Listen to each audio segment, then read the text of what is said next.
because I would love to react to it, right? Yeah, I know. But so Zac Efron did this show called oh what was it? Oh fuck, I can't remember. But he did it with this like one of those like LA kind of bodybuilder guys who's kind of like it's all about energy, man, and like he surfs and like he's like 52, but he's like looks like he looks 52, but like you can tell he's trying to look 30, right? And so they they go to all these places around the world, like as you do on a travel show. Like one of the big examples I mean about like what type of show this is, they take the English Channel train, and when they get to France, the guy he's with is like, take off your shoes, man. We gotta take your shoes. You gotta feel the energy of the earth. And Zac Efron's like, what do you mean? And he's like, it's your circadian rhythm, man. You gotta like get your body used to it. It's like you, yeah, but it's like you went from England to France. It's a 30-minute journey on the train. What do you mean? But also, like, the time zone, like, sure, the political time zone is different, but the physical time zone is pretty much the same. Um, but no, but they go to, like, it's just that guy from, like, he goes to, like, this restaurant in France where they just serve water, and like instead of like when you go to like France, you go to a different wine tasting place. No, they go to like this water tasting place, and they're like, you cannot get this type of water in anywhere across the world. This is the you can only get this water in France, and I'm like, French, but it's also like, well, and then this woman comes on and she's like, France is the only place in the world where you will get free water. I'm like, that's not true. Because I know where I worked in a restaurant, if you went in and asked for free water, we would just give it to you because it was legally demanded by the government. Yeah. I was like, this is bullshit. This French woman is lying. But the funniest one was when they go to Iceland, and he goes to Iceland and he's like, they go to I'm trying to think where they go to now. They go to some like waterfall, right? So, and it's like for like hydro electricity, and he's like on this cliffside, and this security guard comes. They say, "Hey, you shouldn't go too close towards the waterfall. You'll fall off." And he starts asking the security guard questions like, "So how many like gallons?" It's like Zac Efron doing his show bit. It's like, "How many gallons of water does this like waterfall pass every like minute?" And the security guard's like, "I don't know. I couldn't tell you." I mean, like in the VO, it's like the voiceover. It's like Zac Efron being like, "This guy doesn't seem to know too much about like it's like calling him an idiot." Like it's just yeah, and it's just Zac Efron. And then it's like he's like going like he's like well no, it's like he's looking at like all the hydro, well, not hydro, it's mostly like the what do you call it, geothermal energy. And he's like when they like show me like this is a geothermal plant where we get our energy from and stuff. And he's like, "Are you?" He just like this thing. He's like, "Are you fucking kidding me?" And it's just like he's like, "We need to bring this technology to America." And it's like, no, it's not that technology doesn't exist. It's just like you don't need these volcanoes and water like heating suctions in your area. Like was even that. It's like Iceland has this futuristic technology, and it goes like some chocolate factory, and he's like, "Are you?" It's like Jurassic Park, man. Holy sh! And it's just one of the funniest shows I've ever watched because it's just Zac Efron being like the biggest moron, but like he's obviously being played by this like hippie dude who's just like basically scamming him the entire trip. Yeah, it's worth a watch.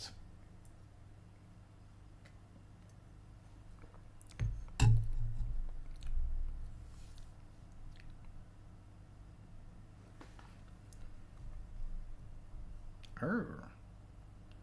Actually, I'll end the recording now, but I'll keep streaming though.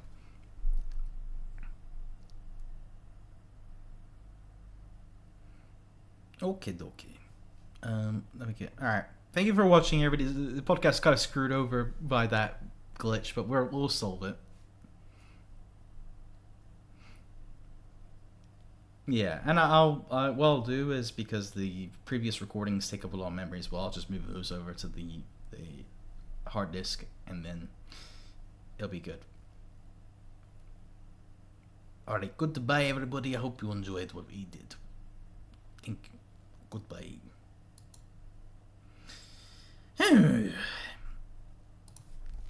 Anyway.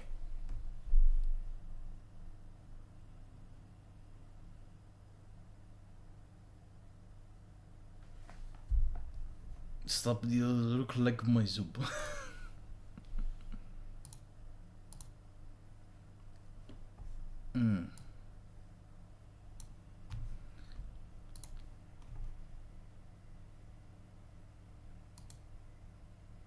Oh yeah, I forgot you have work tomorrow. Imagine that you have work. I'm gonna revert the progress.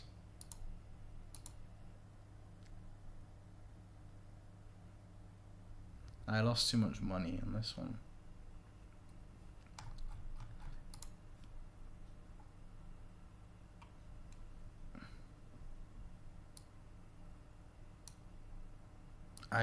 I lost too much money this one. What time is it? Oh shit. Yeah, maybe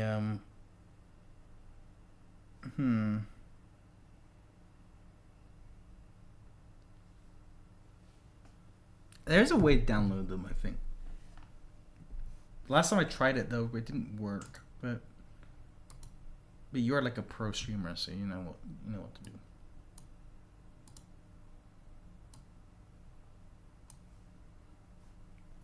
Oh yeah, go. Wait, how much is Elden Ring, and how big is the game? Let's have a look. Elden Ring. Birthday stream, and it will be fun to do.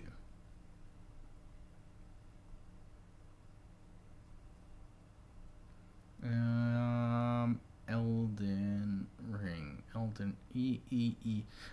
So I'm doing like the Dark Souls trilogy right now. And I think what I'm going to do is, after I complete a whole Dark Souls game on stream, I want to replay Skyrim. Because I haven't played that in a long time. Why isn't Elden Ring on my games list? Oh, there we go. Why does Battlefield 1 come up when I type Elden Ring? Okay, it's 67 gigs. ELDEN.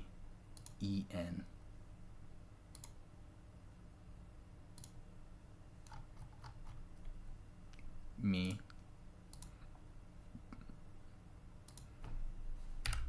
Elden. What about Xbox Game Pass?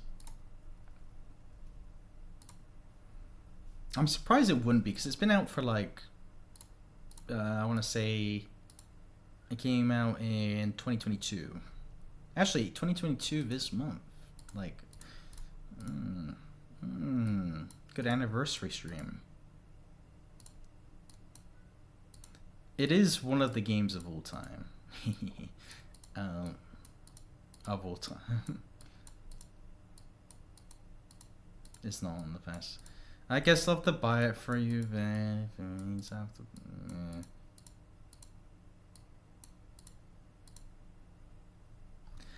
I don't think I've ever met somebody who's disliked this game. Let's put it this way.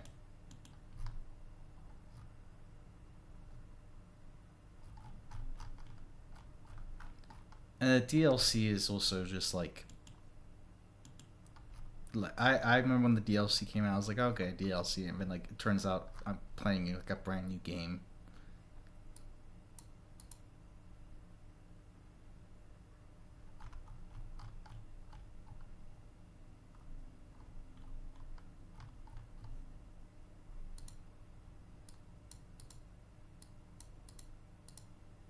What's this? Oh, nice. There you go, and just export it to YouTube then. And then I'll illegally download it. I mean, you can upload it if you want. Anyway, it'll be like a secret episode.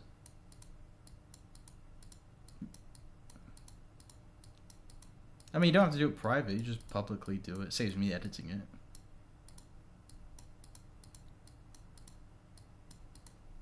Yeah. Okay. Damn, looking at the Elden Ring store page right now makes me want to play Elden Ring.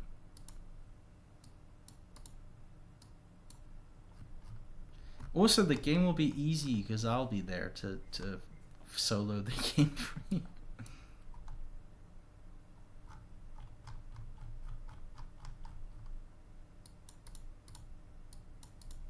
Oh, it takes a while for it to upload because it's like hours of footage.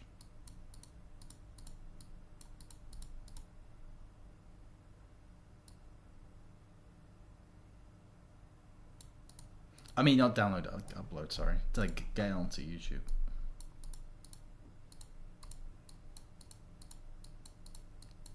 Oh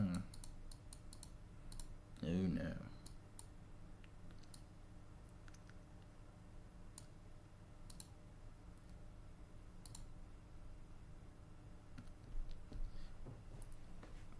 The Guardian, the finest video game yet made.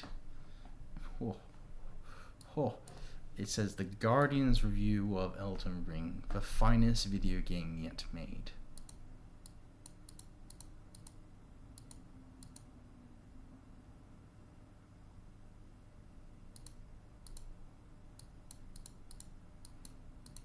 Just, I feel like, I just feel like I mean, you can, but like, I just feel like upload it, I guess. We need like channel art, which my stream does give it a bit of more flair to the podcast, but like I need thumbnails. That's what I need, because it's just gonna be like a thumbnail of us, like me driving a truck. I need a thumbnail. I'll talk to Max and see if he can get me something like ASAP.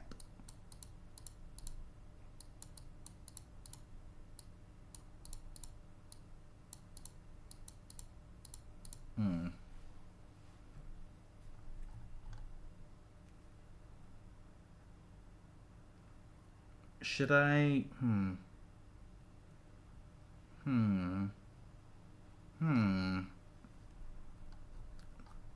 How much space do you have for games?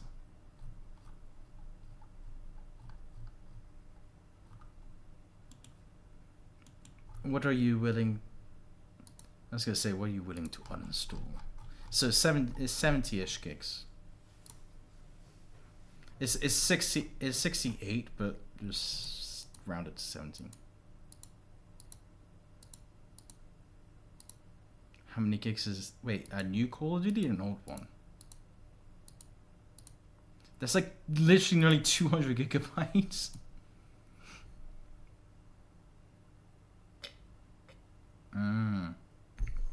That was just the multiplayer.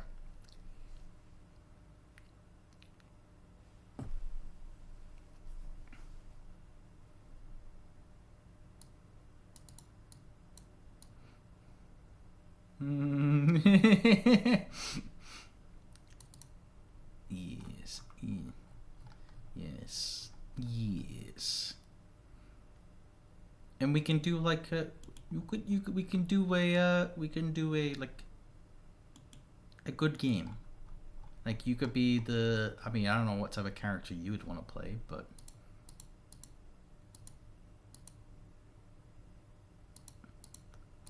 Because like, at least in this game, actually being like, it requires your skill, not so much your technical ability.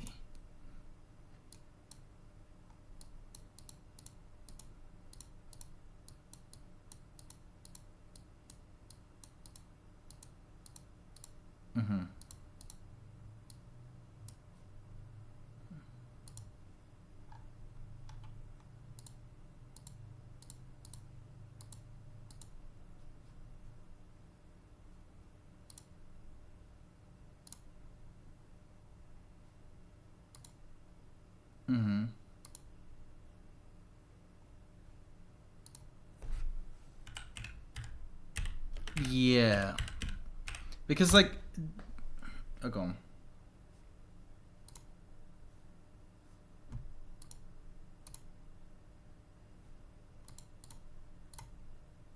Mm-hmm.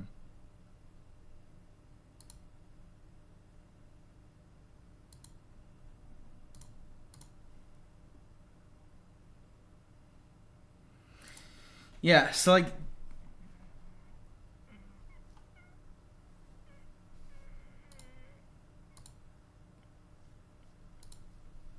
so like, yeah, so like that's the thing. It's like the highest. There's so many streams for Dark Souls, but like the highest streamer has like 98 views. Um, and it's like the game's popular, but like only really to people. God damn, like the drop. This is Twitch though in general. The drop off is nuts because it goes from like 98 views, and then it goes into your like 30 views, and then after like maybe you get to like the 17 view area, you just drop off into like 8 views, 8 views, 7 views, 7 views, 6 views. Like what I do find funny though is it's with the top. I'm just gonna point this out here. For Twitch, top. I mean, there's only 705 viewers on total of Dark Souls Remastered, but you have. I was gonna make a joke here, but lady, furry, lady, bearded man, no cam, man with baseball cap, no cam, bald man, bald man, cap, no cam, nerdy bold, weird hat, no cam, furry, a furry again, anime character, goblin girl, yeah.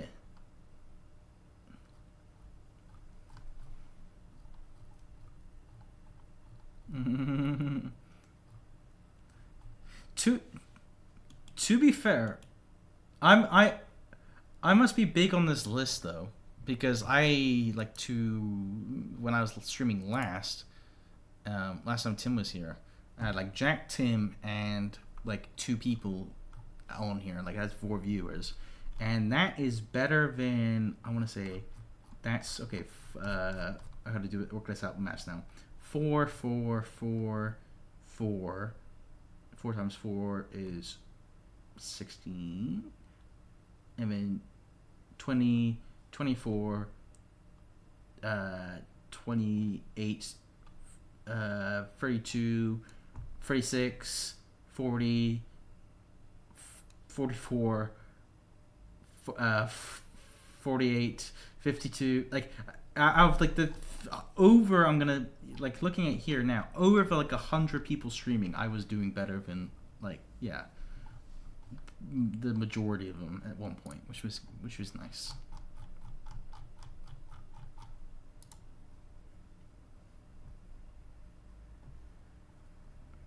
Oh yeah.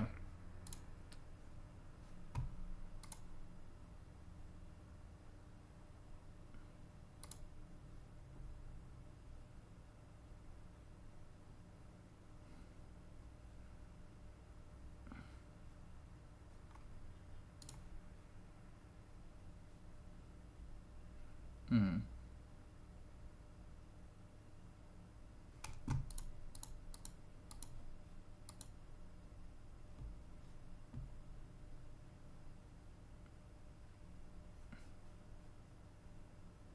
Mm-hmm.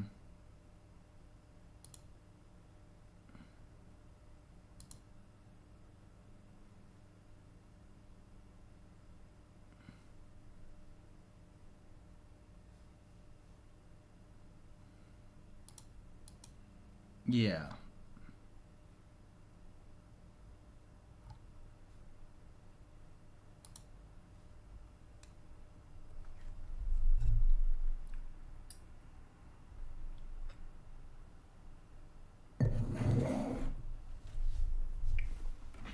Elden Ring. I promise you. It'll be worth it.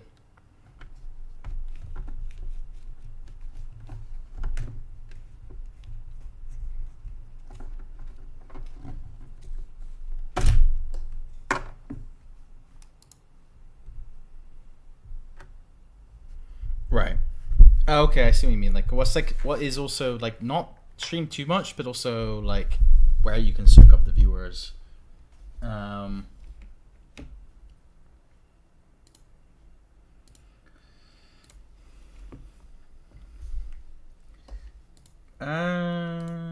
Games. I'm looking at games at the moment. Um.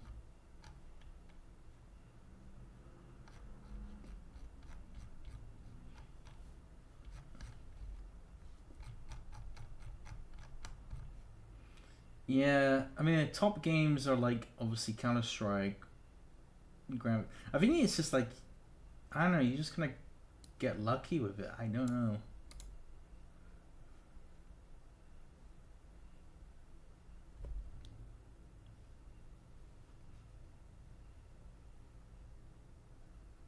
Hmm. I think that's why I kind of like Souls games though, because they're like it's not necessarily a niche because they're like some of the most popular games all time, but like majority of people can't play them. If that makes sense. Like they're quite tricky games, and there's a lot of gatekeeping, so people are not like too fond of playing it. But seeing people play it is quite like a like for example, watching somebody like some of the biggest Twitch events that have ever happened is like someone playing like oh, I'm playing Dark Souls 3 for some reason. That's the wrong Dark Souls to play. No, but like somebody playing Dark Souls using like the banjo, cause the no, sorry, the Donkey Kong like drum set, right? Is like that is like going to be top of streaming, and it's like it's a weird thing where it's like the majority of people don't have access to a game because they can't beat it, not because they can't like run it or anything. So people want to know or watch what happens. Like there's like a difference between like competitive games like CS:GO, obviously because you're there for the competitive aspect of it, but the reason why you're watching it is because you know you're not that good as good as the player playing it. Yeah, which is hard to tell if you're good or not because it depends like what rank you are and stuff like that. But like in Dark Souls, it's like where are you in the game? It shows how not saying how good you are because the majority of people have beaten like Dark Souls, but it's like a lot half of the player base I would say has never finished the game or can't finish the game.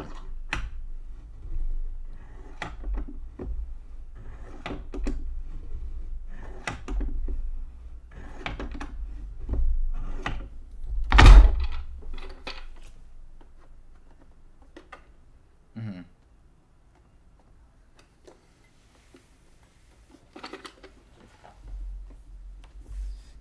Yeah, I mean, it's like, oh shit.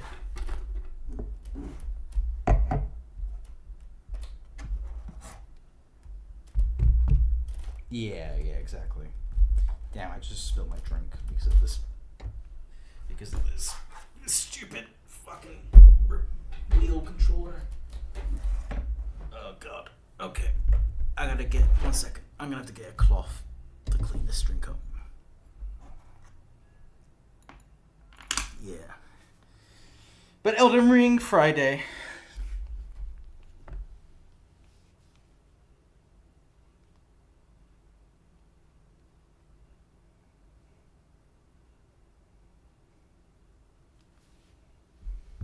Okay, fair enough. I'll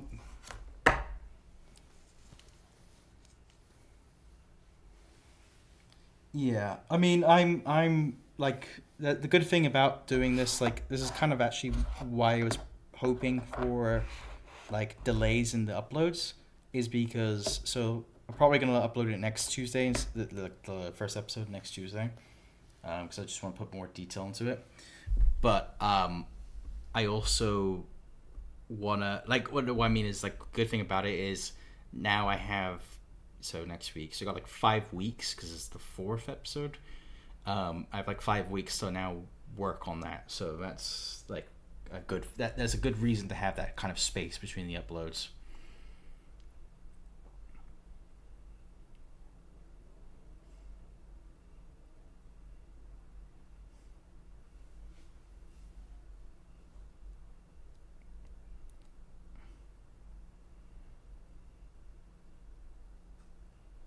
Okay. I'll get.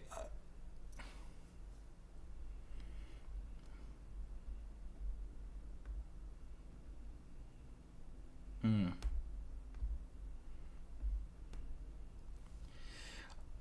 I I'll get a guest star on. Maybe I should get swag on the stream. Like get swag to do the apps of the podcast.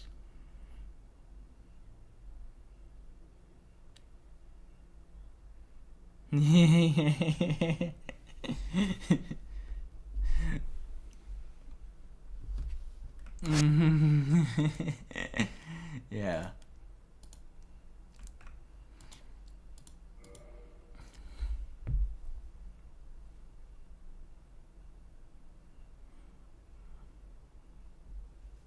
All right, great. All right. Okay.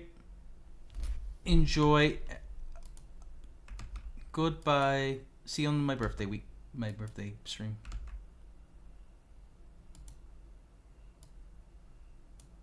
You've been offline for like 6 days.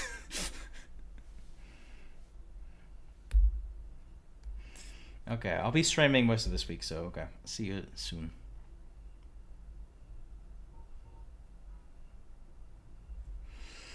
BRB, 1 second. I gotta clean up my table.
Hmm.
BRB, 1 second.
Okay, I'm back. Hello, how you doing, Tim? I'm good. I hope you don't mind. I'm streaming at the moment, so but I was gonna wonder if you wanted to move over to the swag chat. All right, I'll move. Okay, I'll be there.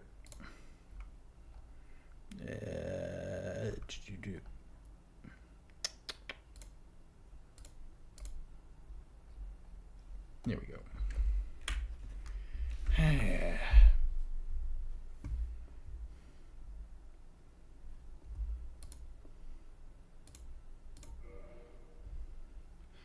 There you are.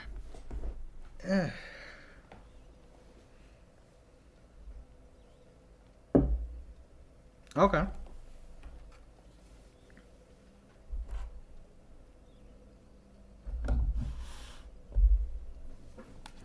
Yeah, no worries. I'll be also 1 second again because I spilt some of my drink on the desk. Yeah, so I just gotta clean up. Before I clean everything, and then there's like a tiny bit I just noticed, and I gotta get a cloth. So be right 1 second.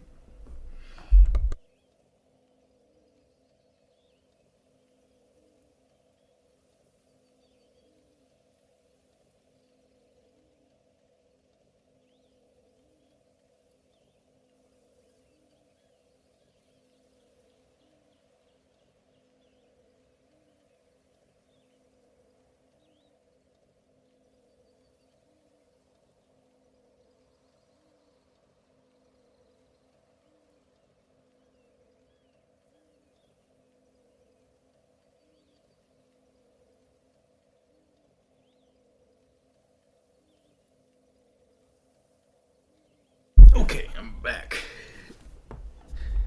Really annoying because I actually wood polished the whole desk yesterday, and now I've ruined it. So I'm gonna wood polish it properly tomorrow.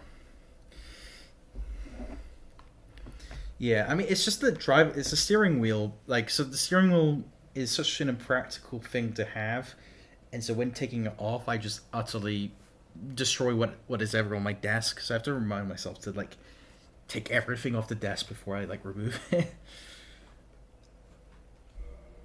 Yeah. What's been up with you? Like, what's up with life and stuff like that? You you're on like your classes. They've started already, right?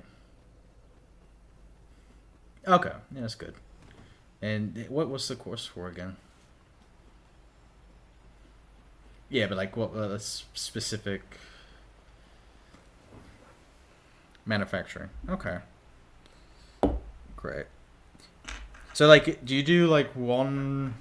Like I don't know how the Irish system works, but like, do you do like in the U.S. I know you got like majors and minors, but do you do just like like? Mhm.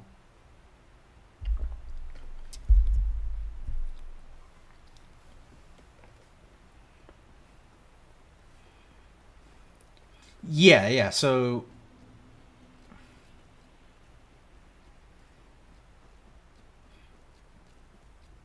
yeah, yeah, exactly. So in my course, for example, I did like my course was film and television, but we would have like a specific film class, and we would have like a television class because they're different concepts.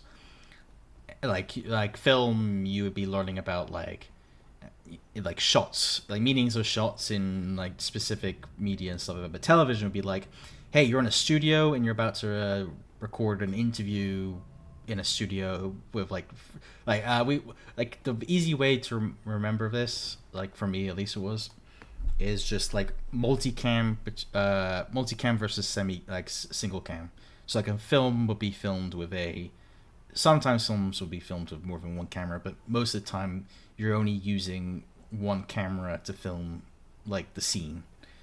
But like on television, you will have like three or four cameras to get different angles to broadcast. Like when you're like watching, I'm trying to think of a yeah, like if you're like watching, I'm trying to think of a popular Irish TV show, but the only person I can think who's popular on TV in the UK and Ireland, who's from Ireland, is Graham Norton. Father Ted. Father Ted's a good one.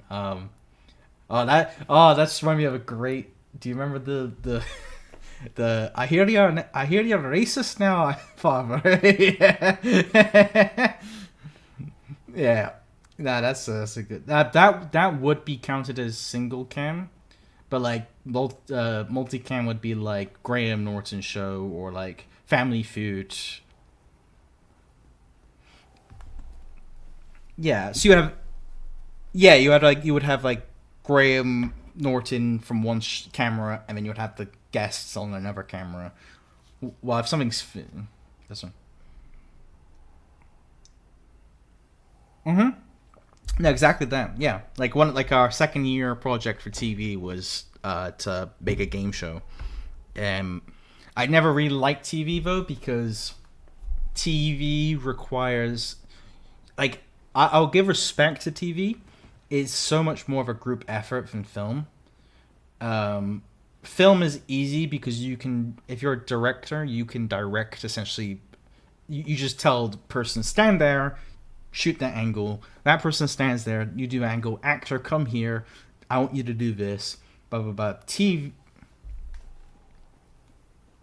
They do have directors, but you have to put your trust more into like making sure. Okay, like for example, like a good example where like this can go wrong is like when it comes to like shows like Jimmy Kimmel, right, where they bring on wild animals sometimes, and you can't predict like an act like yeah like a guest star can guest star when they come on stage is normally told, okay, this is what we're planning to do, this is what you need to be like recommended to do, and as long as you stay in these like this area you'll be fine and things like that.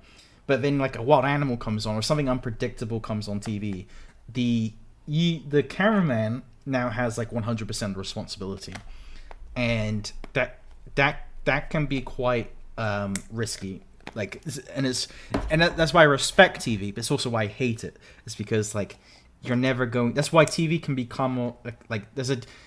It's hard to describe, but there's a reason why like live TV, like late night TV, is very different to like I don't know, like the latest Oscar-winning film. Like there's obviously a massive difference, but it's because like yeah, a single camera.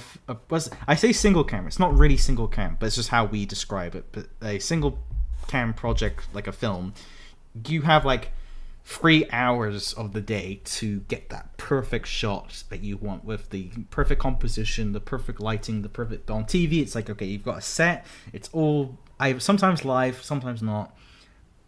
You know, you got to get everything right. So it is like, yeah.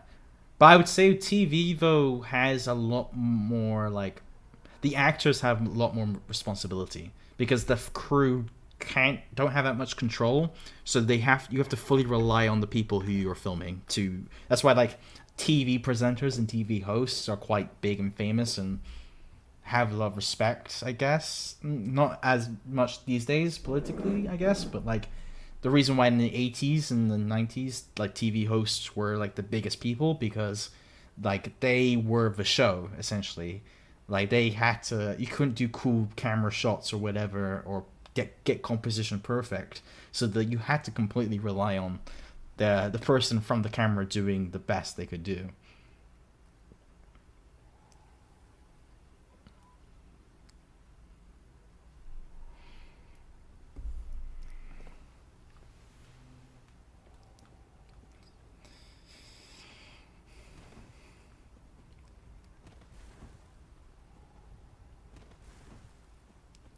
Yeah, I mean that's a good example because like I mean it's still single cam because you are still compositing the shots together. You're still getting like what you like the director's still telling people what they exactly want. However, there's a reason why that film was very unique where yeah, that is a situation where a lot of plan. I'm pretty sure 90%. I'm gonna guess at 90% of the time, pre-planning that entire shoot, like probably like a 10-month process, was getting everybody ready for like that situation.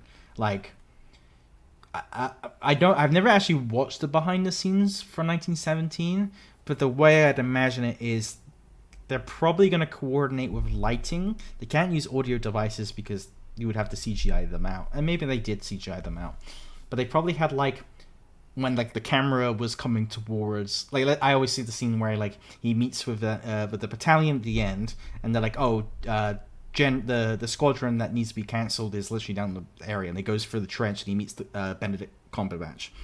I imagine like as the camera's coming through, they get told either through a lighting system or like someone's in there going, okay, they're coming, to be like, all right, prepare your lines. And but you can notice as a lot something that's like quite more like I guess something that's less noticeable was really clever about the writing is all the shots, so all the dialogue that the characters have, like the main characters have, are directive, and all the characters that are not the main characters are responsive, which was such a clever writing thing I never noticed until like I've rewatched it recently. What it means is that like the cue for the characters to start acting, like the actors to start acting in the scene, is when they're either asked a question or something about the main character happens where they are now involved with the main character. So like the main, yes. So the main character has to actually like interact with them to be like, it'll be like when he goes to that like town with the girl, and like the girl, like he has to make himself aware to the girl first before the girl can react to him, because it would have been terribly difficult to time that perfectly.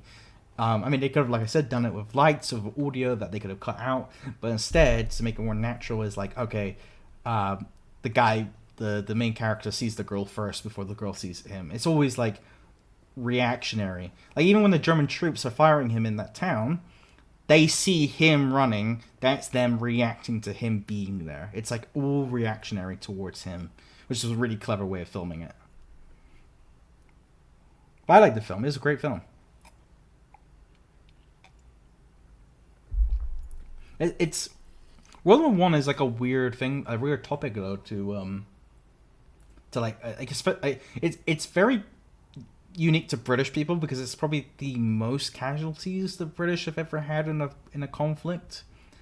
But like there's no one alive right now who fought in it, and it's not really talked about as much. Because like I don't know, because so many people died, it's like not a lot of people came home to be like, hey, I'm gonna tell you all my, like World War II, like there's just like endless amount of stories you can find just from people you've gone down the pub with about what their dad or what they did in the war. But like World War One, there was never that like, let me tell you about the war. But to be fair, it was mostly just like front lines, like all the story, like my grandfather, for example, has the stories about the Blitz. My grandfather was like was very much like, he was not evacuated, which I always found funny. His parents were just like, yeah, no, you'll be fine, don't worry about it.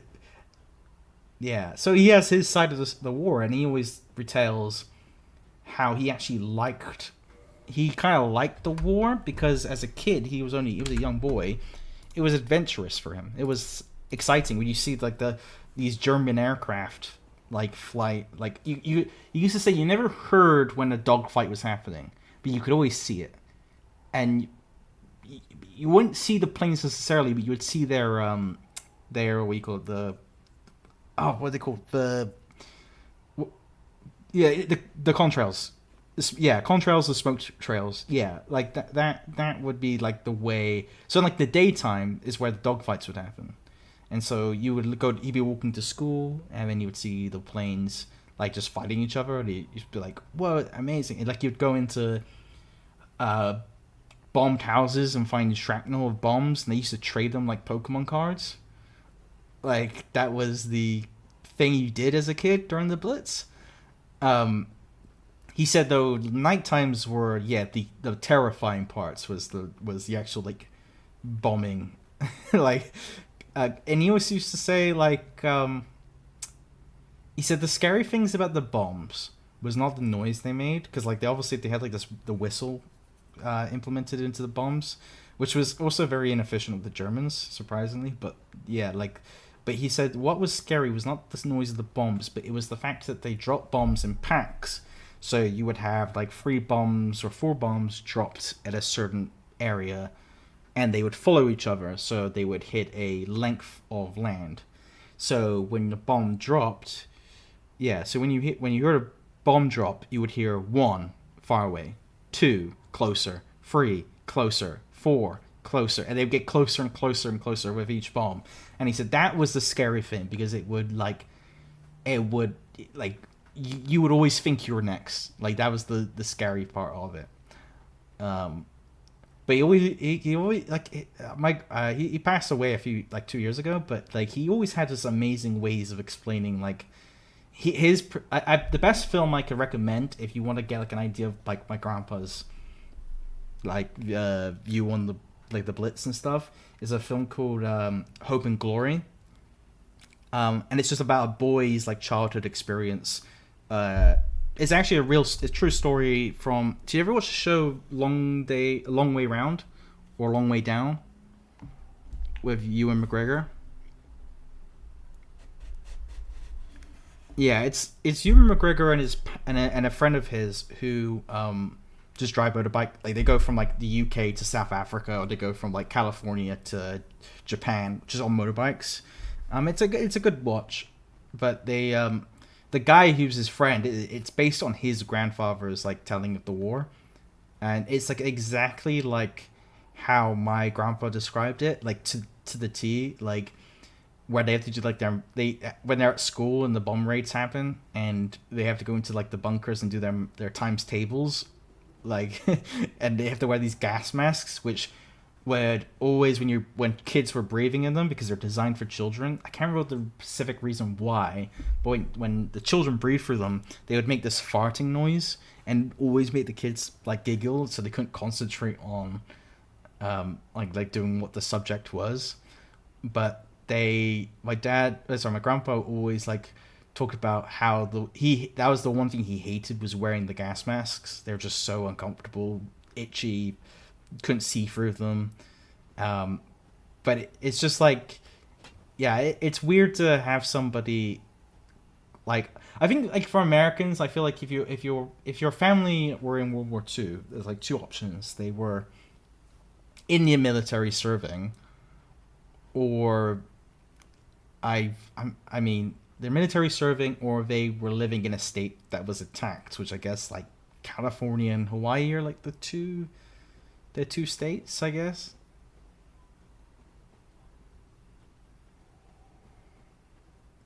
Yeah. It,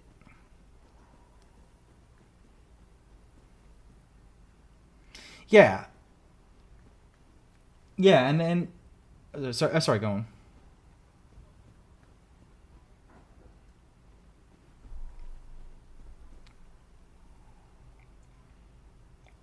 Hmm.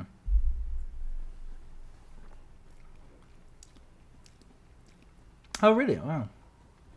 Oh, wow. Yeah, that must have been nuts. Because like my grandpa was only in Bristol, so there's a bit of a joke. So where I studied in Bath, is just before Bristol, and along Bath is the River Avon, which I always say the River Avon, which is funny because there's so many. Yeah, yeah, yeah, and it literally means river, so it's literally river. but the Bristolians, so my people, I guess, like always are asked mad about people in Bath, because the Germans used the River Avon as they would only do it on a full moon or a bright moon, like doing the bombing raids to Bristol, because they could use the River Avon to reflect the moonlight to know where they're going. Um, and so like people like a lot of Bristolians have like this like thing about Bath, where it's like, oh, they didn't touch Bath even though they flew over it. Like they had to go to Bristol because they're following the Avon, and you led them right to where we were. But um, the interesting thing though, my grandpa always told me about was the when the first rockets were launched from Germany, because Bristol was one of the targets, and he remembers the. I always find it funny because my grandpa was like not technical. Like he was never like a he's not he wasn't an engineering person. He was like a musical person, right? Or more artistic. So he wasn't into like the type of plane or the type of missile or whatever. But he always knew the difference between a V1 rocket and a V2 rocket because he said like the V when the V1 started launching, he said the horrible thing about the V1 was it would like its engines would be firing the entire journey to its destination.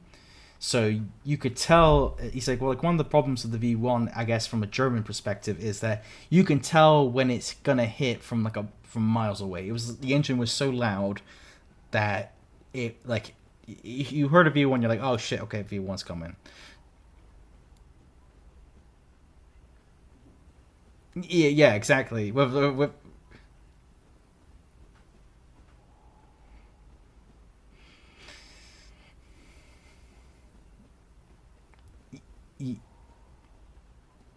yeah, yeah, exactly. He just described it as this horrible. It was like it wasn't like a scary noise. It was just a really annoying noise. It was like just it was just like all right, you it's Sunday morning and you've just like woken us all up for this like kind of noise. Like someone mowing down the lawn. Yeah, but he said like the V2 was quite scary because that you could hear, but because it was coming from like a top down like a bomb, I guess, like a top down situation. You could hear it, but you just wouldn't know. You wouldn't have a concept of where it was going to hit, which was kind of the scary thing. But it's like the fact that it's like I don't know because you go to British museums and they talk about like they have all these like bombs and missiles and things like that. And I was like, oh, my grandpa was bombed by those. It's like quite nutty. But like, yeah, oh, sorry. Yeah.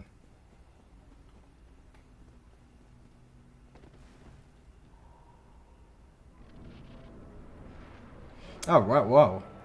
That's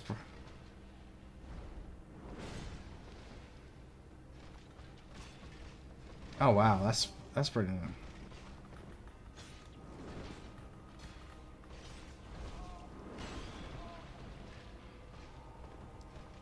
Okay.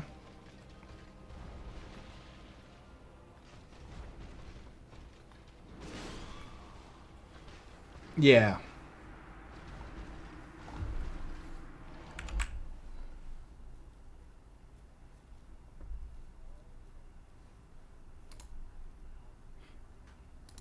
Yeah, yeah, yeah.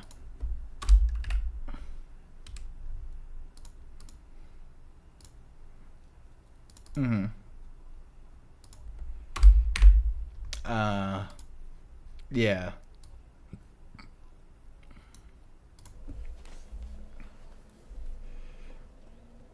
Right. Yeah.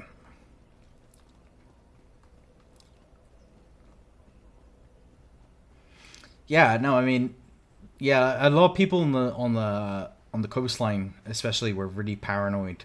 I mean, for obvious reasons, but yeah, like a lot of incidents happened on the coastline where people were like, there was like a lot of panic, if that makes sense. So there was a lot of miscommunication, or a lot of cities were a bit more just like I think, and it's what kind of it's why British people are really proud during the war because very much like I guess how we dealt with COVID, it's almost like people just kind of went, all right, I guess whatever, we'll carry on with our day and stuff, and it kind of pissed the Germans off.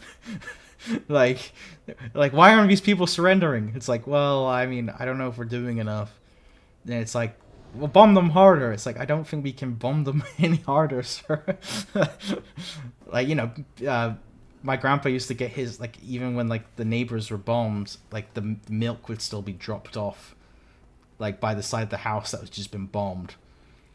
You know, they they didn't have a care for it, and it's like it's not so much like it sounds bad, but it's like a shame because like as I was saying before, the U.S. doesn't really the mainland wasn't like as attacked obviously or like as um like obviously there was fears, but like there is if you're either in the military That was the two options I was gonna say. You're either in the military in Soul Combat, and it's where you get some of your war stories from, or you were in the military but you didn't see combat because you were in a special like position or something.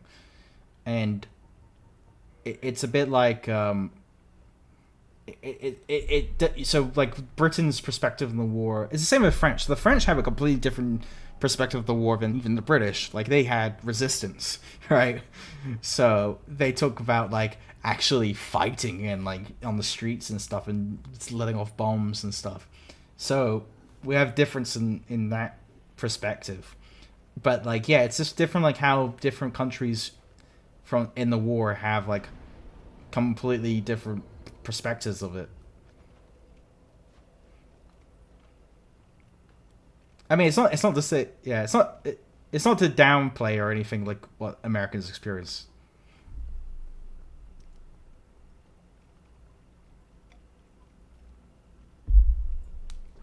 Mm.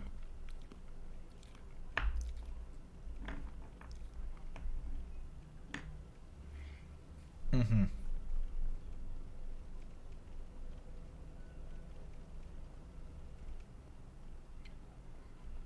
Yeah, it's yeah. It's funny you mentioned about your family being quite spread out because like my family quite similar where my dad's side a lot of his side moved like shipped off to so either Canada or America before the war. Um, one of my favorite stories is from my mother's side. Now it's really weird because all my war stories I hear about like are all from my dad's side. My mother's side don't have really any stories.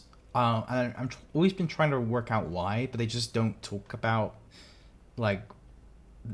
It's not because they don't talk about it because it's sensitive. They just don't really care. But my mother's side's weird. They just don't talk about the past. This is just them. And like I said, not because of sensitive reasons. They just don't care. They're not passionate about it or anything like that. But from my mom's side, her grandmother has like one of the coolest war stories ever. And I would love to make a movie about it one day. Um, so my great grandmother, I guess, she was in Hong Kong during the Japanese invasion, and she's the and she yeah. And so here's the thing about my mom's side of the family, and I'm on stream right now, so but I don't really care because like it's knowledge that like I don't like we don't really talk to our like my mom's side of the family anymore because they're very I want to say localized if that makes sense. Like they don't like if you leave their area, they shun you a bit, right? I guess it's similar in places in America. I guess like it's a kind of a very similar to a cultish like situation where like when my dad was like, "Hey, we're gonna move to this country for work and stuff," and she went with them. They were like, "Oh, we don't like him because he's making money," and he's like, it's very much like when every time we visited them when I was a kid, it was very much like, "Oh, you're all Hollywood now," kind of scenario. Like they were never proud; they were always kind of jealous, if that makes sense. And yeah, so like anything that was like foreign from like the local city or village they were living in, it was like we don't care. We only care about like the local things that are happening. And so when my great grandmother like had all these stories, she had nobody to tell them about them because nobody in that area cared, um, except from my mom. And like I didn't hear about these stories until like literally about a year before she passed away. Um, but like yeah, she was a little girl, and I've been to the hotel that she lived in. But she was like her. I think her dad was a missionary in Hong Kong, and she was living at the Fullerton. Was it the Fullerton? I can't remember which hotel it was, but she was yeah, she was there in the Japanese invasion. She had to evacuate on a emergency ship that went into India while India was being invaded by obviously the Japanese at the time. And she was like constantly hopping around East Asia to evade the Japanese, but like nobody in my family, besides for my mum, cares about that story. Like no one's interested. I mean, you have to remember my auntie is like a the moon landing is fake type lady. Yes, so like they're like we have like weirder rednecks as well in the UK. Yeah. Hmm.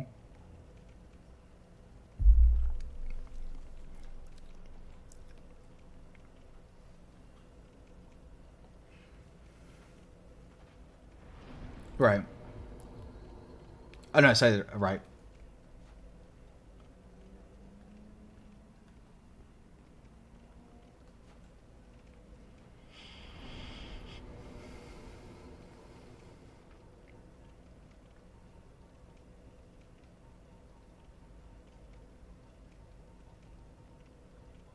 Hmm. Yeah.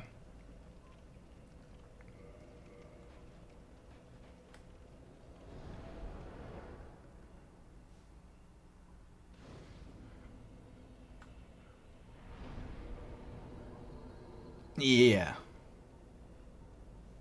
Yeah, I mean, like, yeah, it just it always somewhat surprises me, like how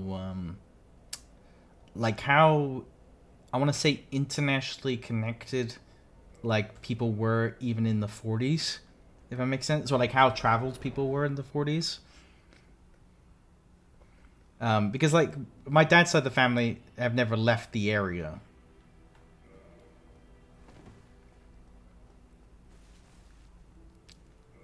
Yeah.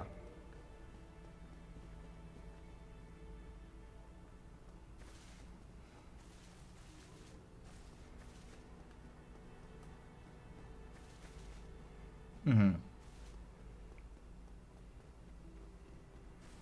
Yeah, I mean, my dad on his side were the first people to lead. Like he was the first person to lead the country, like in his entire family.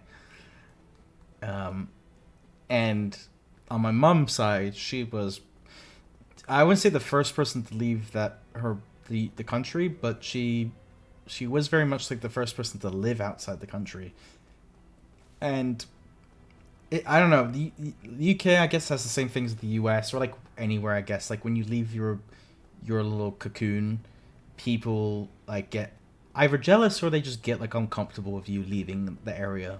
It happens a lot in the countryside. Cities is a bit different. Cities like being cosmopolitan and being like out there is cool, but like when you're in the countryside, it's like something about being like local or being like contributing to the local area is like a big deal.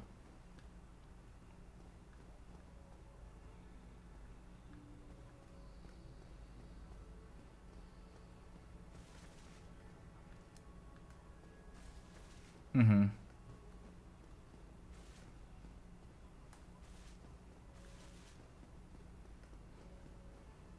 Yeah.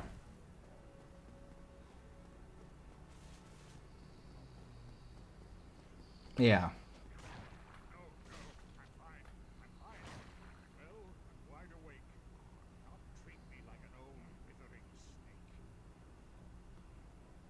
Yeah.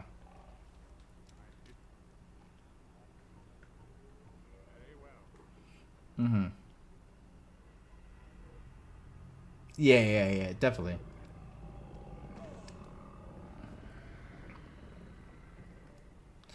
I mean, to me, like America, I feel like sometimes Americans do, and it's mostly city people I talk to who get surprised by it.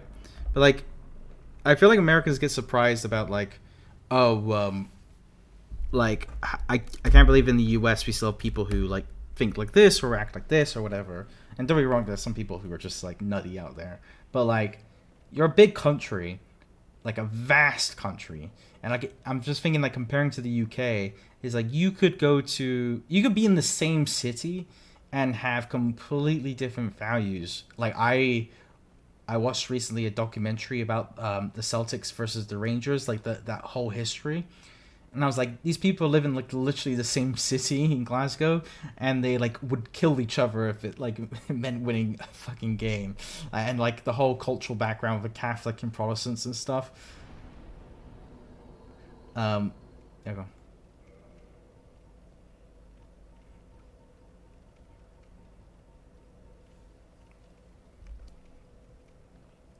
Mm. Yeah.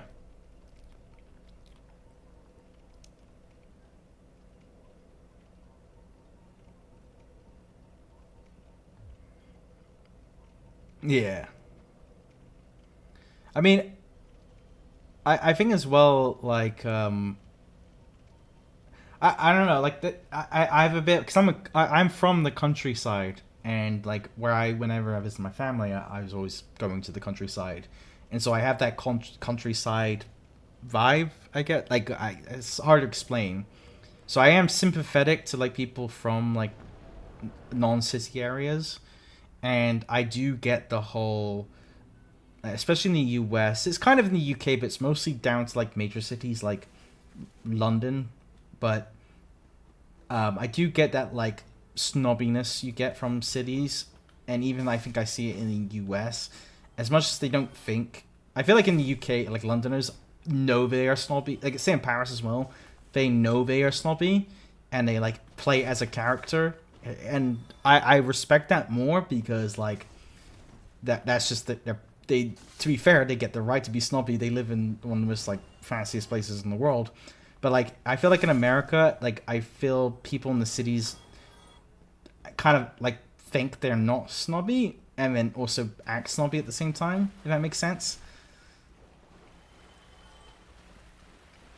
It's just like a like I always explain it with like the whole East Coast West Coast thing, where in the East Coast, I always I've already probably said it 1,000 times or like all the calls, but like I enjoy talking to East Coasters more than West Coasters, and it's because like an East Coaster, not all of them. I just want to clarify, not all of them. It's just like my experience and like how they most of them act and things like that. Like an East Coaster, if you have a flat tire, um, sorry, a West Coaster is gonna go like, oh, I'm really sorry, like that sucks and everything. There's nothing I can really do, so like I'm sorry, bye. And then you're like, oh fuck, okay, I'm fucked. But an East Coaster will help you, but bitch about it the entire time. Like they'll be like, you like, do you have a spare tire? Like, do you have a spare tire? And it's like, oh, you fucking think I have a spare tire? Yeah, I've got a spare tire. You fucking, I'll give you a spare tire. But you're a piece of shit for like not filling off your tire. Like that's kind of like the vibe I get. And so I would say probably like New York is probably better in LA, like in a sense of like being self-aware. But like I get the whole city country divide in the US because I do. Don't get me wrong. I think country people, like a lot of country people, need to like wake up sometimes. But at the same time, I'm like you can't just this can't be a one way path. Like you have to somewhat sympathize with people who live in the country who like spend their entire life on a farm in a single town. Like I don't expect them to understand. Like a lot, like obviously in elections in the U.S. is a massive deal because like just look at an election map and it's like the country, like cities are obviously voting blue, and like the country is voting red. But and then people get like confused or think the country is like super racist or anything. It's like okay, maybe, but or like maybe these people just don't understand like why you're voting blue and like they I don't know they seem to like I all I'm saying is like I don't think you need to be leaning red because of everything like you might have heard one thing that Trump is doing, for example, that might be like pro farming, and you're like, oh hell yeah, I'm obviously gonna vote for him. And it doesn't necessarily put you in a. It doesn't mean that you're going to be like you're aligned with all his values and all that, right? And I think it's very easy for city people to just designate people like it's just from experience from the UK I've had. It's very easy for city people to be like, oh, but all those people are just like terrible humans, and you're like, wait a minute, you're talking about like 80% of the population here. Like, calm down.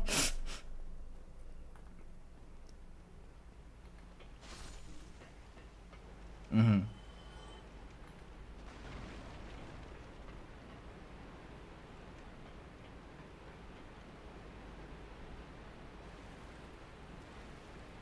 Yeah. No, I mean, I was a yeah. Not, when I was 18, that was my first. Actually, no, 18 or 19. I'm trying to remember. I think it was. I think I was 18. Yeah, I was 8. Yeah, 18.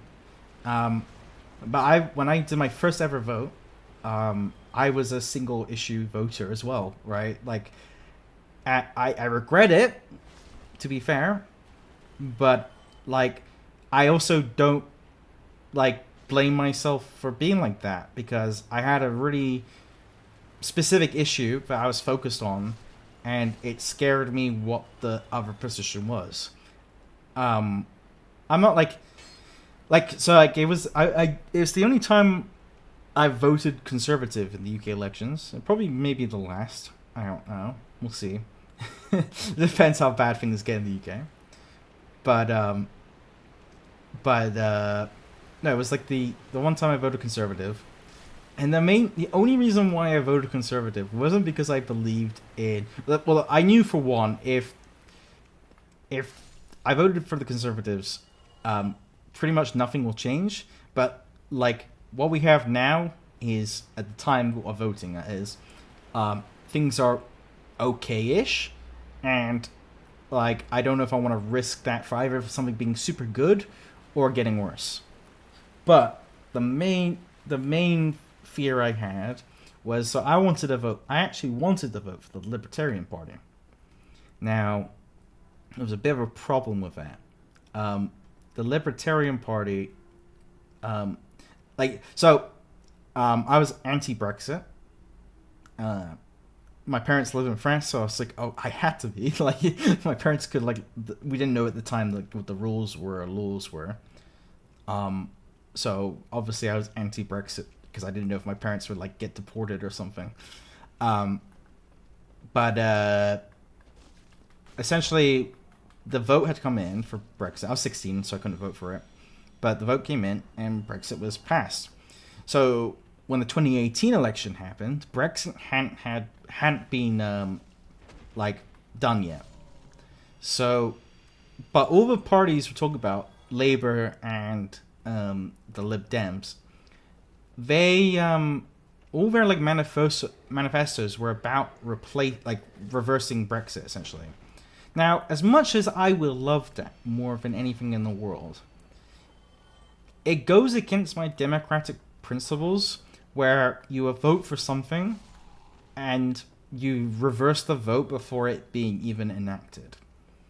And I know some people find that confusing, but the reason why we take like so long with the democratic process where we have to do this like properly is like there are reasons why we do that, right? We can't rush into things. We can't like, if we were constantly like, we vote, let's say you vote Donald Trump and you don't like Donald Trump, you vote him in like 2 weeks after he's, well, not even like, you find out the winner before he's even elected. So you do a recount before he's like voted in. Sure, to some people that might sound like a beautiful idea.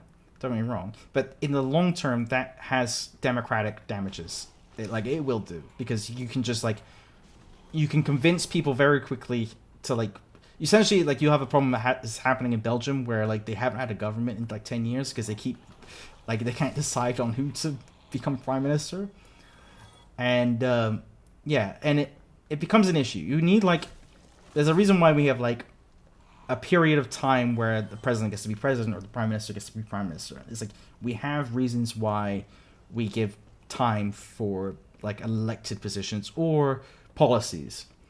And I didn't think, because Brexit hadn't actually like been done yet, I thought it was very undemocratic to like change the vote like before it had even been done. And so I like, considering that every party in the UK in that election was talking about reversing Brexit without actually talking about how they were going to deal with Brexit, except from the Conservatives, who were like, yeah, I know things are shit, but we're like, we have some countermeasures. I was kind of like, well, fair enough then. Like, I know you caused the shit, but at the same time, you seem to be the ones with the plan, and seem to be the ones who actually wanted this, and so you know how the best this is going to work, so fair enough. Don't get me wrong, silly 18-year-old me, but at the same time, I had democratic principles, and like I just couldn't, like, I couldn't go back on them, if that makes sense. Yeah, and yeah, that's the only like conservative vote I've ever had. And then like yeah, after that, once Brexit went through, it was like my position was once Brexit went through and had been done, like the second it happens, then it's fair game. You can vote to integrate the UK into the EU. Like that's fair game. But before it's even been done, you've ignored the democratic like position of the people. So that was all my position was. Yeah. So afterwards, like like once we left the EU officially in like 2021, I want to say. Yeah, it took like 6 years to like get done.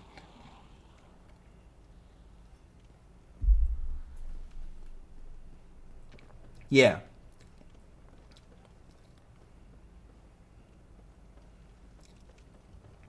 I mean, it was the position like so. Theresa May was kind of the big problem. I didn't vote for Theresa May. I voted for Boris, and it was Theresa May that was the problem. Where Theresa May was trying to push a Brexit deal, and the reason why she resigned and like that whole situation is just like the reason it's a consistency to my like democratic principles because we have a law against it in the UK, and essentially what the law is like if you want to push something in Parliament and it gets denied, you can kind of push it again, but you have to change it to compromise for what the opposition like was against, right, or what was not voted for, because if you just keep pushing, like it'd be like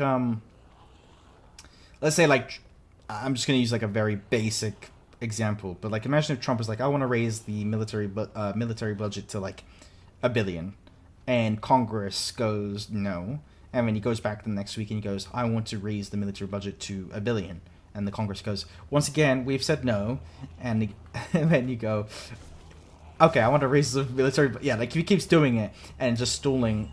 And change like, and what you'll notice, and like almost every time this happens in history, when you do that, it either goes two ways. You either increase the amount of votes you get or decrease the amount of votes you get, and it's manipulation of the democratic process. So what Theresa May was doing, one of like the main problems she was having in her part, like she was trying to do a Brexit deal, and the problem was she was just every Brexit deal she did, you have like essentially you have a free trial system in UK Parliament. Like, once, twice, 3 times, you're out. So she did it essentially 3 times, where she pushed the same essential deal. There was like slight changes, but not enough like legally to actually make them different from each other. And then like she was basically asked to resign because she couldn't figure out a Brexit deal. But I wouldn't say that wasn't for my vote. I voted for Boris because Boris was on this line of get Brexit done, and my position was just like, yes, just get this. Like, I wanted Brexit to happen like in 2017, not because I wanted Brexit to happen, but the sooner we get out of the EU, we can realize how terrible this mistake was, and we could go back into the EU. That was my entire position, and the fact that we stalled it for so long like made it now that we probably won't go back into the EU until like the 2030s. If it probably will happen because the position, I think it's like 60% now in favor of going back into the EU.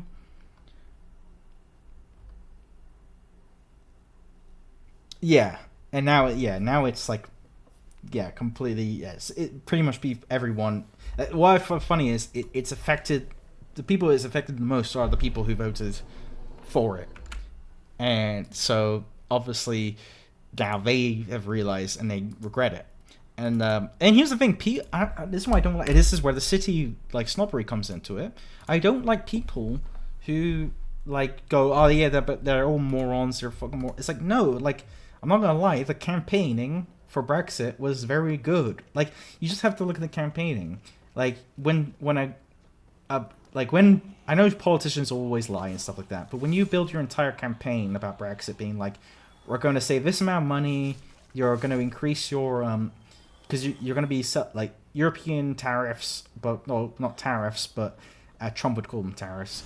But like European like regulation requires you to do like to get rid of like a quarter of your surplus because you need to like meet their like standards of like trade and things like that. Like all this stuff, right? Scares farmers, scares the like the people who don't know actually like economics. Sorry, and so obviously a lot of people were like scared, and I think people did do their research, but they just didn't know what other side effects that research would like. Okay, sure, if you go to a market nowadays, you're going to find more British products. The only problem is no one's buying them because they're too damn expensive. So, like, I think people read up and were just misinformed, or just they weren't given the right information. And I don't think people should be ridiculed for that. And I feel like if you do ridicule them, they're gonna just get pissy about it, and like you're gonna just start a more bigger divide. Like, I'm not like I'm pretty left wing on my general politics, but like it's like the best example, and I don't like comparing right wing people to like as a child, but and I'm not by the way, because I am on stream, but I'm not comparing right wing people to a child. But the best way I've been able to talk to somebody who's, it may be in my perspective, like untalkable, or like at least like somebody who is not on the same like level of conversation with me, is to essentially get down to their level, and not as in like act the way they're acting, but like when you talk to I don't know if you've ever worked with children before, but one of my jobs when I was working in the US was working with children. And if you want to get a child to do anything, get down to their level, as in like literally kneel down so you're at the same level like eyesight, and talk to them like that. They feel so much more comfortable talking to you and expressing like what either they want to do, or what's the problem is, or like whenever a child is in distress, get to eye level with them.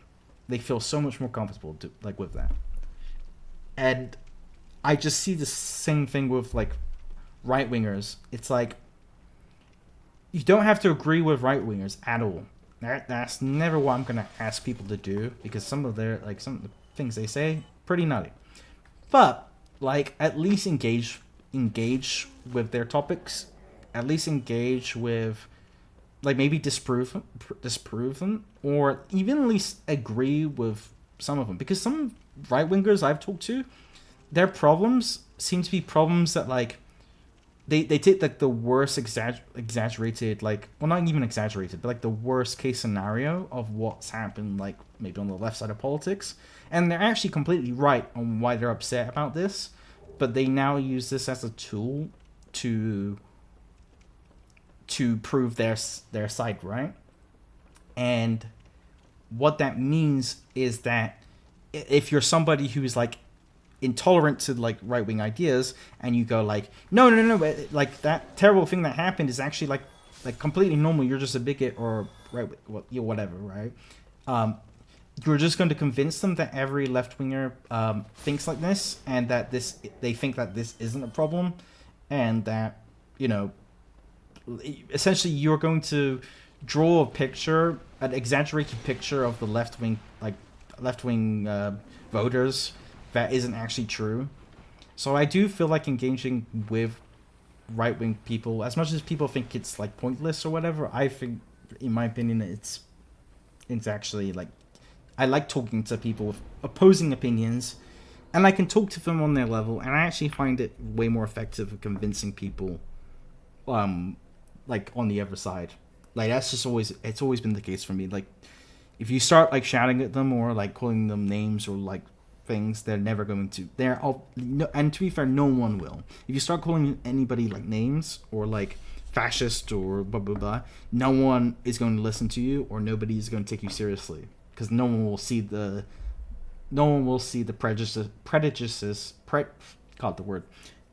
prejudice that they have in themselves, because that's kind of like the whole point of prejudice, is you're not aware of it really until like you're shown it. So yeah, that's just my opinion on it. That's all.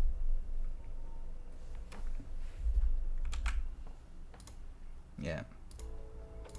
I mean, yeah. I mean, like it's the same with like every topic around the world. I like same with me. It's like I'm not going to take a like side on.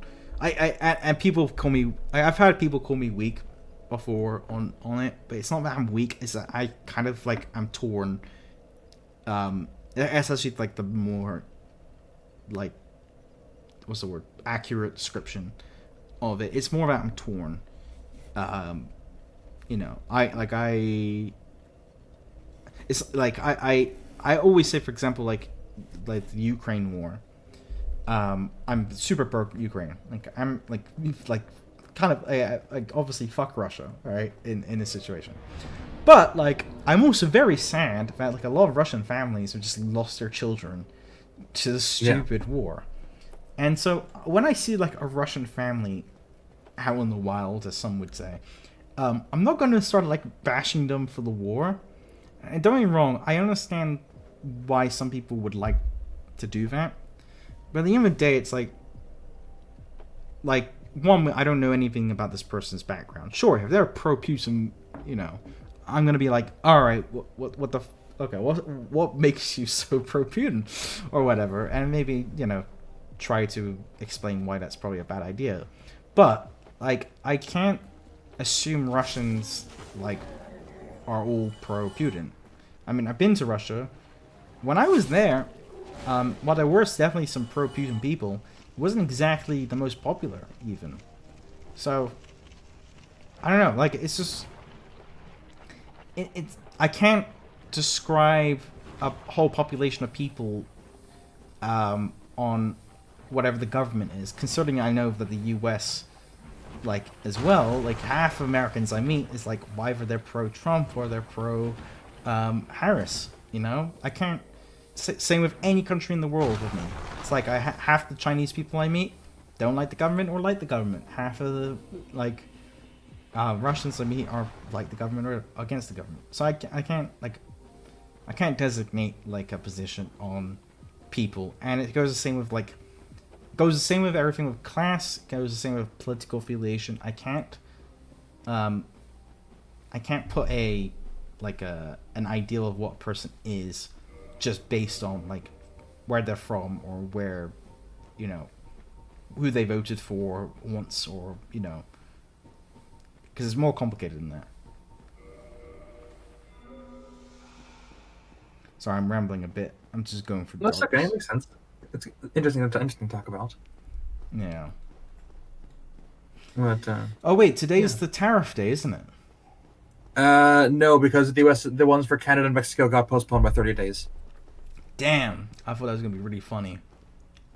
No, well, Canada, because Canada and Mexico both basically order retaliation tariffs, right? And there will be a leadership race in Canada coming up soon. Mm-hmm. So both Trudeau's party and Doug Ford, who's as far as I'm aware, the Conservative Party Canada leader, he's the premier of Ontario, but he's the front runner at the moment. Mm-hmm. They're both doing the Buy Canadian thing, like Doug Ford in Ontario removed American-made liquor from all the liquor stores. Oh damn! So like Tennessee whiskey is gone. A lot of the American bourbon and rye is gone. Stuff like that. So it's all Canadian whiskey and Canadian produced stuff now. I just kind of like the idea of like both Canada and Mexico are like teaming up. Like it's just like gang on this motherfucker. Like, but to be fair, that the whole world at the moment is like Trump is just making enemies. Yeah. I mean, I don't know if you saw that post. I think I put on Discord about like the Danish ex like foreign minister who's like, "Oh, Britain has first dibs on Greenland." Yeah. But yeah, like I mean, obviously, like this is like a big, and I know Americans are aware of it, but like it's a big shame. Like we like America is our best friend. Like you know what annoys British people more than like American tourists? It's when Canadians say America is their best friend. And when Americans say Canada is their best friend, but Canadians say America is their best friend because we want to be America's best friend. And then it's like now at the moment we're like both Canada and the UK are in like this awkward position. It's like, no, you're his best friend. No, you're his best friend. Yeah. Big reversal from the last while. Yeah. And so, I mean, to be fair, like you can even tell because we have a Labour government in charge, and we have like U.S. I mean, you have Musk and U.S. affiliates, like discarding the UK and stuff, or like completely trying to like alter UK politics.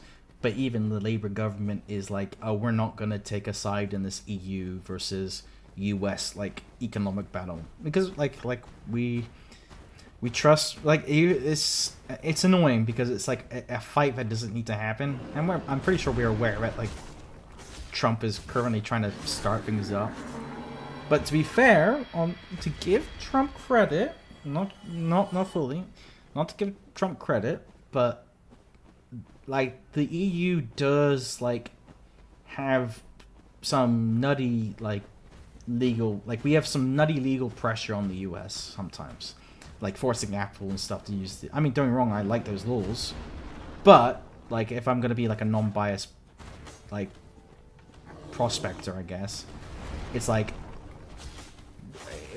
the EU is quite arrogant on its trade position against like the whole world. Like we put super strict laws on people, and it is like it does ruin relationships like internationally. It's like it's annoying because I am for those positions by the EU, but at the same time I'm like, you don't make friends by demanding things from them, if that makes sense. Yeah. Yeah. So I would have like the EU like, and my only biggest issue with the EU is literally just like all I want from the EU, the best thing like I could ever ask for the EU is just to federalize. That is like the only thing I've ever asked it to do, and that's like the only. I mean, like I've said to my only pro-Brexit position, I would only argue, and I can get why people somewhat feel like this, is that the EU is in this limbo of whether it wants to be a country or it wants to be a union. Like there's this like weird awkward position where you get like none of the benefits of being in you get some of the benefits of being in like a single country, but like at the same time it's not consistent, and it's like maybe the EU should. I want the EU to federalize more than anything, but they just don't. They're not brave enough to do it yet, and it's mostly because some countries in the EU just don't want to do it. And I'll just say like there are more than a few like opponents to fully federalizing. Yeah, like for example, if it federalized, like Ireland would lose its like neutrality and stuff like that. Yeah, and Hungary wouldn't be able to do like its shady stuff anymore. It's like, and it's such a shame because like we're so close. Like you have to remember this continent was like at constant war for like 1,000 years, over 1,000 years, and we're so close to federalizing. It's just like I wanted to just. It feels a little bit like if you have a sibling, it's you sort of fight all the time, and then one day you're just like, why are we fighting? I like you. Like it was the same way. It's the same way with me and my brother. Like we fought for a long time, and then one day it was like around where we were sort of finishing up high school. Mm-hmm. We were like, you know what? You're cool. I like you. And started to kind of stop fighting. Yeah, I mean that's why I always find funny is like Germany and France for the last like 300 years have been fighting consistently, but like Germans love French wine and the French love German chocolate. They've like always somewhat loved each other. So yeah, I want unity in Europe. That's like kind of, but like the current European Union government has just been kind of like super inconsistent on what it really wants to do with that, and I can understand why people get frustrated with it. Yeah, I mean, at this point, saying you're sort of pro federalization of the EU is still more of a fringe opinion as far as I'm aware. Like it's not mainstream yet. No, right? It's definitely a rare rare. I mean, I would say it's more popular in UK because we want to be back in the EU. But Yeah, fair enough. yeah, but like because it's not an overreaction, but it's like well, kind of. It's like we've dissed the EU so much. We want to do anything to make the EU happy. Okay, let us just be a state in the EU. Like people, and to be fair, I'm one of those people. I must admit. But like yeah, it's definitely a rare. Like it's not like because like obviously there's problems with visualization. Like and I'm also like not blind to those problems. Like I've always said, what does a Portuguese man and an Estonian man like have in common? Like what are the like when you build a country, you need to have like this is where I think me and Jack had a bit of a disagreement on this because we were disagreeing on the definition of nationalism, and like there is like obviously I know what Jack is talking about, like the negative parts of nationalism, right? And it definitely can be negative parts of nationalism. But like I can bring up good examples of nationalism, like for example Irish nationalism, whereas in not necessarily the IRA, it might be a bit too far in the nationalist identity, but like being a country and free from oppressors, right? I guess the argument could be is would you consider that a national identity versus like the like jingoistic nationalism? Well, that's the thing. It's like what the term is very blurry because of how long that term has been used.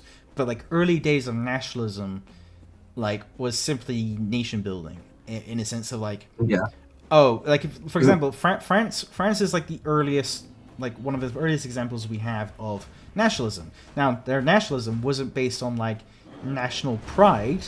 Their nationalism was based on like wait a minute, we all speak like a very similar language. Like this is back in I want to say 800 prior to the Viking invasion, but it was like hey, we're like a singular kind of concept of culture. Maybe we should be like one kingdom. And it took a long time. It like took 300 400 years for that to like finally come together into a single kingdom. And even England didn't really have it until I want to say until the union between Scotland and England. Germany didn't have it until the 1800s. Now, it's really weird with Germany because obviously when you think of German nationalism, you think of the Nazis and things like that. But German nationalism, even though it was brief and very short-lived, was just a simple concept. It's like, why are we all different, like, kingdoms and little duchies and things? Why don't we all speak the same language? We might as well just be one country. Like, that was German nationalism. And, but the problem is when you're building when you're building a nation, you kind of have to have, like, a national identity. This is, like, the core concept of nationalism. Like, early nationalism, I mean, not, like, nationalism as in like patriotic nationalism, but like when you're building a country. And like for example, the US is why I love the US is like I've always said like the US has lots of problems, but no matter what, you have the foundation of the best country in the world. And I always I mean that because of like how your nationalism works. Now I'm not talking about the guys who are like I bleed red, white, and blue and stuff like that, but it's like what do you consider an American? And you're American, like, what you consider American is somebody with an well, some people disagree, but like I would say anybody with an American citizenship is an American, right? That is quite a new concept. That's a very, very not a lot of countries have that concept, right? Yeah. Well, so like I mean, the other big one is birthright, like absolute birthright citizenship. Yeah, birthright, exactly, birthright citizenship. But it's also like it's a set of values as well. Now I'm not like one of these cringy patriotic people who's like, oh, it's about like believing in the Democrat. It's not about that, but like there is like a certain amount of values as an American, like all Americans kind of have, and like that is a part of your national identity, and that is a very powerful form of like that's how you can keep a country together, and no other country in the world has that really, like not on the same level as the US. So I've always said like the US has this like foundational level. Sure, the things they've built on top of that foundation may not be great, could be changed a bit, but the bedrock of your civilization is pretty good. It's probably better than a lot of places in the world. And the UK is learning this the hard way because it built itself like a lot of it built on conquering kingdoms and stuff. Then it went into like imperialism, and then we realized we didn't like that, but we had to build a national identity surrounding it. And it was kind of like a weird, like the 60s was a very awkward phase in Britain's history where it's like, okay, I guess like we're an empire, but we don't want to, like all our moral positions are against empire, so this is weird, and which led to a lot of turmoil. And like there's a reason why so many rock bands came out in the 60s, because it was all kind of like anti the government. But my overall point is like with Europe, the EU, is like we need to find a national identity. Now you can find a good one, which is like unity, strength, peace. That's a good unifying factor. Peace is always a really good, strong one. But yeah, we like the problem is like you can't find a commonality between like a Portuguese man and an Estonian man. Like that's the problem we're having right now. It's like, what commonality can you find between these two people? These countries were never going to go to war in the first place, so the peace argument kind of like goes out the window. They don't speak the same language. They don't really share music taste. They don't eat the same food. Okay, there's like you're not going to find, and also their governments work completely different. It's like you're not going to find a commonality between those two countries. And whereas like if you go to like New York versus California, sure there could be differences, major differences in some aspects, but you can find a commonality between those two people, you know. Yeah. So that's I think if I was like a politician, or like if I was trying to push like European federalism, that would be my main focus, is like find a national identity. I mean, we got the currency, that's about it, I guess. We all use the euro, but yeah, even then though, like the currency is not even the same for all. Like not everyone EU uses the euro. Yeah, exactly. Like Sweden doesn't, Czech Republic doesn't, Croatia only started it last year. Yeah. Even Denmark doesn't. Denmark still uses their krona, I think. Mm-hmm. The krone. Denmark still uses their own. When we were in the EU, we were still using the pound. Yep. Ireland only started the euro in like 2002, I think, because they had the Irish pound for a while. Yeah. So it's like, don't get me wrong, this will take time. And like I said, I am federalist, but like I also don't want to rush it. I don't want to make mistakes. And like, I mean, we've got a pretty sick national anthem. I'll say that. We got a like the European national anthem, the EU national anthem is pretty sick. So that's one thing that can maybe unite us. Yeah. Well, actually, you know what? What's really funny is if you wanted any sort of push towards, and I think you can guess it. If you want something to push a united Europe as one country, as one protective state, there's one outsiding aspect that might convince you, and it just happens to be the big scary neighbor that keeps threatening everybody. Like, to be fair, I was very pessimistic when it came to European federalization while the UK was in the EU. But after the whole Russia thing, I don't think the UK has ever been closer. Sorry, the UK. Yeah, I don't think the UK has ever been closer to the EU than it has ever been since the Ukraine war. That's the funny thing. It's just, yeah. It might sound sucky, but it might take a war to convince Europe to federalize. And actually, to be fair, one of the main reasons I want a federalization of Europe is also the democratic process, because we don't get to choose who is elected on our country's part to the European Union, like the Congress. So, like, we don't have representation on that front, and then those people who we don't elect to, really, also don't have a chance to elect a European president.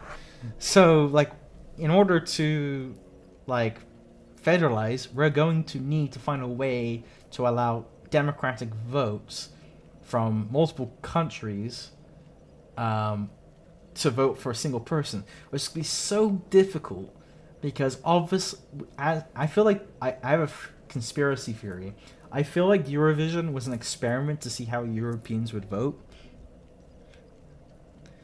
Because, yeah, I can see that. Yeah, I can see that because you're not allowed to vote. Like, if you had like a European-wide election, and you let everybody vote for who they wanted, they're obviously going to vote for the person in their country. There's just like it's going to happen. So you could put a guardrail up where you're like, okay, then have people like you're not allowed to vote for your own citizen, like a citizen of your own country, if they vote for someone else's country. But then what happens? You get gangs. Like everybody in East Europe always votes for Poland. Everybody in West Europe always votes either for Spain or France. And then like you always like, and I stopped watching the Eurovision. Even though UK got second place a few years ago, because I think Ukraine won because of the war. It's very they don't vote on skill or talent. They vote on like political alignments. Because I think UK was the biggest like supporter of Ukraine at the first year of the war, so they like everybody voted for them in second place. But like prior to that, I remember watching a Eurovision where like the UK group did decently well, and there were some terrible countries on there. There were some awful ones, and like UK like got last on the voting poll because of Brexit. I was like, okay, this is just like a popularity contest at this rate. Yeah, and like Australia and like Canada, who like join Eurovision, like they will do a good concert and then get like 0 votes because they're not European. Yeah, exactly. They're not part of the club, so it is like a popularity concert, and it's an experiment for how Europeans would vote. For me, so like I get I get why there isn't a European president. Like, I mean, there is, but like we don't vote for them. It's just like how that's the question. It's like how do we? We're already so close to each other. How do we get even closer? That would be like the thing that is going to be the biggest like political dilemma in the EU for the next like 50 years, I think. Yeah. But America's already got it sorted because you will speak English, so it's great. It's easy. Yeah. Yeah. I mean, also, like, was Skip D right? I don't know if you saw my question a few days ago about executive orders. Was George Washington the one who created executive orders? Probably, but I don't know for sure. Here, let me check. I mean, that sounds right. It could be Andrew Jackson though, because he also expanded the presidency quite a lot. I watched the miniseries about what's his name? Because I was like trying to like I wanted to learn more about U.S. Like even though I'm sick of U.S. politics at the moment, I've like avoided the main group chat, the general chat, because I'm just like absolutely I can't stand like going on my Twitter feed and seeing Trump like all the time. But at the same time, I'm actually trying to learn more about the founding fathers. And I watched this show called what was it called? Give me a second. I can find it in my history. John Adams. That was it. Yeah. So I was watching John Adams, and I found it very interesting how like improvised the U.S. was. Like, yeah, fair enough. Like, as in, like when the Declaration was like being talked about of independence, not everybody was like so sure on what the hell was going on. They're kind of like, we need to make a. I mean, it wasn't finalized until like a couple years after the war, like after the Declaration. Like they were still going, we need to write like a constitution and things like that, and like they wrote it, and then they were like, maybe take out this part, and then we need to, like, it's very. I actually enjoyed the show a bit because it was like it humanized the founding fathers. Just kind of seemed like godlike in some American like historical things, but like John Adams kind of like humanized a lot of the founding fathers. That makes sense.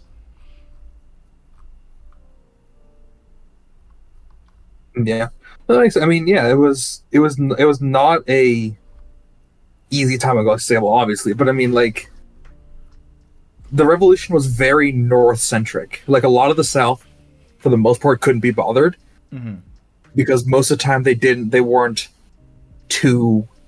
have any of the problems, like all of the reasons, like the U.S. gets onto, like the Boston Massacre, the intolerable acts, and all those primarily affected the North. Yeah. Like, I mean, some stuff like taxes affected the South as well, but that was more on the first side, so they didn't have as much reason to. But I mean, like, the Declaration was only handed over after all of the colonies had signed it, so there was still that unity.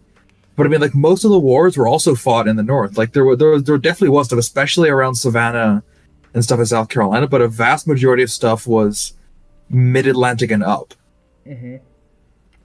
Yeah, and like what I was surprised about was I was watching like a sort of like, because we're not really taught American Independence War like in history in UK. Like we touch upon it and like its impacts, but we mostly talk about its impacts like after the war. We don't talk about the war itself. And but I didn't realize like something I was looking for, like I was like kind of like getting the idea of like how the war was actually like, when did things start like kicking off and stuff like that. And what like I found funny was that like the war started, but like half the states were still like on the fence. Yeah.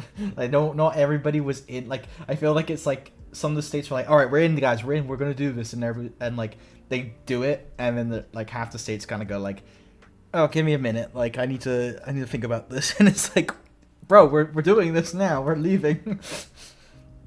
Yeah. But what I found funny about John Adams, like, and this is I need to make a Swag Academy video on this.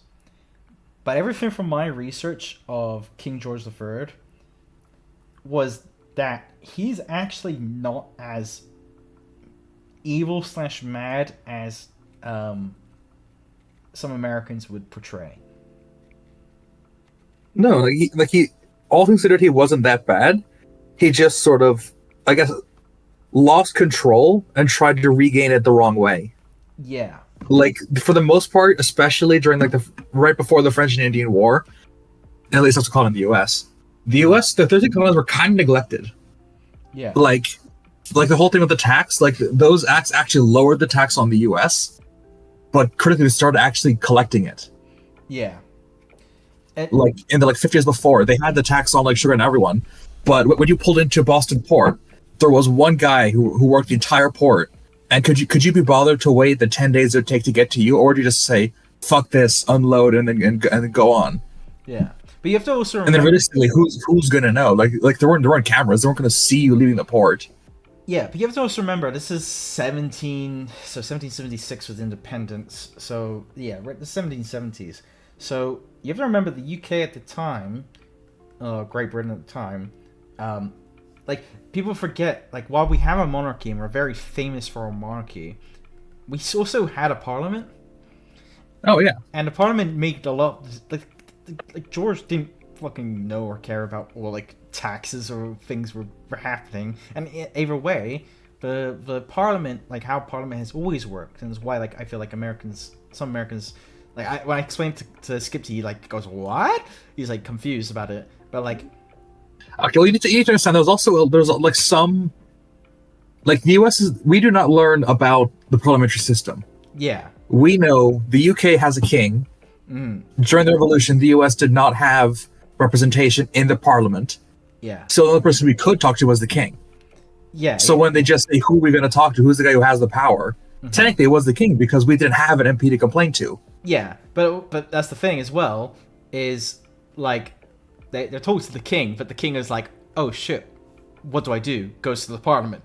And the parliament goes, Yeah. yeah, don't listen to them. They're fucking morons or whatever. And then the king like talks like back, but like because he's like the voice of. And it's not me trying to like stick up for monarchy or whatever. That's not like Yeah. it's just me like trying to character assess like King George, and Yeah. I was like I'm reading like about him a lot at the moment. He's a fascinating character. He's actually a lot more interesting than I thought in what I've ever been told. But he like one of the first things he did was like when America declared independence, he was just like okay, like they've declared independence, this sucks and stuff, but like we might as well just become like best friends. Like his whole project of like American, like the whole idea of Britain and America being best friends, originally spawned from him, and like also the same goes to like George Washington, because George Washington was on the same like the first thing we should probably do is Yeah. become friends with Britain. And John Adams, when he first met King George, it was apparently they had a really nice relationship. The only one who was against it was who was it? It wasn't Thomas Jefferson. I think was it. I think it was Alexander Hamilton, right? Yeah, it was like pro French. I was gonna say because guy. I mean after that there was actually because Alexander Hamilton was very very prolific writer and publisher. Yeah. So even though he tended to be a minority on some things, he was very good at getting people to agree with him.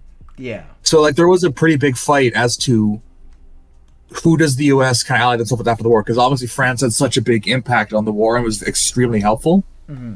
But the U.S. was basically unrelated to France. Like Louisiana wasn't part of the U.S. yet; it was all British colonies. And also, France at the time was still a monarchy, so yeah, it was like. Well, I mean, to be fair, like there was talk about making the U.S. a monarchy, because immediately post-war, they made the U.S. had the Articles of Confederation, which sucked. Yeah, and they asked. They were George, awful. Didn't they ask George Washington to be king essentially, and he was like, nah. I think it's a little bit more complicated because they had the presidency, but it was basically going to be he technically was unanimously elected both times. He was president, Mm-hmm. but from what I remember, is he didn't want to become king, and he didn't take a third term because he feared if he died in office, people would see it as an appointment for life instead of just Yeah. you should be there while you have the ability. And it's I mean it makes sense because he died 3 years into the third term of the presidency. So if he was president, he would have died in office. Yeah, I think as well. Like he is like an interesting human being because he is one person who had like all the power and then just kind of went, I can't be fucked to this. Like, Yeah.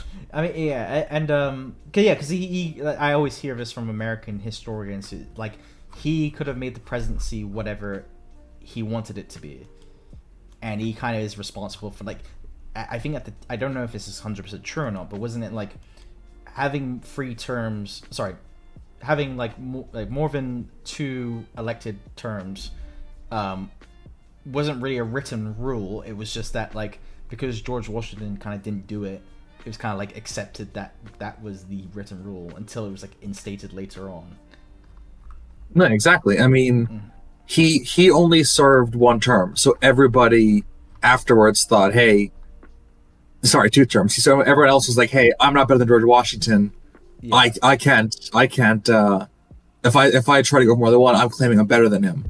Yeah, I mean, like one of the interesting things. So I went to the U.S. in 2016, and like what was really funny was like Trump had just been elected, and me and my class, I was in a really good class, but none of me and my class were all like history buffs.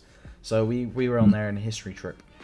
And we did not care about what was happening in the US now. We only cared about like the revolutionary stuff because that was what our class was about. And what I found really interesting about like the whole like he could have made a presidency or whatever he wanted, and some people wanted him to be like God King of America forever, you know?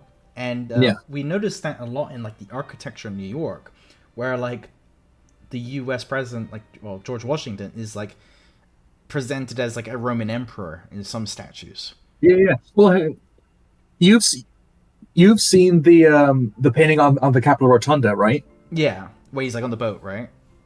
No, Oh, no, that's no. across the hill. Like, look up the painting on the Capitol of the on the top of the Capitol Rotunda on the dome.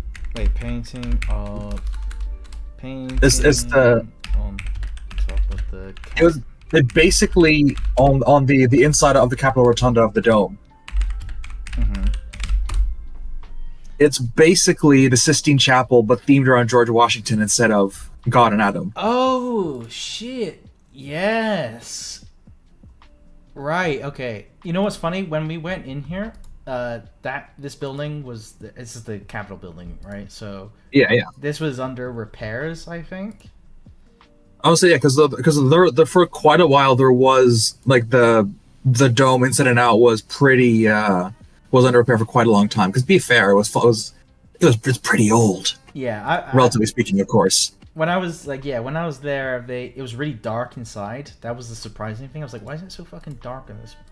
I'll say it is normally a lot brighter because there are a lot of windows and a lot of bright stone, like a lot of white marble, Yeah. copper, and like gold and like gold plated stuff like that. It's a lot brighter when it's fully operational, I guess you'd say. You know what's really funny? I've been inside the Congress Hall, because like on the Mhm. tour guide, and I've never been inside the House of Commons, which means I have been inside U.S. government more than I have been in my own country's government. But that's interesting. Like, yeah, the whole of like that painting of George Washington being up there with like, yeah, God and the angels and stuff. That's like fascinating. But yeah, like no, that's exactly what I meant. Like what, like because we did what we call the Independence tour, where we started in New York and then we went to Philadelphia. Okay, fair enough. Yeah, that's where you go. Yeah, and then we went in. So when we were in Philadelphia, we also went to Gettysburg because we wanted to see like where Abraham Lincoln did his famous speech. Gettysburg is an interesting place to go to, and I don't think it's ever. I mean, maybe talk about in America a lot, but like internationally, like the Civil War is just kind of like, oh yeah, it's the North versus the South. But like in states like Pennsylvania, like things were weird because you obviously had those front lines, and states like along those front lines were always somewhat very split, if it makes sense. Yeah. So like there was this really heavy in like Gettysburg. There's this heavy, obviously like Democratic presence where it's like obviously like we're unionists and stuff, even though like the parties have switched by this point. But like it was like there was a very big unionist presence, but also this very heavy separatist like position as well, which is a very interesting like concept to me because it's almost like in our heads, like, well, from like outsiders' perspectives, it's like, I don't know, like being like, okay, maybe I guess like slavery and stuff. So like Nazi Germany versus the Allies, and then people being like still like mad about it, if it makes sense. Yeah, I can see that. I mean, yeah, and well, a big thing in the U.S. was also the lost cause thing, where it was trying to redefine the Civil War as to be about states' rights as opposed to slavery. Yeah, and I think that's one of the biggest things I've been reading about recently. I just recently learned about like what was it? Like, so essentially after the Civil War there was the program to rebuild the South because they knew that like they couldn't simply just write it Reconstruction. down. Reconstruction. Yeah. And Right. I'll be back in 1 minute. Hold on. Sorry. okay, nice.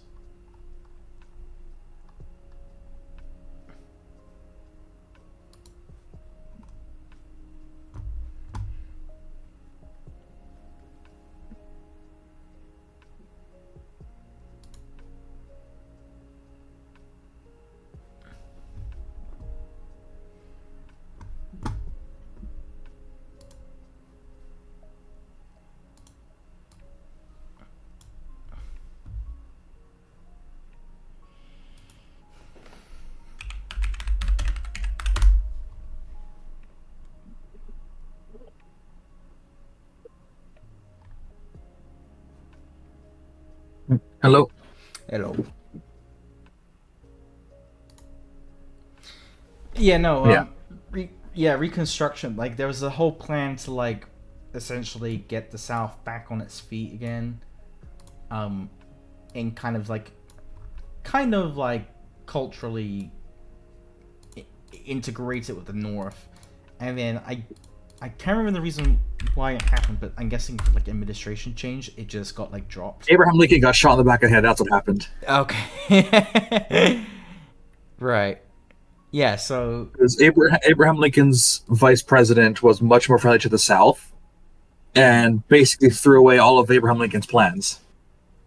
right. Yeah. I mean, it's like it is really a nutty one. Like the U.S. Civil War is like a nutty. Like, don't get me wrong, the U.K. has had civil wars. It's just like our civil wars are not that tied to like obviously like the don't get me wrong, the Civil War was definitely slavery, but there's also a lot of baggage behind that as well, like the Yankee culture versus like the Dixie culture.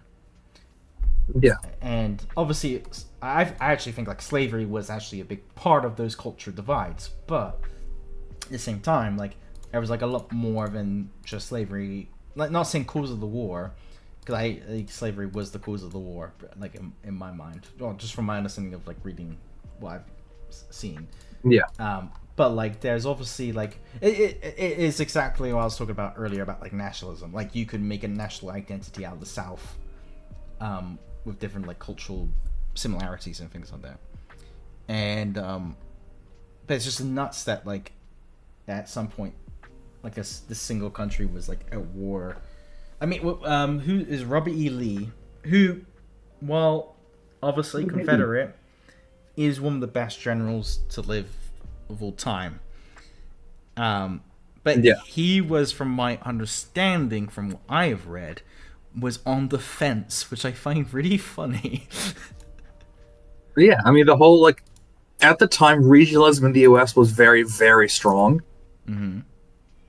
Like, it would basically, I mean, I guess you could say it's kind of like like if you're Scottish versus English. Mm-hmm. Like, if Scotland and England went to war, would a Scottish general fight for the Union? Yeah. I mean, it's kind of like that. So, like, they're like at the time, the question was, should you be loyal to your country or to your region? Yeah. I mean, So, yeah. That's why, like, a lot of Southern generals were like, I like the U.S., but I like Virginia more, I like South Carolina more, Georgia, Maryland, whatever. Not Maryland, but the ones like that, or Tennessee. yeah. And also something went the other way as well. I mean, like, even some Union generals were like, I like the U.S., but I like Vermont more.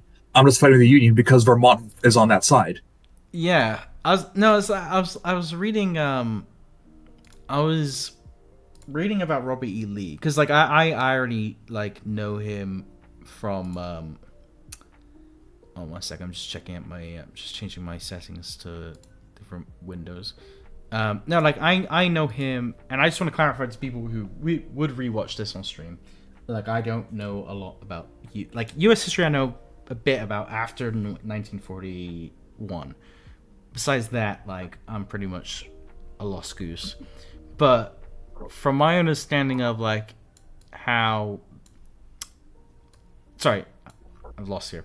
No, I was just fixing this like collab cam thing I'm doing on my stream. But right. But no, like when I was reading up on like Robert E. Lee, apparently like when it came to like the topic of slavery, it appeared to me like it kind of looked like he was like sort of just indifferent to it. He just didn't care about it that much.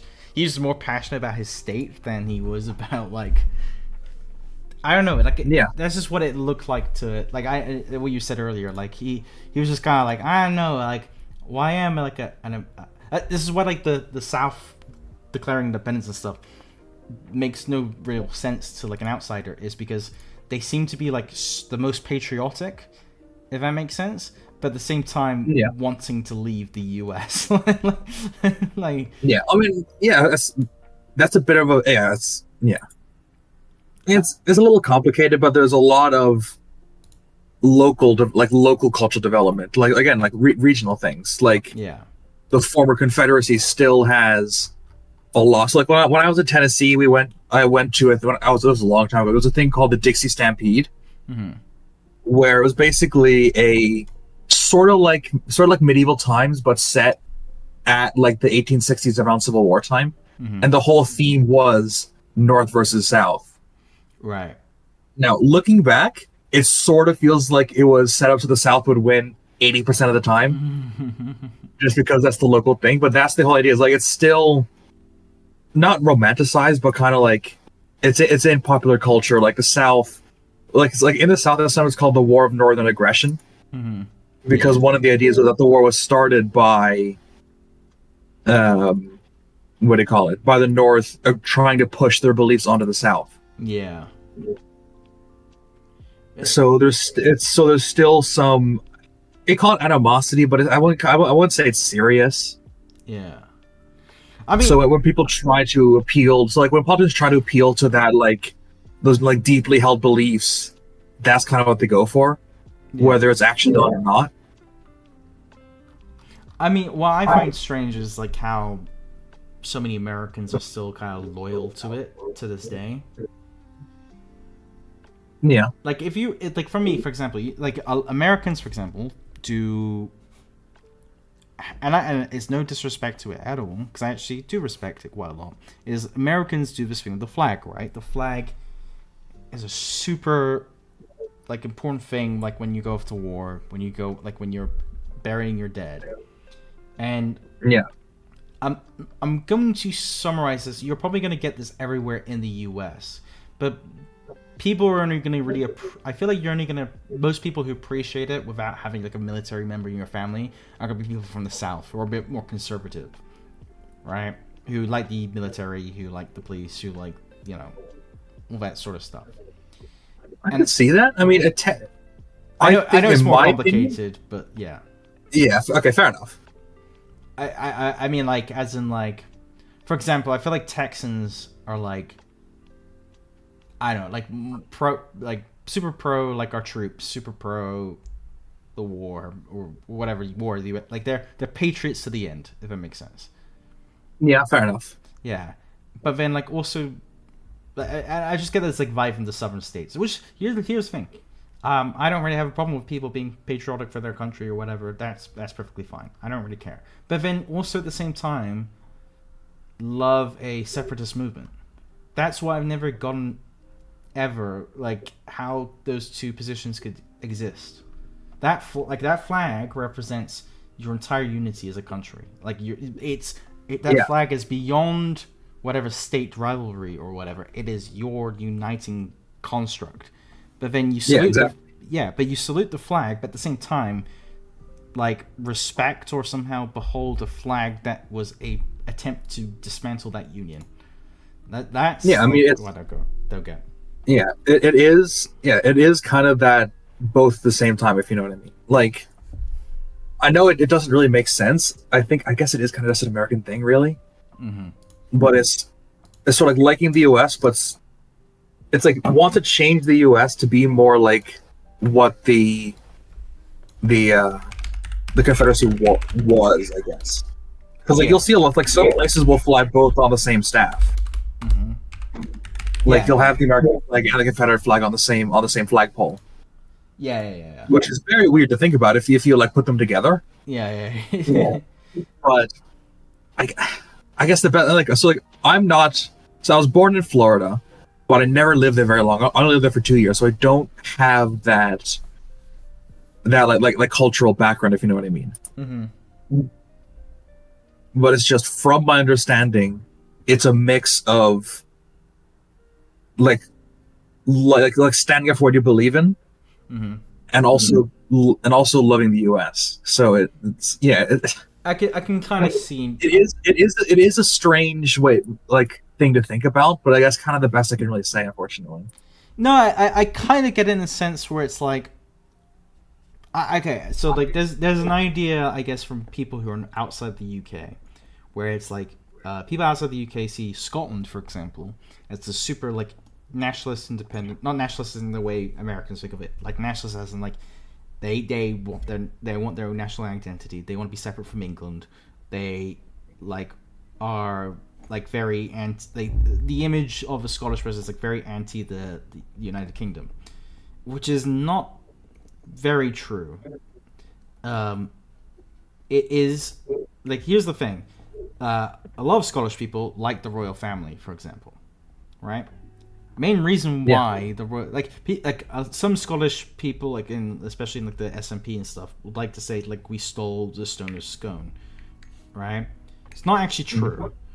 We inherited it, and it's not even we inherited it as English people inherited. The royal family inherited it, because our royal family, and I mentioned this in my first Swag Academy with the Scottish with who was it? It was what's her name? I forgot her name now. I gotta go to Swag Academy now. Agnes of Dunbar, right? Yeah, Angus Dunbar, right? Yeah, exactly. But when I talk about that, in the video, like, the royal family's like an actual direct descendant that we can, like, to be fair, all royal family members in England are somewhat kind of direct descendants, but like a consistent direct descendant where like the royal family blood actually passes straight through, like, sure, into sometimes cousins, but like not into weird like second, third cousins or anything, like straight into like first cousins and stuff. The royal family now are direct descendants of Robert the Bruce, who is like Scotland's George Washington. Yeah. So like the royal family of the UK, and that's why we call ourselves the UK and not like England, Scotland and stuff, is because we're united by the crown, and the crown is of both of our countries. So the Scottish independence movement has always never somewhat made sense to, like, it's more of a Republican like movement than an actual like Scottish nationalism movement. And it's like, if you want, don't get me wrong, I think we should become more Republican. Also, to clarify to Americans, not as in like Republican like the US, but like Republican as in like we drop monarchism. I'm all for that. But at the same time, I do somewhat respect like the monarchist, like, not tradition's the wrong word, but like we have like this deal with the monarchy, and so it's like hard to explain to people. But we have a deal with the monarchy, and the deal is essentially this: you stick up for the people, essentially, and we're happy for you to like live in your throne and like have power. And so like, the reason why like the monarchy doesn't take a political position, because it wants to represent the people. It's somewhat like a socialist monarchy, if that makes sense. Fair enough. Yeah, and the thing is, the monarchy has absolute power that people don't realize. Well, kind of. This is why I was actually mentioning the executive orders earlier. Was because like I found it funny is like you declared independence and then you established executive orders. Now the king for the last, I want to say, 800 years in the UK hasn't had the power like the executive order, right? Because that's a very powerful tool to just be like, I want this to happen. Okay, for 30 days you get this. And what I find funny, like I was making a joke, I think, on the general, was that like you overthrew a monarchy to replace it with kind of an even more powerful monarchy, because I mean the powerful president is a much more recent thing in the US. Like executive order. So George Washington never did any executive orders, but after that, every president has except for one. Until for a while, they were only ever supposed to be a directive towards parts of the executive. But it's still technically what they are, but they're a lot more widesweeping now. So it would have been like, oh, I'm going to direct the Department of Defense, or with the Secretary of War at the time, to say, focus more on this area, or research more coastal artillery things. It's within the law. Like, not within the law, but like, so like if the previous government has a certain set of laws that are allowed for like border control, you can now enforce that border control, even though the government hadn't enforced it prior. If it makes sense. Like, kinda, not really. It's directing government. It's directing executive agencies how to carry out the law. Because technically, executive orders are not law, but they still have to obey the Constitution, Okay. and technically, a law would override it. They're a little bit complicated because technically they're not in the Constitution, technically speaking. But there's nothing. It just says the president shall be the leader of the executive. So like for example, illegal immigrants, by law they're illegal, so it shouldn't be there. So it's very easy to deport more illegal immigrants because by law, like, but then like at the same time, I know this is gonna sound bad. I can't blame Trump for that though, because then like change the meaning of what an illegal immigrant is. Yeah, it's a difference of how it's carried out though. Like previously, the executive order was just don't prioritize them. Like prioritize people for deportation if they've committed a violent crime. Yeah. If someone is caught in the middle of like armed robbery, assault, whatever, then they get put on the plane to go back to wherever they're from. But if you're just a person who doesn't have a passport or papers, you sort of get left alone, more or less. Yeah. I mean, ICE still has the authority to get you, but they won't go out looking for you, if you know what I mean. Yeah. They still will sometimes if you got tipped off or they just happened to stop you, then they did still have the authority to deport you. Yeah, but they just didn't, like, there's no point putting resources into that when, you know, you got like other things to put resources into. I mean, like, we have the same thing in the UK. Like, we have thing called like asylum sneaking. Where like you can claim asylum, and then once you've claimed asylum, you can essentially, they put you in like a villa, and then you're required to go to a meeting every 2 weeks to discuss your asylum, and then you just don't ever show up to those meetings and you disappear. Yeah, so if you do that in the US, that is still illegal. Like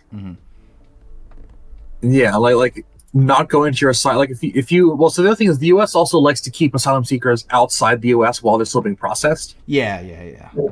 But yeah, so if you're in the US and you're going for asylum and you don't show up to a meeting, that is very illegal, and you will be deported for that. Yeah.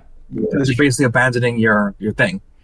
Yeah. Abandoning your appeal for asylum. That was like one of the big like concerns. To be fair, I kind of sympathetic to it, where it's like if you're genuinely seeking asylum and you need it, you're going to want to show up to those meetings. Because like you're like at the end of the day, these people are trying to help you, like try to like get into the country. If your life, like the whole point of asylum is if your life is a threat. But if you're like, oh, I need asylum, okay, we'll put you in this apartment, and then you disappear. It's like, okay, wait a minute. Yeah. And let me just grab another drink. 1 second. BRB. No problem.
I am back. Welcome back. I'll say this about the South. They have the same problem with the Nazis, right? Where Yeah. they we have a joke like I'm sure it's a joke in the U.S., but like the problem with the Nazis is they had really nice uniforms, Yeah. and I feel like the Confederates, not so much the uniforms, but I've always said like about like Southern housing, like the whole like sounds horrible, but those plantations are nice houses. No, yeah. I mean, they're basically mansions. Yeah, exactly. Like the Like having they're made to. yeah, sorry.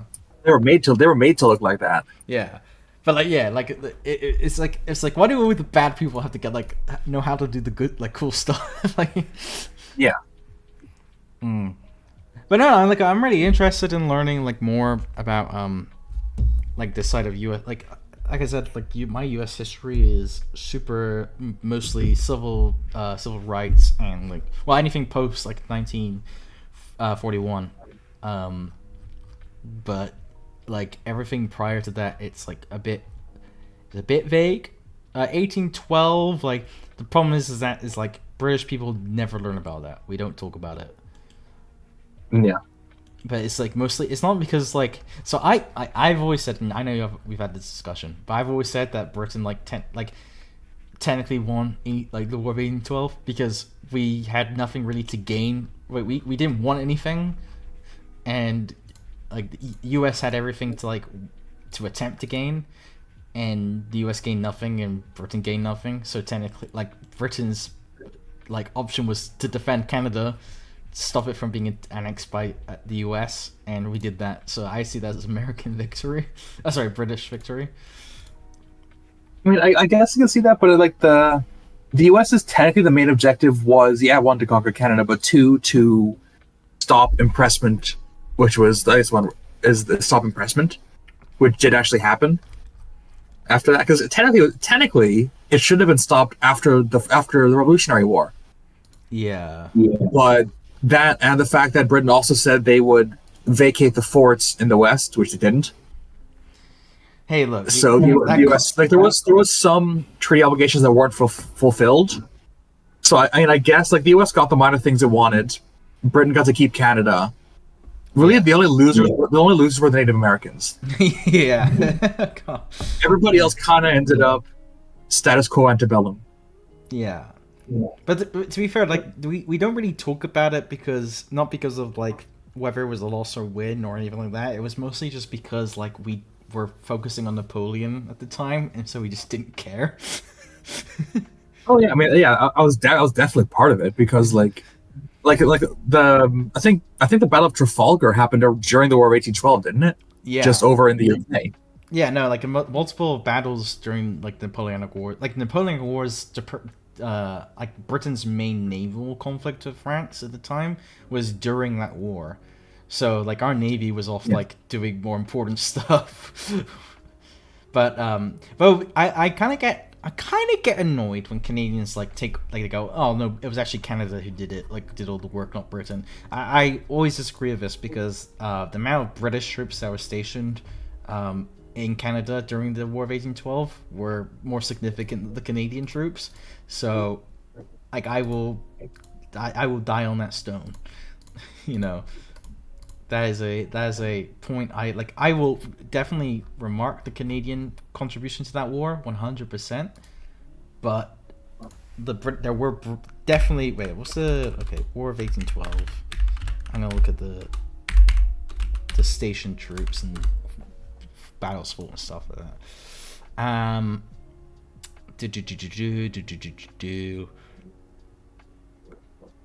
So when it comes to troop presence, 50,000 troops were sent there, which is like at that point, like in 1812, that's like a whole ass army. That is like Britain's majority of its army essentially sent there. Damn, those casualties though.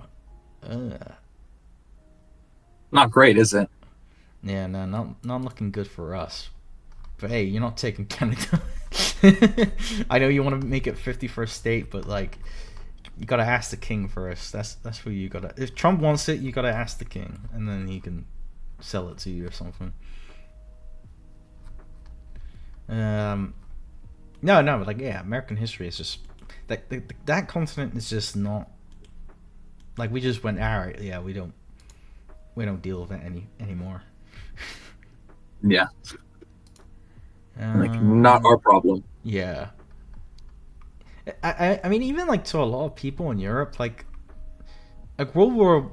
It's weird how we call it World War One and World War Two, because like the Napoleonic Wars to Europeans is like the First World War.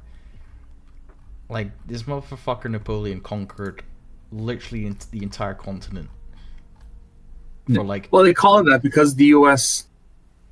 didn't really have anything to do with the Napoleonic Wars, really. Yeah. The only thing the U.S. got out of the Napoleonic Wars was the U.S. got to buy Louisiana for cheap because Napoleon was desperate for cash. Yeah. It's just very funny because you kind of screwed us. Ironically enough, I think that it was financed by the Bank of England. Actually, no, it was financed by Barings, who probably went bankrupt. Long story, but they went bankrupt after a guy made some questionable trades in Singapore and ended up losing them something crazy, like I think it's like $800 million, something like that, in trading losses. Yeah. But yeah, so the UK technically financed the Louisiana Purchase, and then tried to cancel it after Napoleon got exiled for the second time. Yeah. I mean, because at that point, at one point, the only country in the world that recognized Louisiana Purchase was the US. Yeah. Because everybody else said everything Napoleon did doesn't count. And then because he wasn't in charge anymore, France was like, "Yeah, we don't like him either." And this was like, well, "What do you mean? We paid for it. What do you mean? What do you mean it's not real?" I mean, that was maybe kind of payback when the French Revolution was happening, and it was like the coalition era where like all the countries were ganging up on France, and the French went to the US, was like, "Hey, couldn't you like help us out as like revolutionary brothers because we helped in your revolution? Could you help us with like?" Yeah, the U.S. was like, no. "You're on your own, buddy." Yeah, get lost. And then that's when what's his name? Fuck, I had him up a second ago. That's when Hamilton was kind of like, "What the fuck?" Like, yeah, because he was very pro France. He was like, "What if we were just going to leave them to? What if we were just going to leave? What if we were to leave Louis the 16th on his own?" Yeah. And George Washington was like, "Read my lips." Fuck him. Yeah, I mean, like, I mean, it all comes down to like at the end of the day, it's like the U.S. is like the best example of like the U.S. UK like relationship. I always thought was the Pig Wars was like the best. Like, that's the thing I actually know more about. Because obviously like the history. What's his name? History. I can't remember the channel, but Laserpig, or no, Oversimplified. Yeah, he did a video on it, and I did some digging more on it and stuff. And it's also somewhat talked about in UK history because it's like how colonial, like we had to discuss like how British people like drew maps and like. And I got a hot take on that in a second, but like what I found really funny about that whole entire relationship was because obviously it's like in the right corner. Well, left corner, I should say, but left corner of the U.S., super far off, and it was like a border issue that was really like the most, like at the time, the last of everybody's concerns at that point, and the fact that like the U.S. general and then the U.K. general sent letters back being like, "I've conquered this land for our like country and stuff." And like, oh, by the way, we might be at war with the U.S. or at the same time the U.S. was going, we might be at war with the U.K. And both countries were like, "You did what? What the fuck?" Yeah. like Britain at the time. There is a reason the rules of engagement exist now. They don't want you accidentally starting a war with a foreign power. Yeah, like it's just the fact that the UK was like, "What, you just no need to declare war on like the rising superpower," of it like. The U.S. being like, "You just no need to declare war on the world superpower." What the fuck? Yeah. But no. Like I was gonna say, like my hot take on borders, like Britain drew. Don't get me wrong, terrible borders. Obviously, worldwide, we're known for that. At the same time, Okay, we drew these fancy like lines. I gotta bring up a map on my stream. I was reading a really interesting article about borders in the Middle East, which I might make the conflict worse in the Middle East by just doing this, but I mean, okay. But so essentially, like, don't get me wrong, the borders are terrible, but the problem is they were always going to be terrible, no matter who drew them, whether it was the Ottomans or it was a Egyptian empire or Saudi Arabia, right? They were always going to be a problem, because like the ethnic groups, like this region has always been owned for the last, I want to say like 3,000 years by some sort of empire or kingdom, right? That ignored the ethnic groups of that region. Like, it's just always been that case, unfortunately. To give or grant an independent state for each ethnic region would, like, you could do it, but it wouldn't last, because you'd just either be invaded by your neighbor or someone. So, let me put this on Discord stream. Share the screen. There you go. So, like, here's the problem you have. Syria is the best example of this, because you got minority group here, you got a minority group down here, got a minority group up here, you got some minority groups along this. I mean, anywhere you see desert, you're gonna find a village that they have no connection with, like the government. So to make a country out of this is kind of already impossible. Now, that's not to say the British did or the French did a good job of this. Absolutely not. That's not what I'm saying. However, to say anybody would have done a good job of this is, like, misleading. Wishful thinking. Yeah. Like, for example, like Saudi. So here's the thing. There's a reason why these countries along the Gulf are not a part of Saudi. It's because of European colonization, right? Now, whether they would have liked to be a part of Saudi or not, that's not for me to determine. But I always kind of find funny, especially like living in these countries. Like these countries are very, compared to the West, hyper nationalistic, right? Very proud of their country, even though these countries were kind of invented in the last 200 years, but very proud of their countries. And the only thing is, like, that the only reason their countries kind of exist is either whether Britain was around this region and told the Saudis to fuck off, or when the Americans put their military bases and told Saudi to fuck off. It's essentially like their existence. When it comes to Africa, a bit more complicated. To be fair, it was essentially a question of who could be fucked to divide. If I can find a tab here, African culture map. Yeah, like nobody, especially, I mean, I don't think even now, but nobody in the 1800s was willing to give this an attempt. And so, and to be fair, it's a bit weird because, like, obviously I'm around more Middle Eastern circles, so I hear of them like bitch a lot about the borders, even though they're very proud of their borders, but at the same time hate their borders because they wish they were a bit bigger. Every single one of them. And yeah, I mean, like, I have that same problem. Don't worry, I wish it was a bit big. I'm joking. But no, this was like, I feel like, yeah, Africa kind of got fucked up the most with the borders situation. But at the same time, if I could give, it sounds horrible, but if I can give the European powers a bit of credit,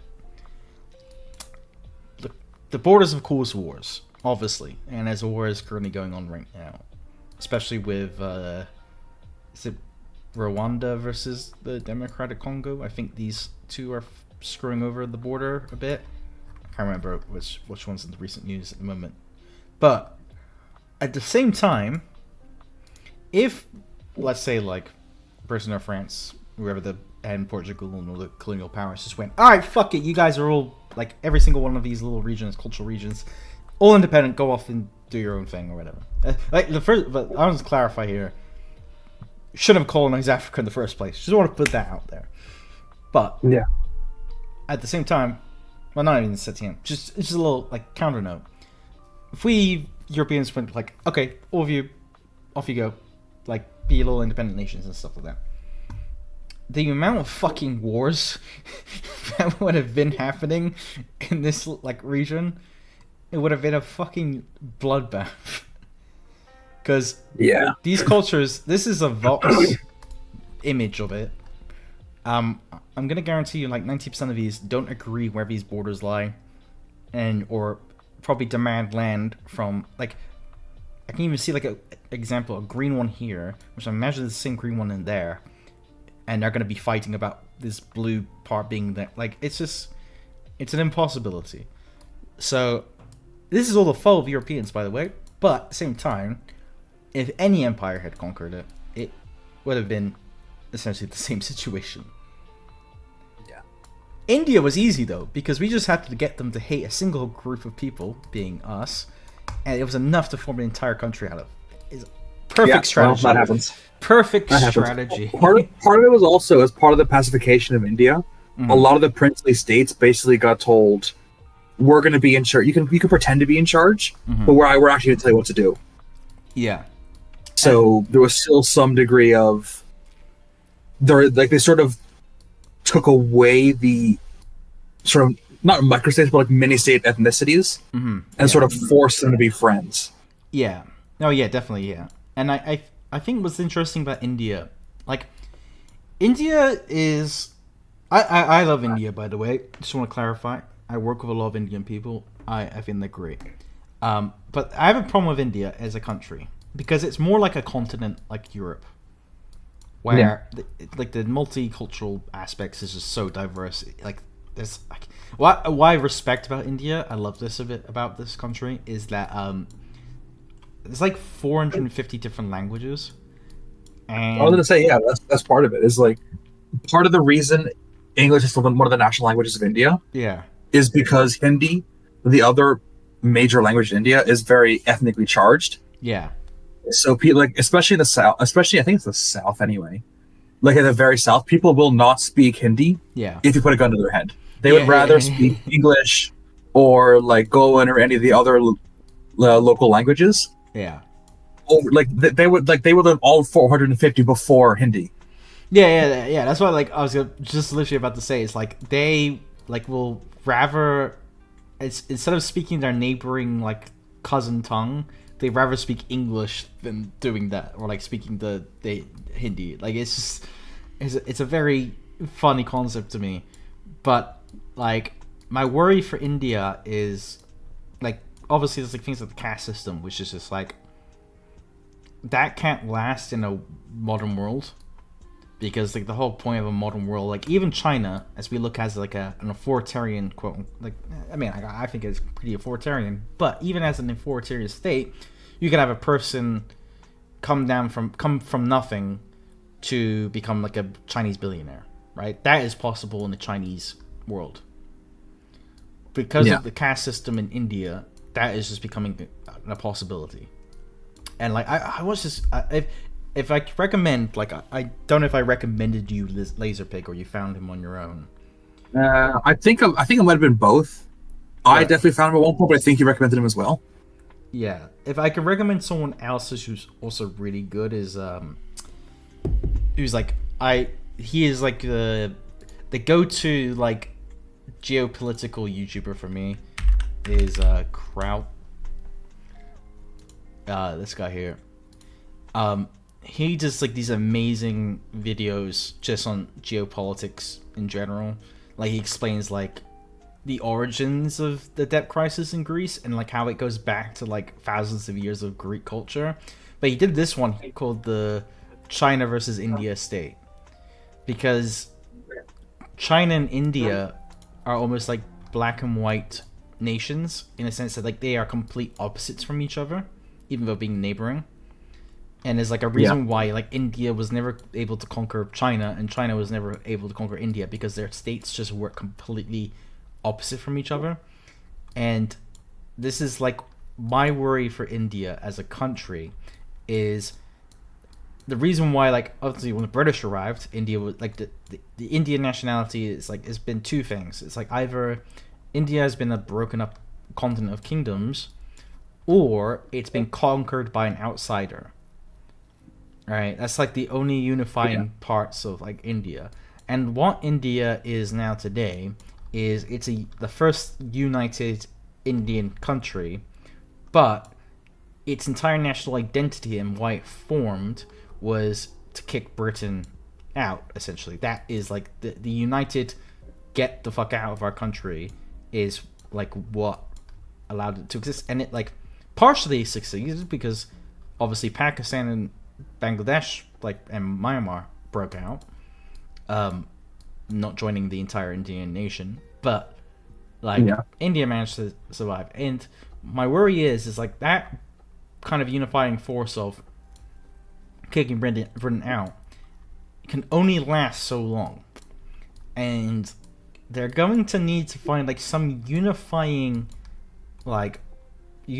concept to keep this country united, because at the moment, from my understanding of India, is very, very like the tensions religiously, racially, and culturally are like not in a good state at the moment.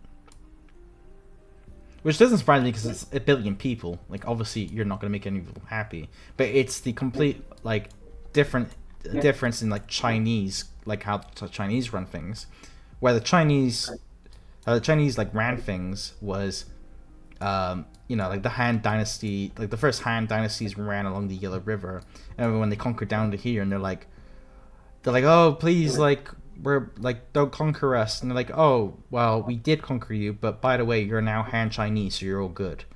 And they're like, what? Yeah.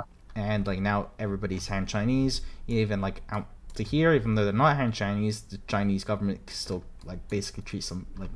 It's the same like how the Roman Empire built. So the Roman Empire first developed, they had a big, massive problem where, like, so how the Roman government worked was that you would essentially send out generals to run parts of the empire. So you would always have a guy in Spain, a guy in France, a guy in the Balkans, a guy in Anatolia, the guys in Egypt, and the guy in like North Africa or Carthage. But this became a bit of a problem because of the cultural differences between all these regions. So what the Romans came up with was pretty simple. Well, one, obviously, it's a bit overrated, but at the same time it did help with connecting Rome as an empire, was build roads, obviously, so you can get more trade and more cultural influence into these regions. But the other thing they did, which is really important, was they gave everybody essentially a Roman passport. Now, it wasn't a physical passport, but they made essentially everybody a citizen of the empire. So there's no secondary class citizens. And so whether you were from Genoa or you were from, I don't know, Tartus, you were a Roman citizen. And this happened late in the empire, and I think it may have been a bit too late to like adapt, but they were essentially doing what the Chinese had already been doing for like 1,000 years, where they just went like, oh, you there in like Monkai, you're now Han Chinese. And they're like, no, we're not. And it's like, no, you are Han Chinese. Deal with it.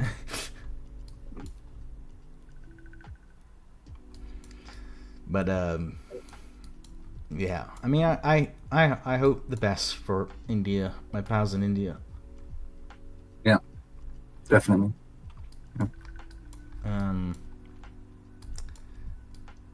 Canada can't be a 31st state though. It's too big. You gotta like break it up. Yeah, no.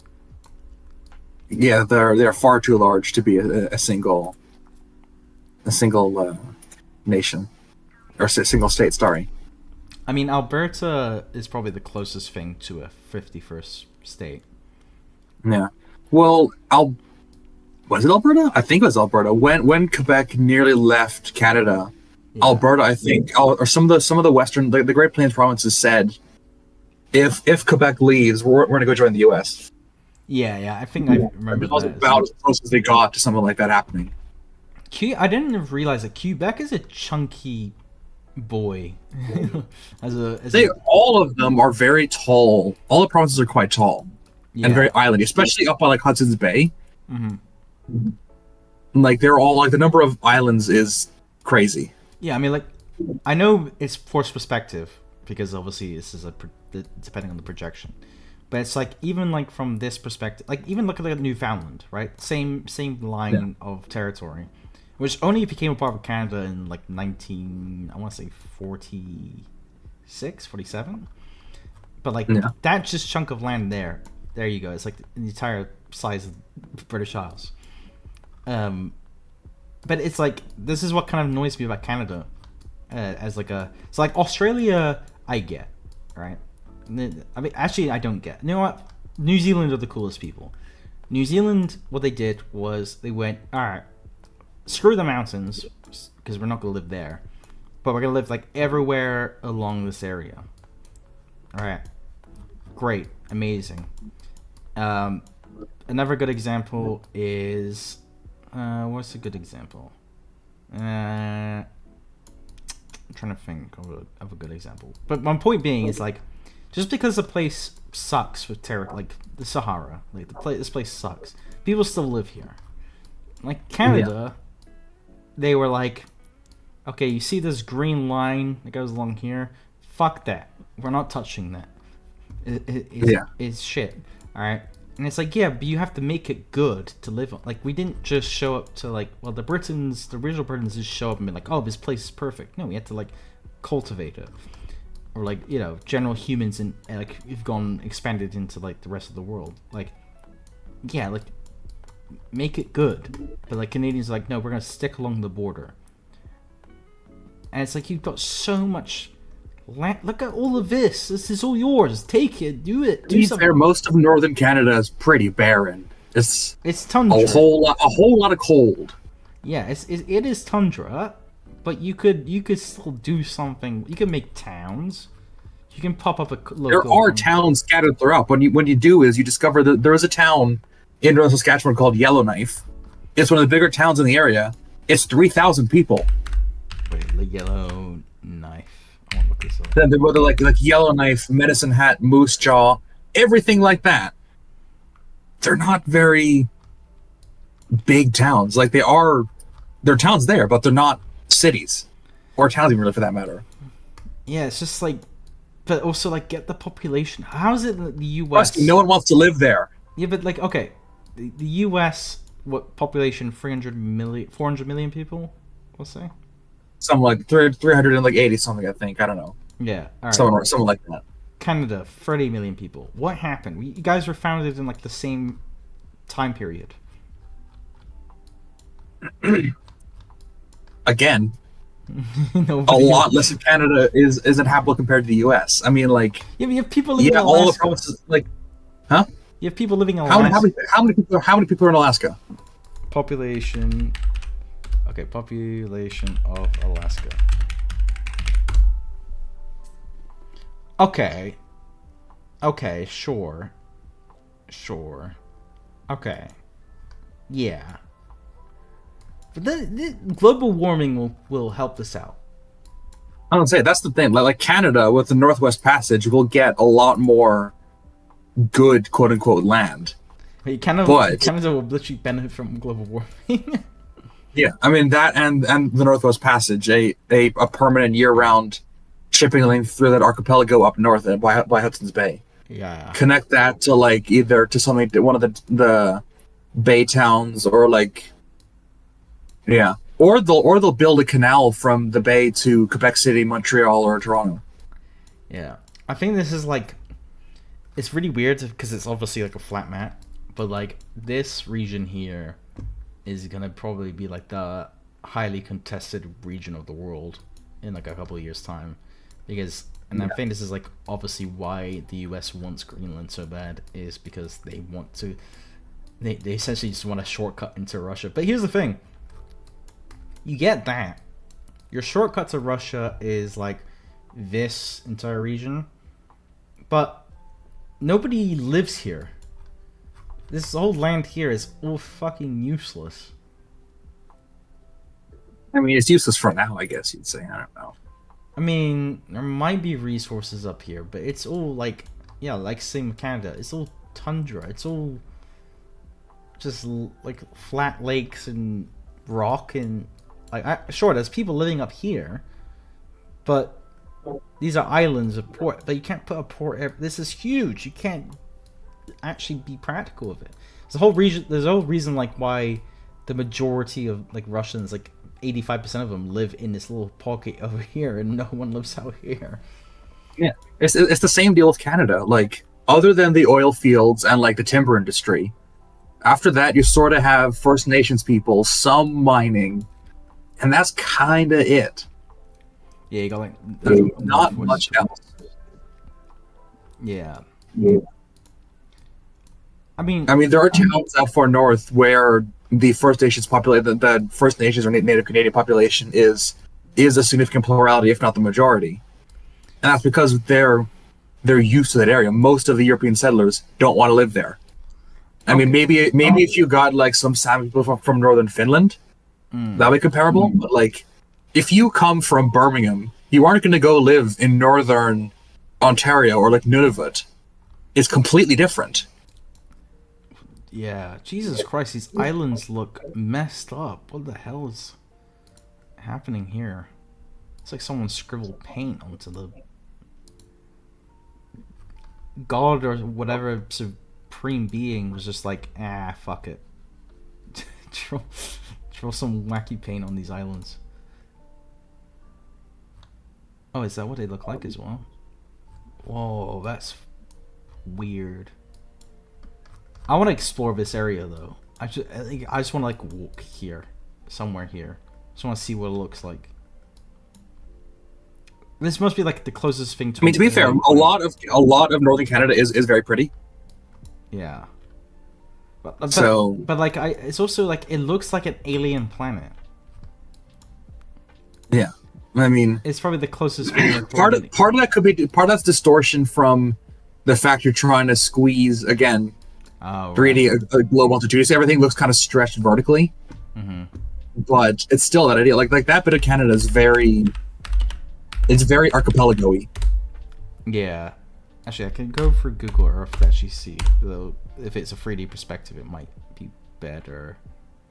Google. Let's just use this.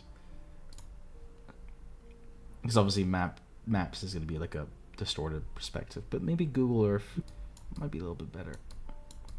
Yeah, it's definitely like less. I mean, it's still big, but it's less projecting. Oh, big, absolutely, but there's less of that like weird vertical stretchy thing. It gets a bit worse as you zoom in, but still. That's kind of weird. Like that to me says that that was formed by glaciers or something. I bet. Yeah, or like I said, God just went fuck it and just like did a Damien Hirst like painting on the ocean. Yeah. I mean, like, Britain is, I don't know, something iconic about our shape. I don't know what it is. It's just like more, I don't know. It's like, I always like the fact that like geologically, it looks like the shoulders up of one of the King's Guard. If Scotland was the hat and England, Wales, and Cornwall were like the head and shoulders. Yeah. What's really funny though, like, so I didn't know this until a few years ago, where, so this is like obviously the border between Scotland and England. Berwick upon Tweed. Yeah, but the geological border, because like Scotland and England, like geologically, are two separate identities. Like they were like during the not the Cretaceous, but the period after that is when they first formed together. And even though the mountain ranges here, that is not where the border of these islands came. The border of these islands were around this territory here. So there was a time and period where England and Scotland were completely separate islands. I mean, like the Appalachian Mountains in the U.S. are the same mountain chain as the Scottish Highlands and the rocks on the west, on the Oh, very, very west of Ireland, down by like Kerry and Cork. They're yeah. all technically the same. They're the same mountain chain. Oh wow. Just they're just extremely old. Yeah. But I just find that funny though. It's just like our border, because you'll find like different types of plants grow in Scotland than they will in England, because of just how like the volcanic like soil works in these countries. They're completely different. Though I do actually, now that I'm thinking about it, Berwick upon Tweed should probably be a part of Scotland, because I'm mad about how this is the border of its river, and then it stops here, and then doesn't continue into the yeah, maybe Berwick upon Tweed should be Scotland. Now that I think of it, it just looks nicer because we just use the river esque. Yeah. Excuse me. I draw all of my borders based on aesthetics and nothing else. Exactly, that's what I mean. Though this is just gross. um, I mean, you might as well just keep the island at this point. Yeah, I don't care. Wales. Is really Wales Cup? Wales? No. Wait a minute. This is wrong. This is wrong. You seem like you're having like opinions on the matter. Oh, okay, this is the river that blocks off Wales. Yeah. No, I mean just like I've always said like I feel like I this is the most, and I don't have any actually I was about to say in the most respectful way possible, I don't have respect for Northern Ireland. Um, but what I mean by this is that like I don't think we would lose anything from giving up Northern Ireland, so you might as well have it. That's like like the problem is, like I've always said about like, I mean, you might find people in London who care so much about Northern Ireland and how it needs to be a part of Britain or whatever. And I get it to a perspective where like you can't force people who don't want to be a part of a country to be a part of a country.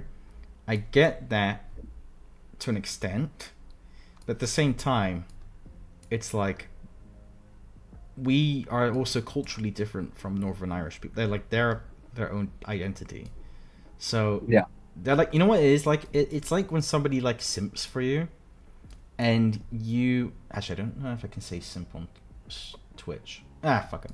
No, but it's like when somebody simps for you, and you don't like it. It's like awkward, because like the way Northern Irish people about like talk about being part of the union, it's almost like, are you sure you want this? Like, are you sure you're proud to be? They're like, oh, British through and through. You're like, okay, sure, why not? I guess. But I mean, this is, I guess, how it ended up. Like, I mean, Yeah. uh, Well, there's a very long story there. yeah. But ooh, Dublin do be looking. Dublin's an interesting city. Yeah. Dublin's Mm, nice. yeah, it is a nice city. I like how you got like the green pastures, just like stuck in the middle of suburbs. Yeah. So some of those are just parks. I mean, this looks like a golf course to me. Hey, it's a golf club. Although there are a lot of golf courses as well. Yeah, and it's fascinating. This is where like my parents live at the moment. In won't point out the town, but in this region of France here, somewhere along here, in the thousands and thousands of farms. um, ooh, that's a good country to look up. Liechtenstein. There you are. The best way to survive as a country: make sure everybody forgets about you existing, That's how you Yeah. do it. Let's see how you survive all wars in like the last 300 years. Just make people forget you exist. They are literally they're literally a strip. That is all their country is. It is a literal road that goes from here to here. Like no one lives up You gotta here. do what you gotta do. Yeah, I respect that. That's better than having like a military. Just like being so small, people forget you exist. Oh. Oh, that's you know want to see some funny British borders. Yeah. This little area here is all British owned. This little corridor, and it goes through here, along here.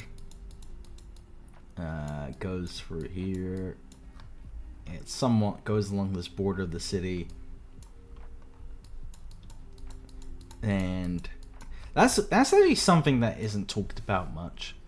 And I'm surprised this is like not a thing. Because like I feel like if that's not a thing, then the rest of the world could like not be a thing.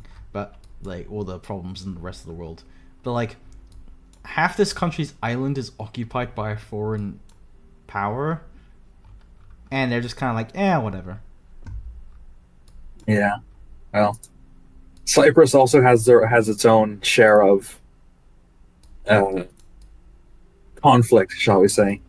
Yeah, but they're just like, I've never heard of is it Cyprian? But I've never like heard one complain about they're like, I'm from Cyprus. I'm like, okay, cool, and they're like, yeah, no, it's a good country. You should come visit. Like, I don't know. They never talk about the North Cyprus because nobody thinks it exists. I think only Turkey recognizes it, right? Yeah, that's the thing. And it's like, but also like Turkey could be a power, but they're just not, just because of inefficient governing. But like Turkey has no global like footmark, if that makes sense, because like Turkey, I always like to call Turkey the dark horses of the world, where they're part of NATO, but like also are not big fans of NATO. They are like wanting to be a part of the EU, but kind of hate everything the EU does. Hate Russia, but willing to like trade with Russia. Like hate for conflict down here, but at the same time justifies their military expenditure, so they're happy with it. Like it's just like they're a living contradictory, and but they have no like international political recognition or identity or standing to claim this, or identify this region as an independent country. So the fact that this still is a border to this day is nuts to me. It should have been like over a long time. Like I don't get what Turkey gains from it. Nothing. Literally nothing. They get to tell Greece to screw off. Yeah, but like Greece, you know what's funny? Greece is more than happy to befriend Turkey, even though like rivalries, like though like iconic, similar to like England and France's. Greece is more likely to befriend like Turkey than it is to befriend Bulgaria. Like these motherfuckers hate each other because North Macedonians and Bulgaria, like Bulgarians think North Macedonians are like basically, essentially Bulgarians. Greece are like nah. Like, because North Macedonia is where Alexander the Great's from, and he's Greek, so he's one of us. And then Albania is like, shut the fuck up, both of you. Like, you guys are all both wrong. And then, like, I love the Balkans, because the Balkans are just so different, even though they're right next to each other. But yeah, like, Albania is like telling everybody to shut the fuck up, like, leave me alone. You have Montenegro who's sleeping, which by the way is not a racist remark. Montenegro proud that they are the best sleepers in the world. I have proof of this. They have a tournament, Montenegro sleeping tournament. Montenegro is battled for the laziest citizen prize. There we go.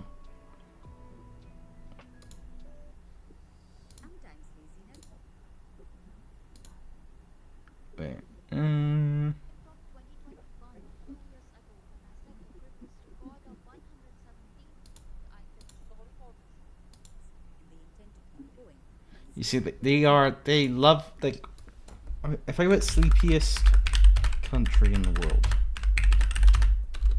I'm pretty sure they'll come up.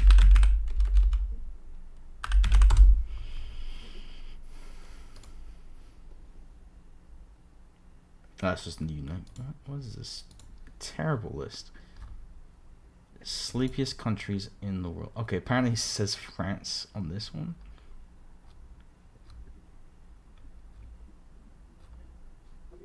No, just give me a list. I want a list. I feel like, no, I'm pretty sure it's like a part of their national identity. Montenegro sleep Olympics, maybe. Lazy Olympics. That's something.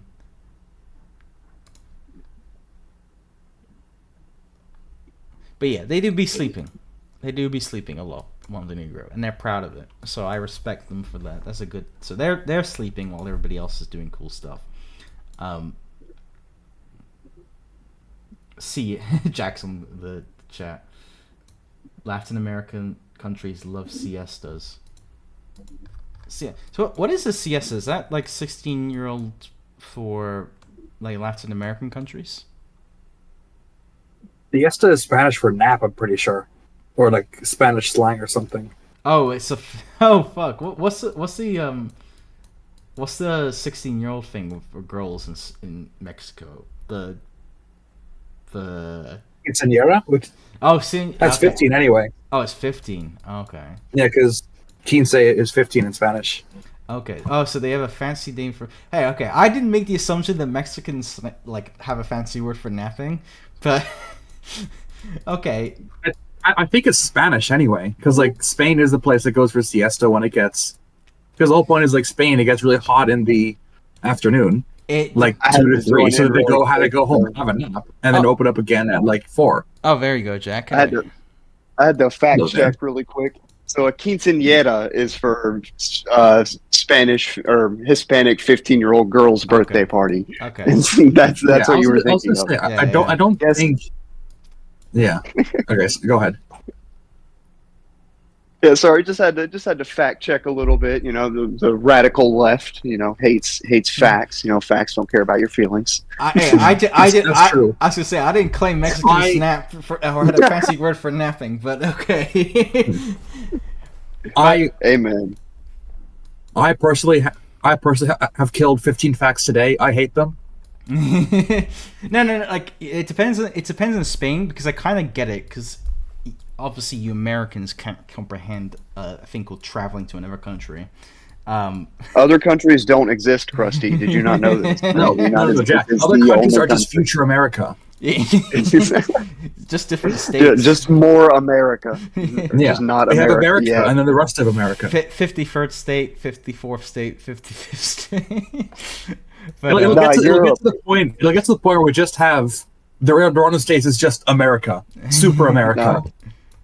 Europe is the 53rd state after Canada and Mexico. But I was gonna say, like, if you've ever been drunk in Spain, that is the most torturous experience of your life, because it's so dry and like they put their biggest and best cities in the south, which is a terrible idea. Madrid snubbed. And it's just, yeah, like Madrid is like literally on the border where the green starts. All of this is just desert. So when I'm guessing when the Spanish arrived in Mexico and they saw this green stuff, and they're like, fuck that. And they got to here and they were like, perfect. Just like home. Just like just like home, yeah.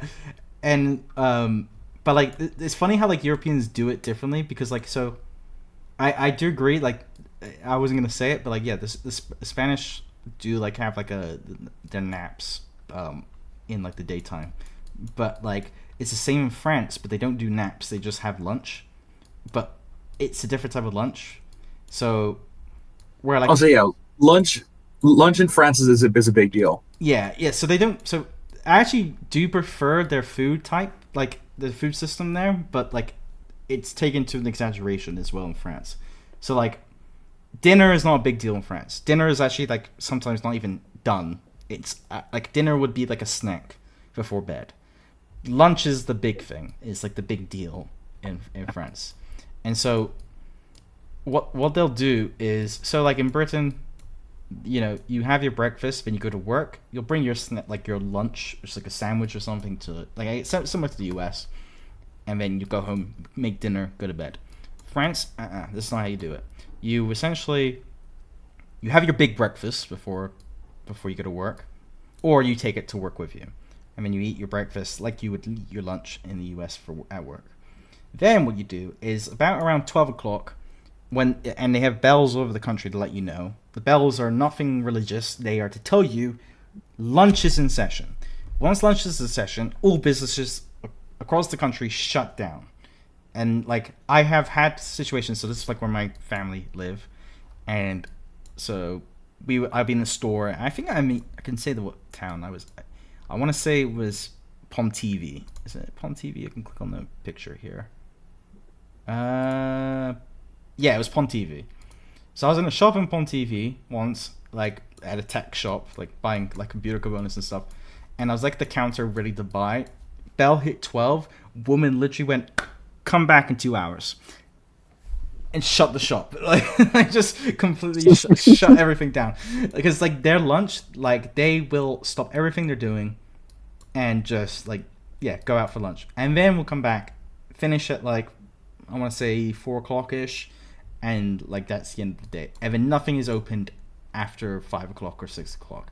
This is why they have like only 36 hours a week work. they have so little. Somebody has to drink the wine at home.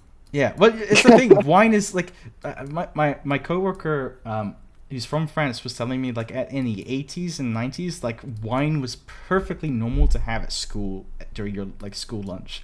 Like red wine was like a necessity to have. Yeah, the French are like, who's gonna day drink if we don't? Yeah. I mean, to be fair, like this is a reason why like France, like so Spain has been trying to do the 4-day work week. I don't know how well that's been going, but France just couldn't do it because they already have 36 hours a week. they don't do enough in like the weekday to like qualify for like if they had to do a 4-day work week, it would mean that they would have to make every day that they work 40 hours. It's just not possible. You can't do that with lunch. So it's impossible to integrate it into France's culture. What y'all know about shower beers? Yeah. Not real alcoholics.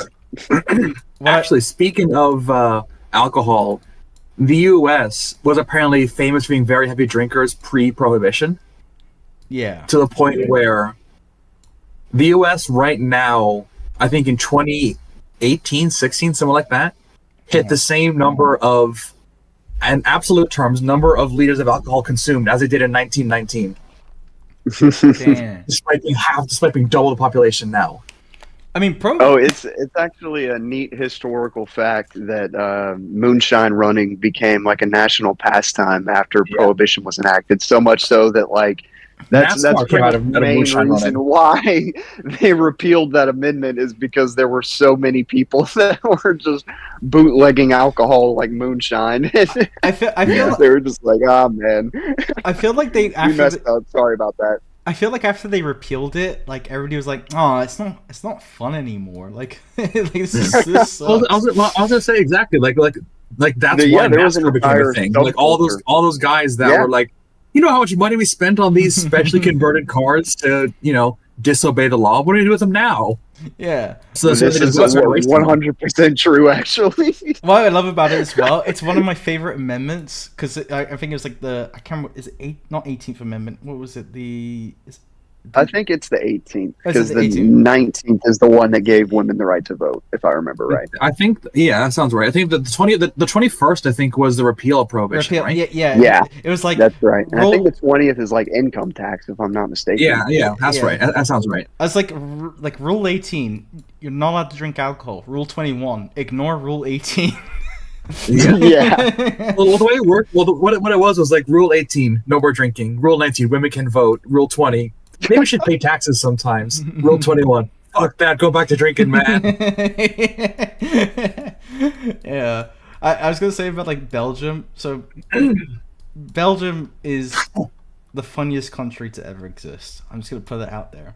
It shouldn't really exist. It should be two countries, like culturally. It should be like actually where that line is perfectly where it should be. The French bit and the Flemish bit, right? Yeah, exactly. And I was Y'all just be giving anybody a country, bro. Yeah, but no, but like they. So I was telling Tim earlier, like so Belgium hasn't had a president or prime minister in like the last 10 years because this side keeps voting on their guy and this side keeps voting on their guy and they keep getting 50-50 results in the elections, so they have to keep recalling the elections. And so they just don't have a president. Yeah, they literally been like standstill. The only reason this country exists is because Britain went, France, you can't have too much. Germany, you can't have too much. So we're gonna put a country here, and like the Dutch were like, could we take? No. You keep your hands off of this. This is like a neutral country. Like even like with the Congo, when this whole region was like colonized, it was literally an argument of France being like, we want this, and Germany going, no, we need this because our colony's here and we need to go across here, and they couldn't agree, and Britain went like, well, no, actually Britain didn't go. Belgium, well, the king was like, hey, could I have it as like a personal garden? And Britain was like, I guess that keeps to the status quo. And Germany, King Leopold, very much not a chill guy. Yeah, he was a piece of shit. So Belgium is like, it just doesn't like. I explained it in the last Swag Academy I was on, and not the last one, the one prior to that, and I don't think people got the joke. But like, so World War I happened, obviously Germany was like, can we go for you? And Belgium was like, no, I'm neutral. And then Germany just went through it anyways. Hey, can we go for you? And Belgium was like, no. And Germany was like, okay, we're going to invade you. France goes, hey, let us get to your border and we'll defend you and we'll stop them from coming through Brussels. And Belgium was like, look, we appreciate the help, but we're going to do this on our own. And it's like, excuse me? Like, what? And then, like, obviously Belgium gets annexed and it's like, what the fuck, France? And France is like, well, we're pretty much fucked. But the whole point I was going to make about Belgium is, so Belgium, like this part of Belgium, speak very close to French. They speak a form of French, like Belgium, which is like a type of French. Very similar. Like if you can speak French, you can understand this part of Belgium. And so my dad is pretty much fluent in French. And one day, because our flights back to the Middle East were canceled in Paris, because obviously in Paris they're always striking. So the flights for like about a week were constantly striking. We had to delay our flight 3 times to the point the airline was like, fuck it, just get a flight in from Amsterdam. Like, we can't take you from Paris because they keep striking. So we drove all the way from here, all along here, and then we got to Belgium. And here's the thing about Europe, and it's something I've never, like, I didn't realize was a thing until I was in the US, because like Cullen took me through, so this is Kentucky. So he took me through this border point here, where we went 1 minute into Indiana and then 1 moment into Illinois, which I thought was really cool, that you can go to like 3 states at once. It's talking about like the state welcome signs versus like how you just don't exist in European borders. Yeah, exactly. There's no sign when you go to some of these highways. There is no sign to let you know that you're in Belgium. So my dad gets to like, he's driving around like along this border point here. So the people here are gonna be able to understand French. And he gets like the first petrol station, and he's like, okay, they're probably not gonna speak English, so I'm gonna try French and see how like that goes. Gets to the first petrol station, asks the French woman like, hey, can we get this, and like we'll pay for the petrol and stuff. And the woman responds to him in French, so she understood exactly what he said. Was like, don't speak to me in French. You can either speak to me in Flemish or you can speak to me in English. There's the 2 languages I will like talk to you in. I can understand you in French, but I'm not talking to you in French. Like, just like, also this line here is like, yeah, fuck these people. It's just like, I'm not even like willing to, like, even though we're like culturally super similar, we're not talking to these people. Fuck them. We're like, it's just. I have to say, Flemish sounds like a language from like Lord of the Rings or something like that. Well, that's not a hot take, because like, so the people who live up here speak Old English.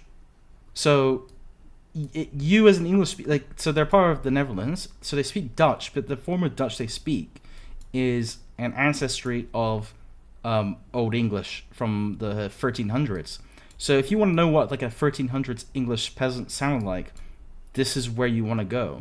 And so if you were a tourist and you travel up here and you try to speak to a native, you would actually kind of get away with it, because the old I'll find the video here. Old. Y'all know about Beowulf? Oh yeah. Hey, what's the, you know Beowulf? Yeah. This is how it sounds like. It's where some of the Anglo-Saxon tribes originally come from. The language they speak here is called Frisian. It's a Germanic language which is very similar to Old English, which makes Friesland the ideal place to try and buy a cow. Hello.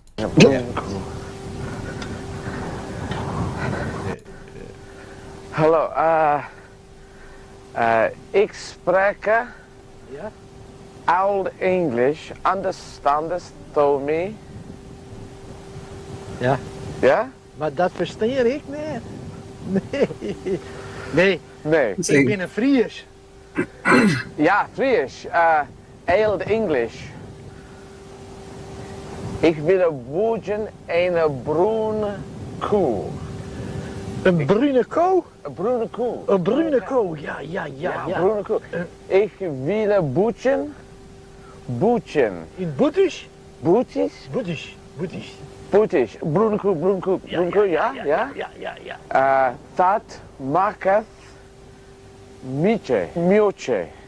Ja, je wil hem melken. Melken. Yeah, I guess it makes sense since it's English is a Germanic language, but it sounds like a weird fusion between German and English. Yeah, exactly. It's like some words it's like you can like kind of grasp.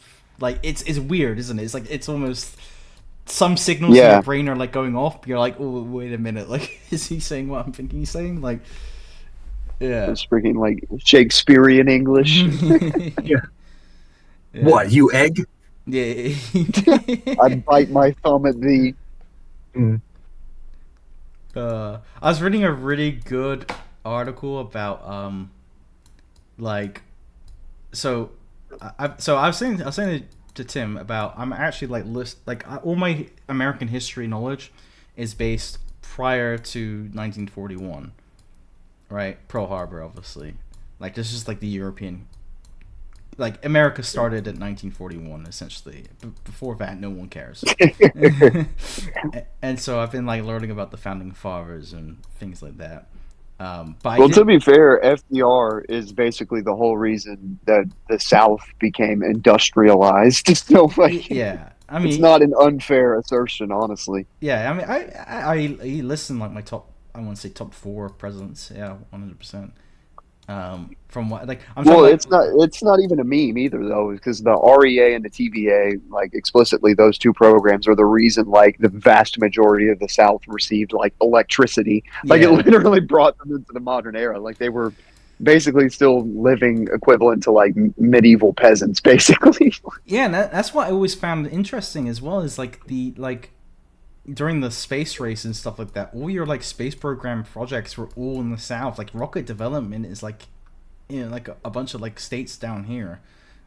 Like that's why I always found really interesting. Even though like the technology and stuff was like a lot of it was developed a lot along here. Like the engineering was down here, which I've always found quite fascinating.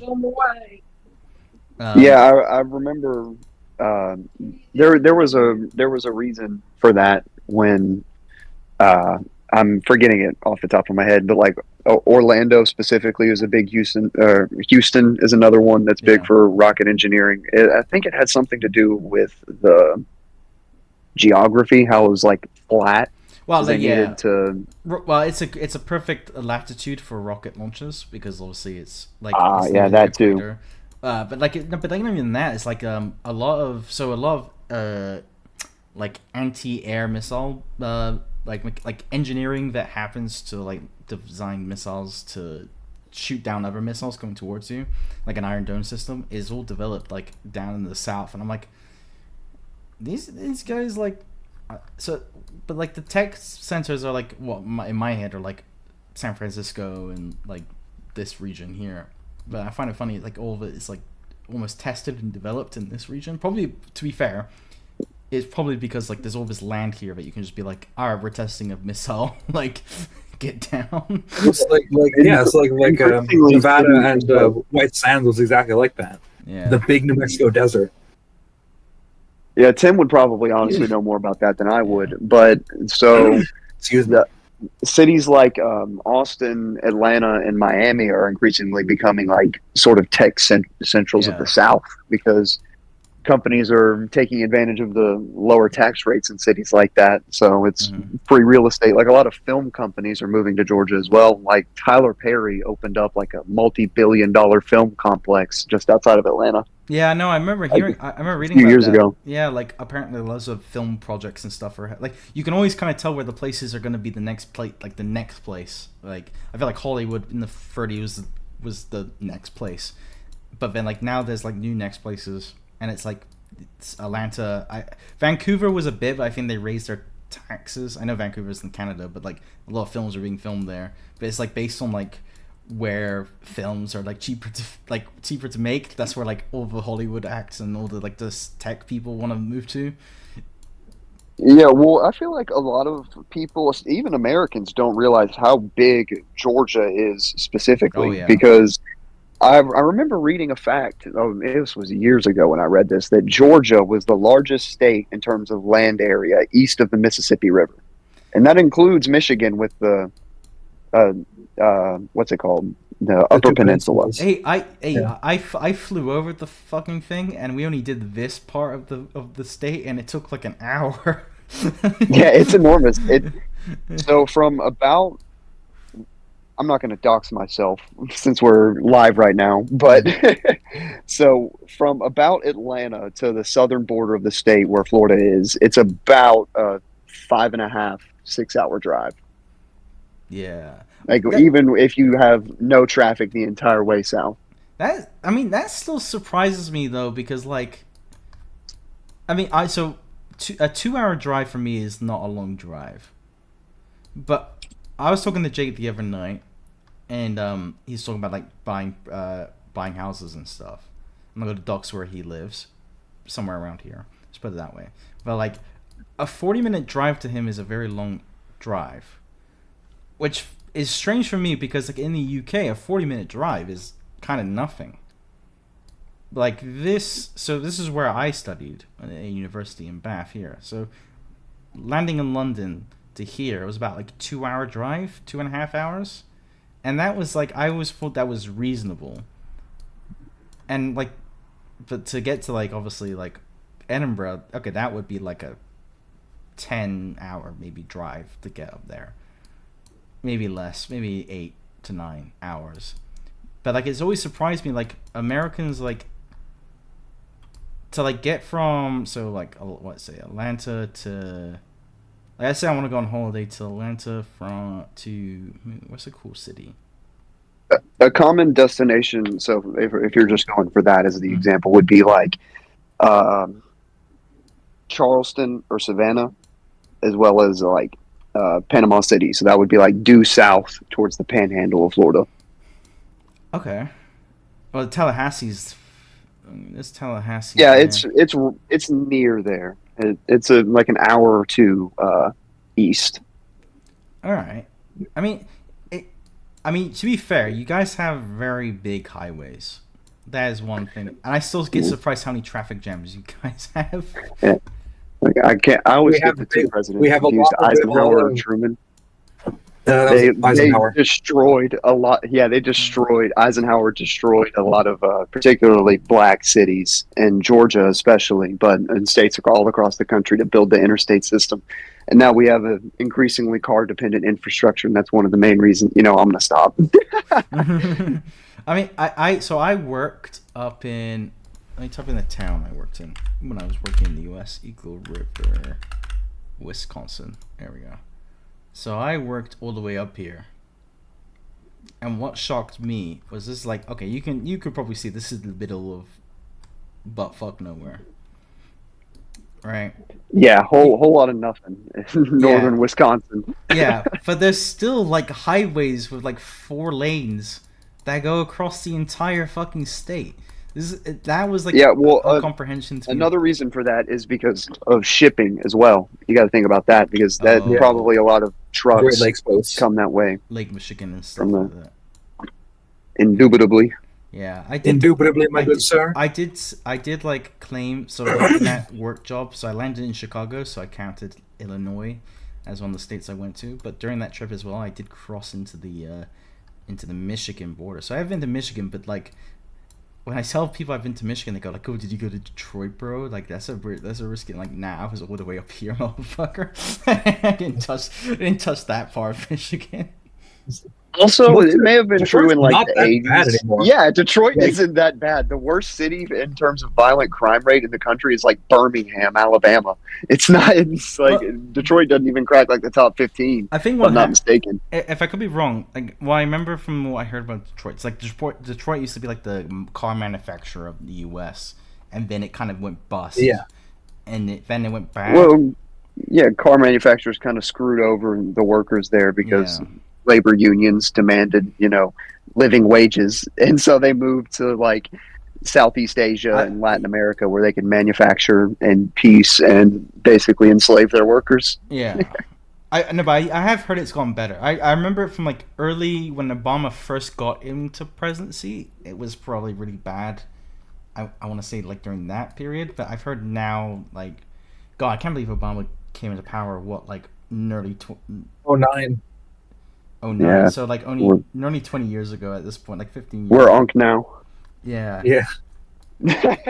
But fun fact, Flint does still not have clean water. It's Yeah. Oh wait, no. Oh, that was something I was gonna bring up in the Swag Academy. I did some research on the Flint water, right? lead pipes. Yeah. But you know what's funny? So I looked at the quality of the water, like what's rated at, like internationally. This is really funny. So according, like a lot of people like look to the European Union as like this, like we have strict laws and things like that. To the countries of, so the border goes along here. So from Sweden into Denmark, skip Germany into Poland, Czechia, Austria, Croatia, along here. All right. So this whole, no, not Belarus, but this whole region here, their rating for safe water, I'm not even kidding you, is less than the quality of the Flint water crisis that was happening. I'm not even kidding. I was like shocked to learn that fact, but the EU considers this part of the of the union that is safe drinking water, and you're perfectly happy to drink it. Honestly, I think the water rating of Florida is probably similar. This shit tastes like sulfur. Yeah. Like, not to say it's not bad, but at the same time, I think like I'm sure it's really bad. But I feel like a lot of these places, like, so we recently in this little country here that I happen to be really familiar with, we recently got like super like it's called like Qatar Cool, and we just got like clean water, but like looking at the rating of it, it's not like clean compared to like what I would be used to in the UK, depending on its rating. But apparently, according to like international guidance, it's clean enough to live on. So, but yeah, like talking about the Flint water crisis specifically, like people would be turning on their pipes and like brown sludge would be coming out. Like it's I'm sure like at like a government testing facility and where they have like the most pristine and up to date water infrastructure that like the water was probably like still manageable, but like in everyday people's homes, like they were turning on their sinks and like I said, brown sludge was coming out. I just remember Obama being like, dude, I was a kid. People were getting sick from it, like actually like getting hospitalized from the drinking water. I remember when I was a kid and watching Obama drink that water, and he was like, "Yeah, I'm drinking the water." I know if I didn't drink that shit. yeah. Fuck that. Yeah. Now I was gonna mention though, like before, so as I was reading, I got like down a rat. I get American history doesn't bore me, but like I'm reading American history at the moment, and then like all of a sudden I get like my attention goes back to Asia, and I found a really interesting like thing about like story about. I was like, did China, like ancient China, communicate with the Roman Empire? Was that like a thing they like? Did they talk about each other? And I found the quote unquote, I say conversation, but it was more like people whispering to each other about each other. But like they technically did have diplomacy, right? These two large empires with their parts of the world. But their attitudes were like really funny and complete polar opposites. So China's position on Rome was like, this place sounds cool as fuck. We need to be friends with them, because they heard about like Italy having like 6th-floor skyscrapers and stuff, which they did. Like they had to. People don't realize, but in Rome they had to put a skyscraper limit because like the buildings were starting to like wear off really quickly and it was getting too expensive to repair because the towers are just getting too tall. So it was like 6th-floor apartment buildings and stuff like that for like what's happening in the Roman Empire. And like China was hearing about this, and China was like, this place sounds fucking cool. Send some diplomats over immediately. And so like they sent diplomats over, and this is where like the differences in the what they thought about each other happens. Is while China was kind of like, this place, Rome, sounds really cool, the Romans didn't give a shit about China. Like, couldn't give a less of a fuck that they existed. Like, China was like, we need to open up relations. We need to, like, become allies. Maybe we can, like, subjugate the Silken Road together. Rome was like, oh, that's just, like, future Rome, but, like, in another time. Too far to invade? Meh, don't care. Yeah. We'll get there eventually. Don't worry about it. Yeah. Like, they just did not give a shit. Though I did find funny, and I was gonna plan for a future. So my next Swag Academy is about the War of the Roses, because I'm gonna try and like, my goal is within 30 minutes to simplify but also communicate the War of the Roses in like a way that an average person can understand, because most British people don't even understand the War of the Roses. So I'm gonna use a lot of Game of Thrones references to help me in that one, but the one I really wanted to do was a role-playing game that I would design for the contestants of the Swag Academy, where I would place them in medieval... I was thinking about medieval Britain or medieval France, where I'd like gather some historical knowledge and kind of like be a game master to like how they would survive being teleported back into medieval Europe. And what I was like really interested in, because like I wanted to be super accurate, and I was kind of like, oh no, like obviously I don't want to like put people off if they're a different race. Like we have like Max, you might be a different race, and I don't want that to be a problem in the game or whatever. Like I don't want to put him off or something like that. Can't play that game in the United States. Yeah, turns out though, wouldn't have been a problem. I did a lot of research on this. Max is perfect. Actually, no. There's one part Max is being Max that would be a problem. So, and the reason why like we know this is because loads of people from like this region and this region of the world did visit Europe as envoys during like the 1100s, and the only like people really didn't care, because along these coastlines, you know, they're trading with people along here. And so, like, the whole race thing wasn't really a big problem at that time until colonization happened. There were tons of Egyptians, like, in the Aegean Sea during the Greeks' heyday, for example. And there were also, like, the Moors in Spain as another example. Yeah. But then there's also, like, what's it called? The name of the Mali Empire with Mansa Musa was like the wealthiest kingdom in human history up until the United States, if I'm not mistaken. Yeah. No, exactly. I think Matsumoto individually still is the richest, like him, like as a Human being person. ever, yeah. Yeah. Because like his Hajj pilgrimage, Yeah. literally like handing out gold bar like they were candy to anyone he saw on the street in Yeah, Egypt. he caused inflation like across He- across northern Africa because he just handed out so much gold. I was gonna say he walked from here to here, and every country here just fucked up their entire economies. I was gonna say, 'cause, look here, hold on. Imagine you are the king for a second. Some guy's like, oh yeah, some another king coming through on the Hajj. Oh, by the way, he's giving out your yearly salary to peasants who have no idea what to do with it. I've never seen this much gold in their life. Sitting on mountains of gold. Yeah. Yeah, but yeah, no. So like yeah, like I said, like a lot of traders would come, like, it would come through here and stuff like that, and also like a lot of pilgrims. There's like holy sites. Obviously, Vatican was a big thing, so like a lot of African Christians would come up here, but also like there was a Japanese and Chinese envoy Christians. This was probably 1300s. 13 to 1400, so it was like during like the exploration age where like Portuguese finally like reached this point, and so like the Japanese and Chinese were like, let's send some Christians over to like talk to the Europeans.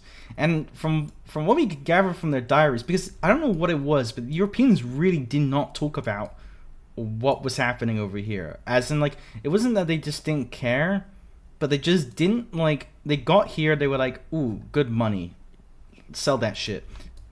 Good money, sell that shit. Good money, sell that shit. I mean, like the Japanese were like, let's learn about like these people here, like what they're doing and stuff. But we know from the diaries from like Chinese and Japanese envoys to like Rome as Christians that they had a really good time.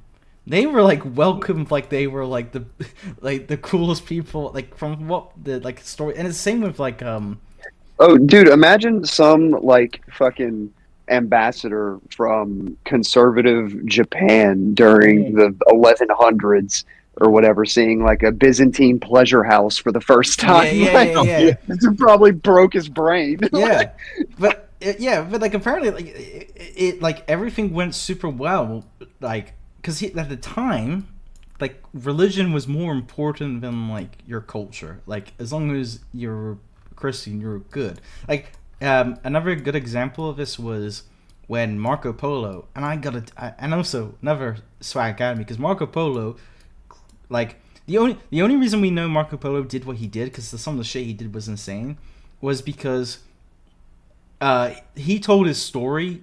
Like he didn't write a book about it. He was in prison in Italy, and someone wrote his, like he told another prisoner who then wrote his story. But when he wrote his story, he had it confirmed by tribes like in Inner Mongolia. Like he was able to like confirm like the stories of like a person like being there with like this right description and everything and like what happened and stuff. But Marco Polo, when he went to Mongolia, he met the Great Khan at the time, who had like conquered literally all of this. Like apparently was just like he had a great time being around the Khan, because the Khan really didn't give a shit about religion. He was like more just like, I don't like, when he conquered the Islamic world, he was just kind of like, hey, look, as long as you pay me tax, like I don't really care what God you believe in. They're like, okay, chill. And but like he reached the Khan, and like the Khan really liked Marco Polo, and like his descendants, like after I think it was like 60 years or 70 years of like the rumor of Marco Polo spreading, like a bunch of these people knew who this fucking guy was from Italy. like it was just like Marco Polo's a top 5 crazy ass white boy in history for sure. Yeah, I mean, no, to be fair, like that's where the game Marco Polo comes from, is because like you go into like here in Kazakhstan. Oh yeah, I know Marco. You can maybe like find more about him in this place, and it's like, oh, Marco. Yeah, I know this guy. If you go to like the Khans in the east, you'll find them. You go to here. Oh, Marco. Yeah, no. If you go to like near Beijing area, you'll find more about, like, it was like a game of like finding or proving Marco was actually like correct about his stories. But this guy was such a Chad. Like his parties were so legendary. The stories made their way over to China. But what I was gonna say though is, so the reason why Max would be great, would be great. No. Max would be fine based on his skin color in medieval Europe. He'd be perfectly fine. The problem he would have is that he's Jewish. That's the problem most people would have. Yeah, I mean, yeah. So if you look through history, that tends to be an issue. So that's a common. So if we do play this medieval, like RPG, like Dungeons and Dragons, but in medieval Europe, like I'll give Max the option. He can proudly push his Judaism as he would, or to survive. Pretend he's Christian for the moment. As long as he does that, he's perfectly safe. but it's a really interesting concept though, because like I think it's the whole point of the game is to truly like represent like what medieval Europeans were kind of like, or medieval people in general, like at least in this region. I'm not so familiar with this region, but like I think I put in the chat and Skipty was kind of like questionable on it, but they're not so different from what most people would like imagine. Like the idea of like the Monty Python like filthy muddy peasant is a bit over exaggerated, and like because a lot of them like did like wearing bright colors, because not only it wasn't really a sign of wealth, but it was a sign of like the only thing you had as a medieval peasant was individuality, and like we didn't have Facebook or any sort of social media program, so you had to identify yourself so that people knew who you were or who you're talking to. And like one thing as well is people go like, oh, if you showed up in medieval Europe and you like you just got teleported there, people would think you're a witch, right? But like in reality, not so much, because people would just be curious on like where do you come from, what like where are you going, like because at the time they weren't able to afford books, so the only way they could like get entertainment was just telling stories. And so when like a stranger comes to a village, that was actually a really cool thing, because you can hear about what's happening on another side of the country or another side of the world, depending on. So I'm going to give like people options of backstories. Like you could either be a merchant, or you could be a cleric, or you could be like a royal but you have to like the way the role-playing game is going to work, it's going to be like a certain bit of like roles and rules that you're going to have to like recite to, and depending on your decision making, you're going to get like either you're not going to get burnt, but you're going to get probably stabbed and robbed by the end of it if you make the wrong decision. That sounds like an interesting idea. Yeah, because like that's the thing as well. It's like nighttime as well. That if you want, like daytime was like if you teleported to the Middle Ages now and it was daytime, you would be fine. You would actually just be fine. Like you're not going to be burnt as a like. We even have proof of this. Like with like people are like, oh if I showed up with an iPhone, they're gonna think I'm a wizard and no, but that wouldn't have happened, because we go to uncontacted tribes all the time and show them iPads, and like they don't think it's magic. They just like know, they're aware of it. It's something they don't understand yet, right? But like there's this misconception like, oh, it's weird, so it's a witch, and they. Well, I think what you're touching on there is a common misconception, which is someone who's a history major, self-identified historian. Mm-hmm. It's a common misconception that people have, where they think that primitive humans were stupid simply because they didn't have modern advancements of technology. Yeah. When they weren't, they were people. Like that's how they figured out how to do shit. Like, oh, you can rub these two sticks together and start a fire. Imagine like how many hours of practice that it probably took the first human ever to figure that shit out. Honestly, it probably wasn't even a human a modern human that figured it out. It was probably one of our earlier ancestors, and then that information was just passed down, because that's how we see species like orangutans. Yeah, passed down tool use to their offspring. Oh yeah, 100%. Yeah. And people.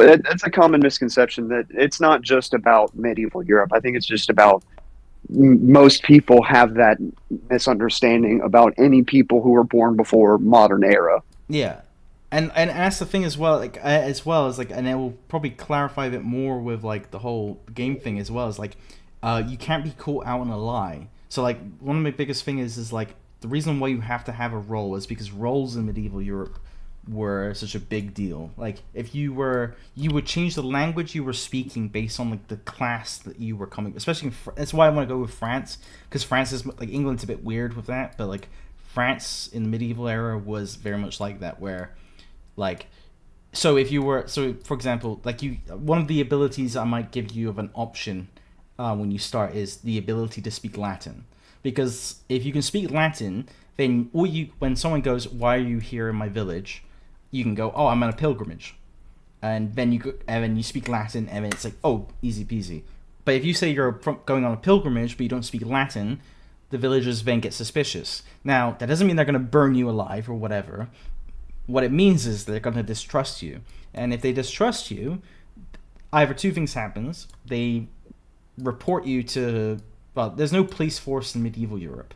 But what they will do is they'll talk about it to other people, and then that's how you get robbed. Because you're essentially, you're like... They'll grab the pitchforks and torches. Well, it's not even like the pitchfork. It's not even the pitchfork, because that's not how they did things. Like that is, for example, like a thing that it happened, but not to that extent. What would happen was like someone would sell you out, and then during the night, like, because let's put it this way: if you were just like an average, let's say like the best role you're gonna want to be in this like RPG example is you want to be and it's the easiest one. It's a merchant. A merchant is the easy example to explain your position. Oh, let's say I teleport you to medieval, what's the place? Chateaubriand. Yeah. Okay. And sorry to interrupt you, Krusty, but I'm gonna have to step away here, brother. If you're still streaming, by the time I can hop back in, I'll rejoin. All right, I'll try and stay up as long as possible, but yeah. No worries. Good luck with your stream, brother. It was good to talk to you too, Tim. Yeah, you too. Definitely. All right. See you, buddy. I'll catch y'all boys later. Yeah. But let's say like you teleport to Chateaubriand, and you get there. They're gonna be like, "Hey, what's up? Like, what are you doing in our village?" And you're gonna be like, "Oh, okay, I gotta come for the story." Now, if you go, "Oh, I'm a merchant," now the problem is you got to come up with a story to come up with like, oh, I'm a merchant, because you can't just be, because the first thing they're gonna ask you is, oh, what are you selling? And you go, oh, shit, and you gotta like know about the region, and so probably the best thing you're gonna have to do is say like, oh, I'm a wool merchant or whatever, and you have to come with a story, because they're not stupid. They're not like you can't just say I'm a merchant and then they go, oh, cool, that's great. Like you have to get like, oh, I'm a merchant from Quiberon, and I'm heading towards, so like, let's say like your route was to like Saint Mayo, you would be like, they'll be like, wait a minute, why are you here then? That didn't make any sense. Like Saint Mayo is like, you could just go through that way. So you have to like make your story believable. And thing about like merchant class though, you also have to show wealth. And you also have to show, like, what you're trading in. Like, you have to have, like, equipment with you. So like, this is, like, the whole part of, like, how I'm trying to work it out. But you're going to have, like, a special ability at the beginning of the game where, like, each person is able to choose from different abilities. But I'm not going to tell them how they're going to be advantageous for them later. It's going to come up later in the slides. But the idea would be, like, because, like, if you fuck up, it's not that you're going to get burnt alive, but no one's going to invite you to stay the night, because they would do that. If you visited like a random thing and your story works out, they would go, oh, stay in my house, stay with my, like, in my family chambers and stuff, like, I trust you. Because people were curious back then. People like needed the only interaction or entertainment they had was through communication, so they would have had to like talk to people to like get any form of entertainment, to hear stories. So they would be more than happy to have you in their house, unless you were bullshitting, and they weren't stupid, and they would have known if you were bullshitting or not. So your story has to kind of like work out and makes sense to them. And like the problem is if they don't let you stay in the house and you're left on the streets at night, that's when things become dangerous, because there's no lights back then. Everything is pitch dark and in a medieval town at night. So you are going to probably get robbed and killed. And because, like I said, there's no police back then. So, and like no one cares if you get killed, because nobody knows who you are. And to be fair, town villagers might make a buck of selling your, selling like you being there. Hey, I know this guy who has a bunch of stuff, like 10 gold, I'll tell you where he is at night or whatever. So you gotta like be really careful. You gotta be like really careful in these instances, when traveling back in time in Europe. But the whole point of it is to kind of show clarity of like what medieval Europe was like, because like I said, there is this like idea of like Europe being like, oh, anything different is like pitchforks, and which isn't the case at all. Like it's completely misconceived. Like that whole burning witches thing is a complete like Puritan idea. Like that was like a weird fanatic subgroup in the Netherlands that tried to go into the UK, and we kicked them out. You motherfuckers send them over here, and then they start burning witches. Like it's not a European, because like technically under European Protestant and Catholic religious ideals, you can't believe in witches. It's a sin. So like the idea of a witch was like this idea of being like something they don't understand is like a witch is not what their first thought would be. Their first thought would be, oh, this is a sign from God, not a witch. Because like I said, like there's a reason why Joan of Arc, while she was killed and executed for her for like maybe sinning, she wasn't, when she first like came part of the whole thing, she wasn't deemed as a witch. That isn't where the first thought goes to, because believing in a witch in Christianity is it's a common misconception. Believing in any like I'm not Christian. I wasn't raised Christian, but I do like reading Christian dialogues because they're interesting to hear what people say about like how they think the world works. But believing in like witchcraft and wizardry is a sin. So believing in witches is a sin. So even if you saw some witch shit, claiming it's a witch would be defining of God, and so that would be a sin. So the best way you can explain it is by saying it's a sign from God. And they don't take signs of God negatively. So like if you show them an iPad, they'd be like, holy shit, this is amazing. This is like, God has gifted us with this amazing talent. Yeah, that makes sense. However, the Puritans though, like on the what Yes, so some of the Puritans are a bit whack. Yeah, that's the thing. They were kicked out of 3 different countries, and then they reached America, and now you have a whole holiday after them, which I find really funny. Like they're just like kicked out of here. They tried to like go down here. That didn't work out.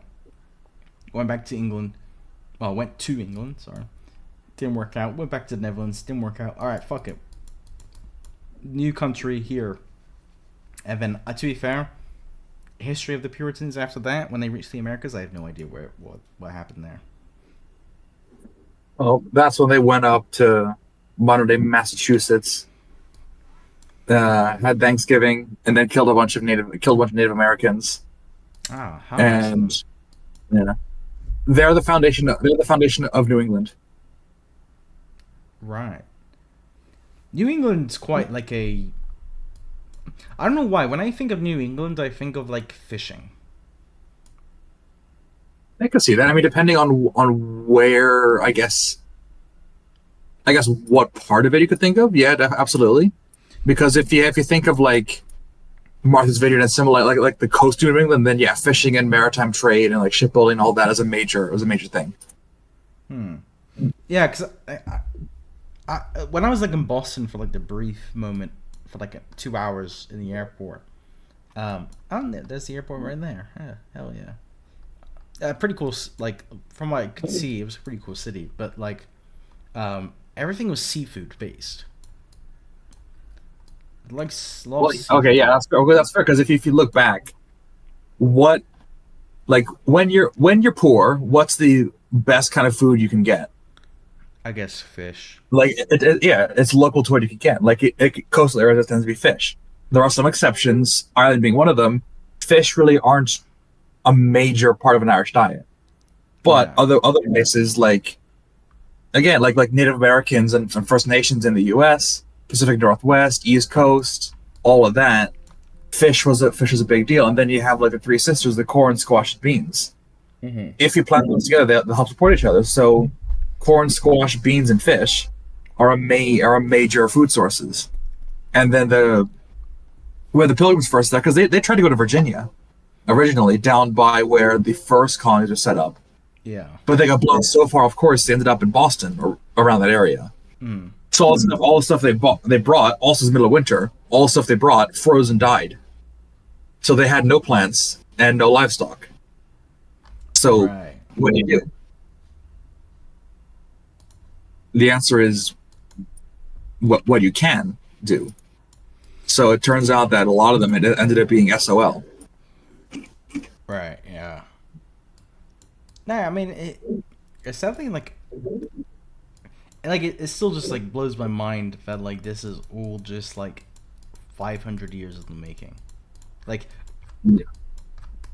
we go back here, like, well, here 2,500 years in the making, maybe 3,000, 2,000 years in the making at least, 4,000 years in the making, 6,000 years in the making, 6,000 years in the making, and it's like it's all, you know, just land and things like that. And then it's like you get here, it's like 500 years in the making, and it's all like suburbs. Well, not even well, is that a house? No, it looks like a farm, but like there's a house there. Well, part of it is also like, think about how like the U.S. was founded about what, 100 odd so years, 150 before the industrial revolution. Mm-hmm. So like growth tends to happen quite quickly post-industrialization, relatively speaking. Yeah. So when the U.S. just gets all of that all of a sudden, like with comparatively little waiting time, mm-hmm. there's a lot you can just do right away. Yeah. I mean, yeah, and same with I saw a map recently, and people were like making fun of it, but it was actually kind of an accurate map of like British. I think it's British trade map. 1800s. Wait. I was gonna say I've been playing a game of Civ 5 in the background. I smoked the AI. Mm-hmm. I was playing on. What was I playing on? What difficulty? Playing on Emperor difficulty as Poland, and I won a space victory in 1981. Oh, nice. I've been doing from 260. I've been doing Immortal.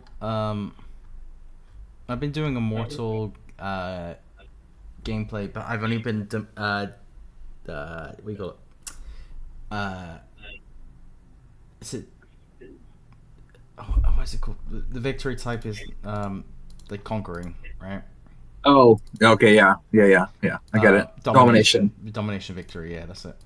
And it's kind of become a problem because I can win a science victory. That's not the problem, but the problem is like because it's domination victory, all the AI just want to conquer you, and it just fucks up my entire production all the time because what they'll do is they'll conquer me, I defend them easily, and just like I don't want any of their cities because their cities are gonna make me unhappy. You have to raise them then, the ones you can anyway. Yeah, and well, it's like well, I always build like a defensive army, not an attacking army. So my army is like all like ranged units, and they just like they peace out when they realize they can't win.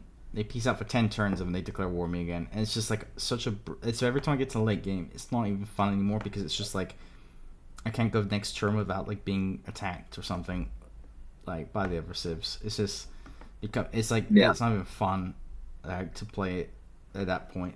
But I'm gonna probably I can do science victory. I can turn science victory on, but I have to play a scientific civ to like win that game because I can build as many like I've been doing like a meta now where I just like building like all my great scientists I just use for great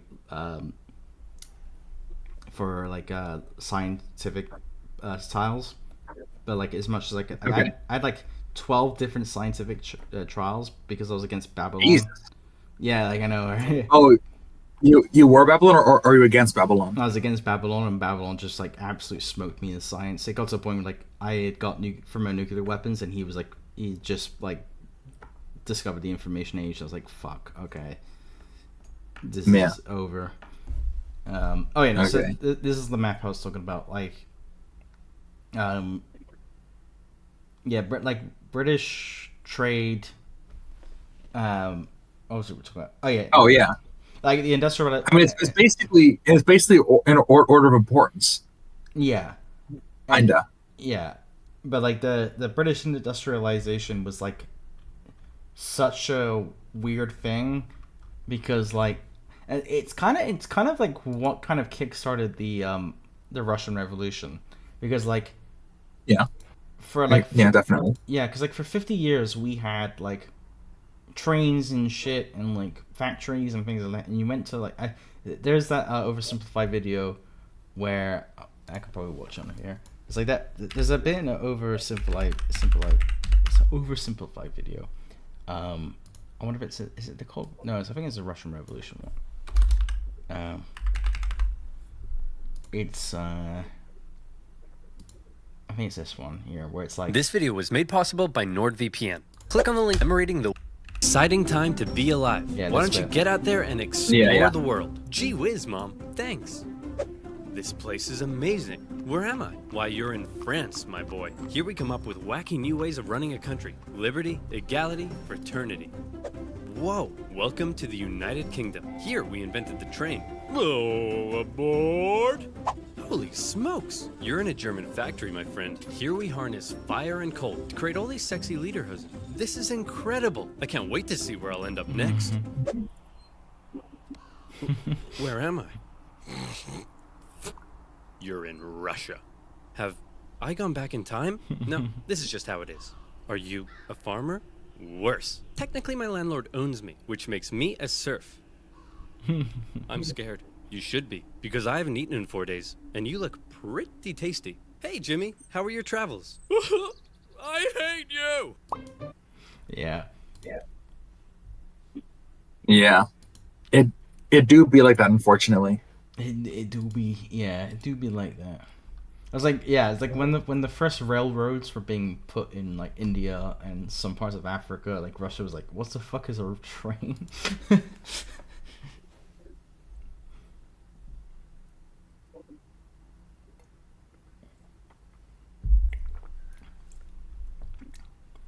There's an interesting graphics here.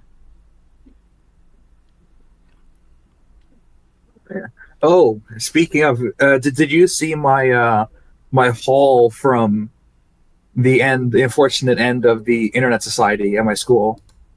No. What was that? So my school has societies, and one of those was the Internet Society. Mm-hmm. They just went defunct, today. So the society's committee said, "All right, they're losing their society space, obviously, because they don't exist anymore." Mm-hmm. In 1 week time, we're having the university custodians clear out the room. Yeah. And they're basically going to take whatever's there and throw it away. Okay. So you have 1 week, anything you want, take it. Oh, hell yeah. So within, I'd say, about 10 minutes of that email going out, there were 20 people crammed into the now former room of the Internet Society. And being the Internet Society, they had a bunch of, I'll be honest, pretty ancient technology. Right. So if you look in general, you'll see a picture that is 17 hard drives I took from the room. Mm-hmm. Not pictured are 18 more 4 laptops and 51 sticks of DDR1 RAM. Okay. I mean, that's quite a collection you got there. Yeah, so I've taken them to sell and then put the proceeds towards the Mail Society, the one that I'm a part of. Yeah. I mean, how much I'm going to get for them? Probably not much, because 80% of them are junk. I mean, like, some of the stuff in there is literally 9 gigabyte hard drives. Mm-hmm. Which, I don't know, when was 9 gigabytes good for a hard drive? 2001? Yeah. I mean, I still remember being... I must have been 6 years old. So my dad came back from a business trip in India, and they had the iPod. God, what was it called? Man, I got so many tabs open. I'm gonna close some of these. Okay, I don't know how Firefox works. Oh, there you go. Now, was it iPod? Was it Slim? Okay, it wasn't this one. It was. Wait, no, wait, give me. It didn't have a big screen like that. That was much later. Was it the iPod Nano then? Maybe the one that was just like the D-pad. It wasn't just the D-pad. We had a screen, but it wasn't that big. There it is. That's the exact one I had. The same color. It was this little piece of shit. But like, I remember the time my dad was like, "Guess what? It's the 4 gigabyte model." And that's a big fucking deal. It's iPhone Nano. Yeah, 4 gigabyte. Yeah, that was it. Yeah, that, and the only thing you can play on it is Pong. I'm surprised you can play anything on it. Yeah. Hey, like that. This held up 4 gigabytes. It held up like how many songs? I was gonna say, yeah. It was like, I think it was at least like 500 songs, if not more. I was gonna say like 4 gigabytes of, was that memory? Yeah. Yeah, like, or storage. Sorry. It was like storage. Whatever. Storage, yeah. Yeah. You 4 gigabytes of storage is that's decent for something that small, especially that old. But like, this is like an example of where like the problem with Apple is like Apple will either be ahead of its time or before its time, like but ahead of its time or like not with the time. And this was like a thing where it was before its time, where they added like a photos option, and I was like, which motherfucker is stupid enough to have photos? Even this era, like I was like, oh my god, I could put so much music. Like even at the time, I was like, so much music, this is insane. But then I had like the photos option. I was like, who's gonna like go all the way out and like take their photos? Because at the time there was no, like, this was before the iPhone, way before the iPhone. So you're not taking photos on your phone unless you're like really shitty ones. So the only way you're taking photos is from a DSLR. You're gonna grab a DSLR, take photos and stuff, and download it onto your iPod on this tiny screen, which is I don't know what the resolution was, but it was not good. And you're gonna like look at your photos on this thing? Like, it was just fucking nutty. And then like they released the iPod Touch, which I didn't realize they carried on the iPod Touch until like the 6th generation, I think. 7th generation. Okay. 7th generation, and then they kind of went, yeah, it's just basically an iPhone, but without literally, it is an iPhone, but without the phone capability. Yeah. That's why I never like got like I even like in the 1st generation when like iPhone came out, iPhone 2 came out. I mean, I think it was when the 3rd iPhone came out, they were still releasing the iPod Touch. I was like, oh fucker, you've already released the iPhone. It can do everything the iPod Touch but better. Like, this is stupid.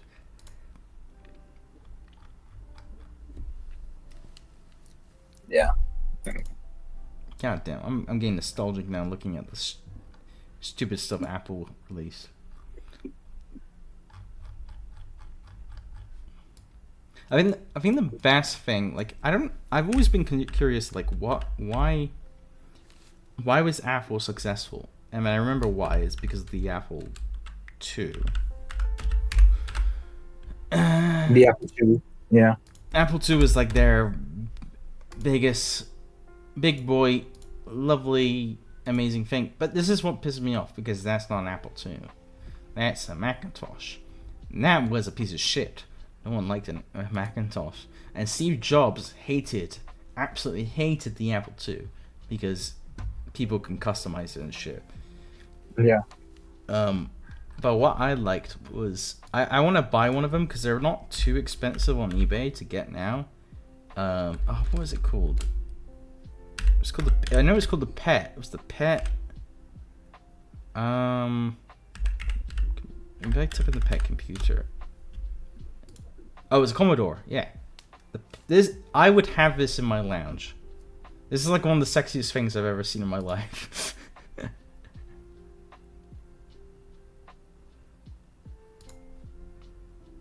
Oh yeah. Yeah. It's gorgeous. That is really cool. It's gorgeous, and you can get them for like like the cheapest ones I found were like $500, but the screen wasn't included. You just get the board. But like I would get, but the ones with like the screen included and it's still working was like $700 for an antique.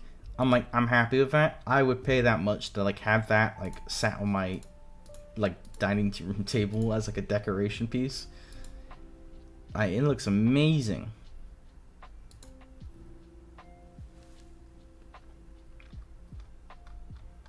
God, I wish I was alive when this came out. My dad used to sell so my dad, like, after he got fired, well, not fired, but like he got let off from the Merchant Navy because it was shut down. His main job was selling computers to people. He used to sell things like this to. I don't think it was this specific model, but it would have been. I'm gonna say 1984. 1984 computers. See what's up with menu. He used to sell like computers to like from government agencies and stuff. Yeah, it's like IBM. I think he's mentioned like IBM computers and stuff. He would be selling. God, man, these things are. Oh, my food's arrived. Hold on a second.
Alright, so food just arrived.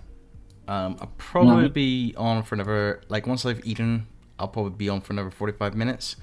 And then I'll probably call it night because it is 2 o'clock in the morning, but I have been staying up late for streaming and stuff. So it's fine for me to stay up. But like once it gets into like the free Freddy territory, I'll probably like start passing out. So I'll eat my food. I'll be back in like 10 minutes, 10-15 minutes. Yeah, sounds good. Alright, I'll stay on the channel anyways. No, I'll just be muted. Yeah, sorry. Alright. BRB.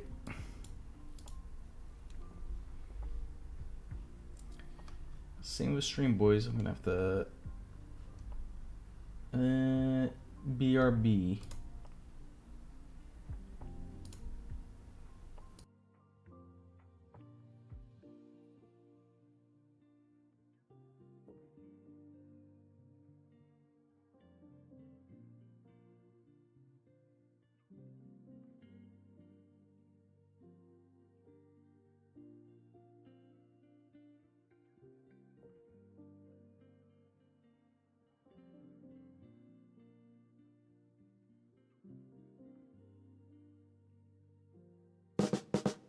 كل ما طلبت أكثر كل ما زادت فرصتك.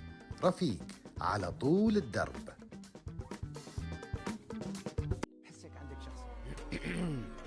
Painful, itchy throat giving you a hard time? No matter what the season. I'll take it from here, officer. You're relieved of duties, officer. Okay? Sir, can I get you to walk away, sir? Actually, I'm a mall cop, so technically I'm in a higher jurisdiction than you. Actually, that would be incorrect. Yeah, I'm gonna have to relieve you of duty, okay? You need to quit messing with the scene. What the f*** is that? I'm gonna relieve him of duty one way or another. I'm dead.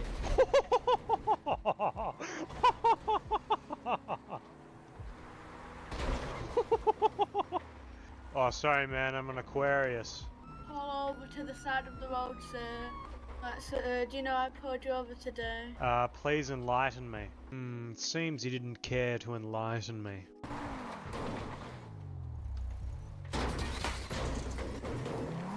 Do you realize that it's a one-day ban for that? For what? For that. That's GTA driving. It's a one-day ban. You understand? Wait, what am I getting banned for? Jumping this hill? We hate people that do that. We one-day bans for anything like that. It's called GTA driving. Don't be doing shit like that. That's unrealistic. Drive properly. Fuck off. Evening, officer. Hit me around when I was trying to follow you guys. And I didn't Kick him. Wow. Kick him. Yeah. How's it going, boys? We're in a staff scene right now. Yeah, this is Fail RP. Do some stuff. You're not allowed to dress as Darth Vader. That's Fail RP. my man. Sir, That's oh my god. How did I not get banned from that? What the f***?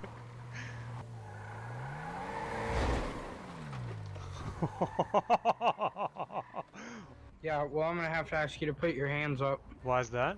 Because you're being robbed. You got a problem with it? You got yeah. 5 seconds to put your... There you go. Here's the robbery, huh? Here's the robbery, big boy. If he call admin, bro, because I got it all on clip.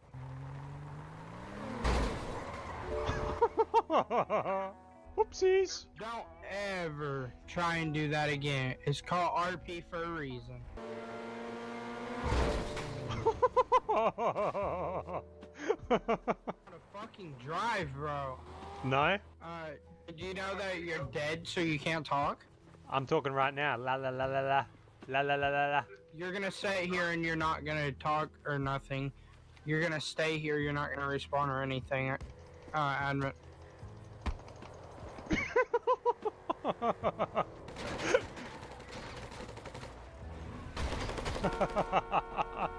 Wait, that's RDM. So what I heard was you failed to RP a 1050, okay? Or a car crash. A what? A 1050? What the fuck is that? I don't really have proof, so I guess you're here to go. I have a clip of this, dude. Whoopsies!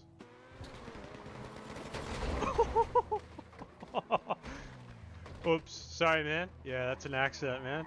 Yeah, I'm gonna take your car as well, buddy. Thanks for the car.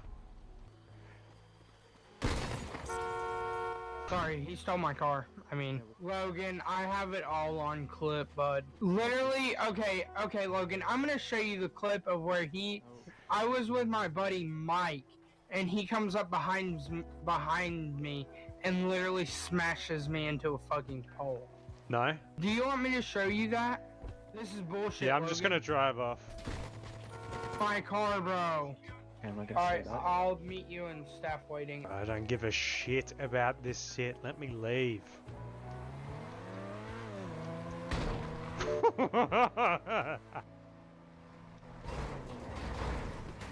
Watch where you're fucking driving, mate. Yeah, that's an accident, mate. Sorry, this is a misclick. Sorry. And I'm recording you. Dude, if you can't chill the hell out, just drive away, like seriously. What have I done wrong? Alright. You're getting kicked. Have fun. That was a misclick. What? You're not spawning in again, you spawn it in, you'll be permanently banned. Not the apartment right now. FBI's the...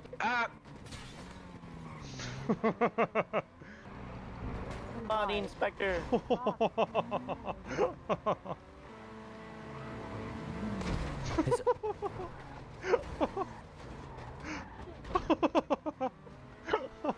Oh no. I've finally been banned.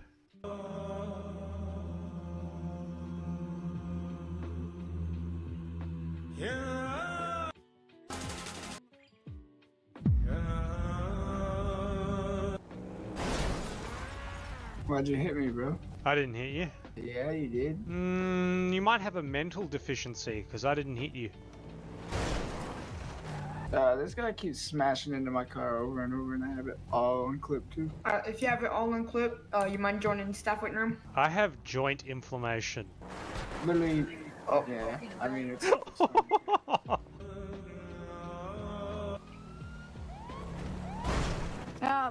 Nice goal and you ruined the RP scene. Oh my fucking god, dude. Sorry, man.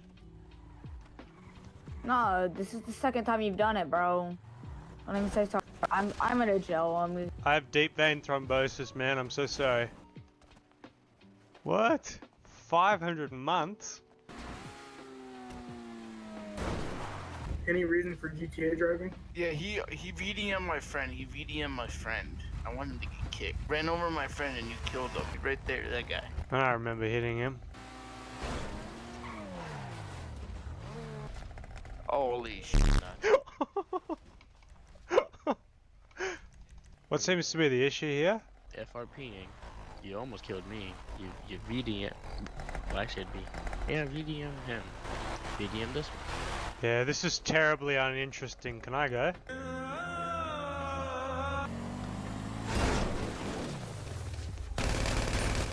What the fuck? Bye. Oh, sorry guys. That was a misclick. Sorry, That boys. was a misclick. That was a misclick. Yeah, sorry, man. Hey, how's it going? What's good, bro? Hey, what's happening? Hey, goddamn! Oh, that's a misclick. I didn't fucking ask, bitch. So fucking shut the fuck up. That was a misclick. Did you not just hear me? I said I didn't fucking ask. Yeah, my finger slipped, man. Go tell the fucking admin, bitch. I don't give a shit. Why are you so upset? No, I'm just telling you I don't give a shit about your fucking remarks. Shut the fuck up. How's it going? Could you live the same place? Excuse me? Could you live the same place? You're blocking traffic. I could. Oh. Oh, that's a misclick. Sorry, man. That's a misclick. I don't know what's gone into me today, boys. It just seems like my finger's slipping. Oh, no. Good day for Lewis. Authentic.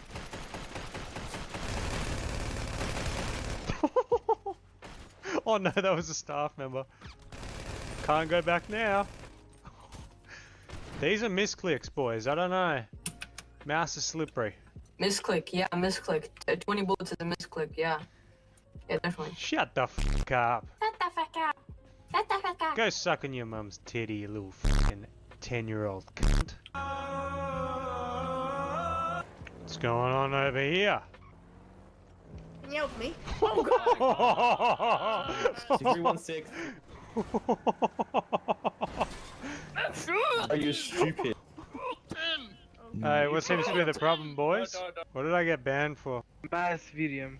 I didn't run over anyone. I didn't run anyone over my ass. Drive mass VDM in the green zone, no intent to RP. Anything else you want me to add out? Yeah, crab AIDS. Can you add crab AIDS? A crab bit me and gave me AIDS. Oh no, not mass VDM in a green zone. Do you know how to drive? Yes. Why did you just ram into the back of us and now why's your car smashed up? Yeah. Are you under the influence of any drugs or alcohol? I'm just high on life right now, big boy. Step out of the vehicle for me. I don't think I will.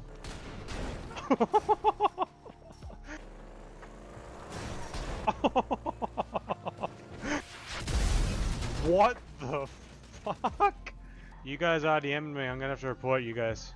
You do realize that you respawned your character when we killed you, rammed 2 of my officers, and just respawned your shit back again. Hey, you a bitch. Come here, big boy. I ain't done with you yet. Come here, big boy. Yeah, that's RDM a second time. I got that on clip. I got that on clip. You just Just start punching my officer. Hey, quit reviving, bro. Respawn, don't revive. Shut the fuck up. Failed RP, bud. Fucking respawn, don't revive. I'm gonna revive again. Watch me. I'm gonna shoot you in the face. Stop respawning. No, I don't think I will. That's fine. I can keep going all day. I ain't got shit to do. I know you don't have shit to do. That's why you're on this server. Woos! Officer P-Punch, Woos! reporting for duty. Yeah, you like that, big boy? Look at you. You like that? Oh, you ain't nothing big.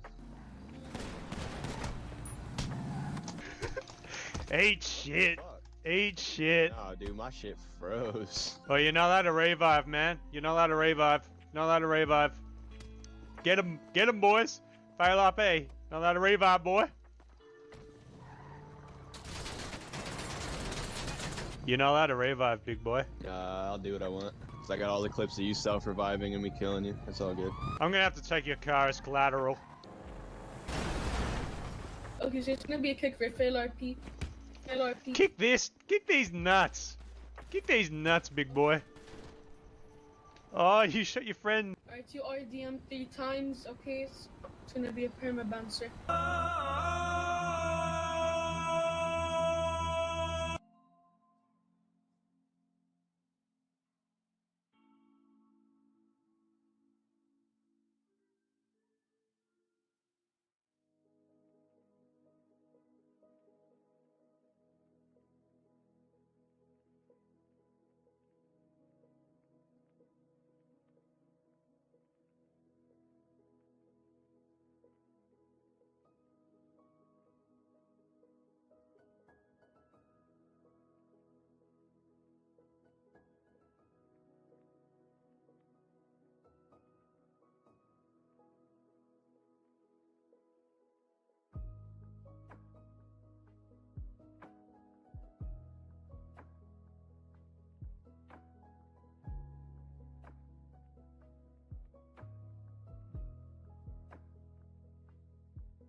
most of them, I guess. Yeah, I mean, like a couple of the recent ones at least start out in the like old, I guess, like retro style. well, I know like WandaVision was kind of like that,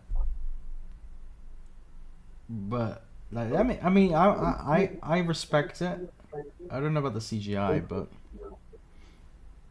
it looks fine. It looks good. I mean, the only film I feel like I'm looking forward to this year is the new 28 Years Later.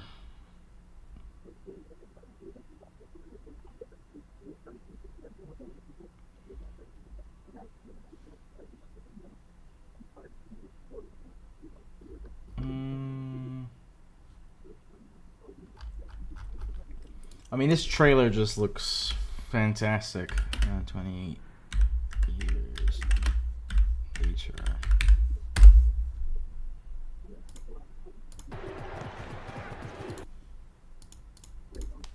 Give me a second. I'm really excited for this.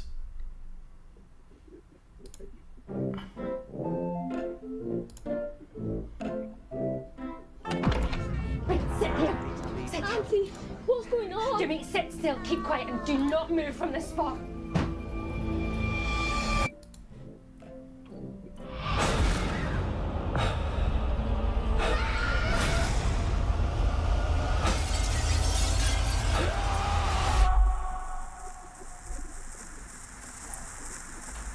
Seven, 6, 11, 5, 9 and 20 miles today, 4, 11, 17, 32 the day before. Boost, boost, boost, boost, moving up and down again.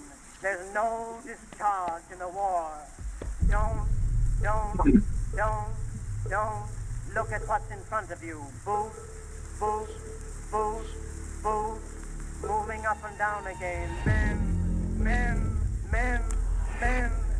This shot here is, I find terrifying. The silhouetted like characters like along the horizon. It's just, I don't know. It's a horrifying like effect. I don't know what it is about it. It's just such a horrifying thing.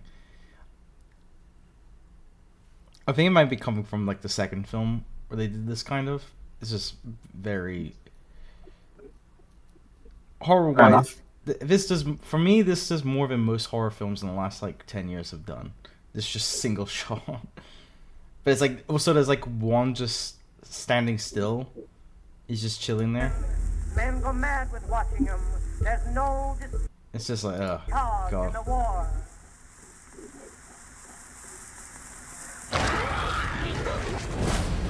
If your eyes drop, they will get the top of you. Boost, boost, boost, boost, moving up and down again. There's no discharge in the war.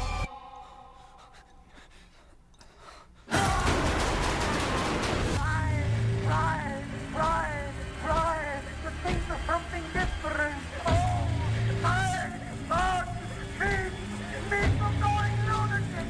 Boom, moving up and down again. There's no discharge in the war. 7, 6, 11, 5, 4, 17, 32 the day before. That's how you do a zombie film. that I'm actually, I hate zombie films because I don't find them that entertaining, but that I'm excited for that.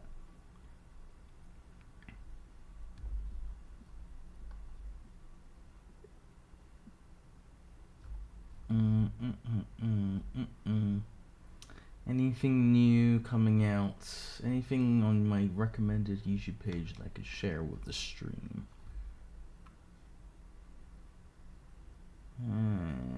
Not so much.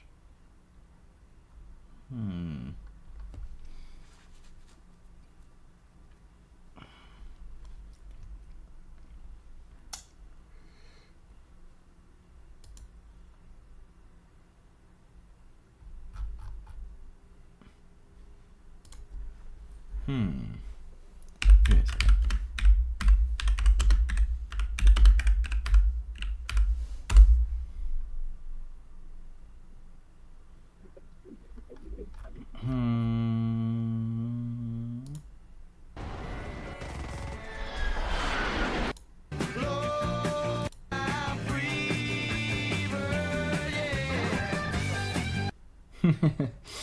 Okay.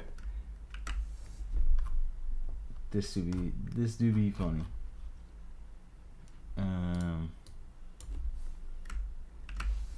This is like the average War Thunder experience when playing jets.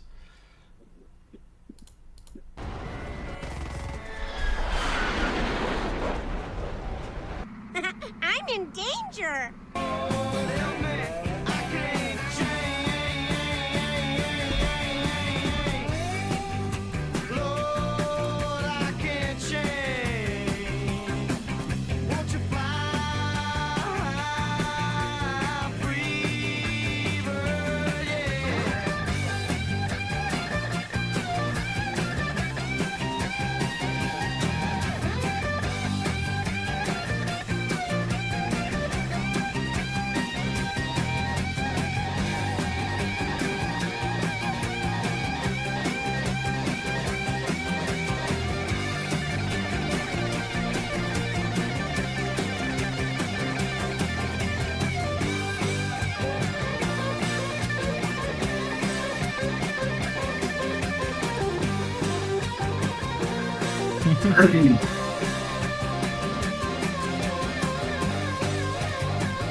This is what like a shit team looks like on War Thunder, to be fair, when no one's there to help you. Most team games run that risk. Yeah. Yeah. It's the fact that, like, what I find funny as well, Dave obviously ran out of like the missile systems in the game, because I think you can max out 6 of them at a time in the multiplayer, so they have to rely on guns. So which you don't really do. Like, if you run out of missiles, you have to just return to base and pick up more. So they're like really desperate to kill him, but he just can't get shot.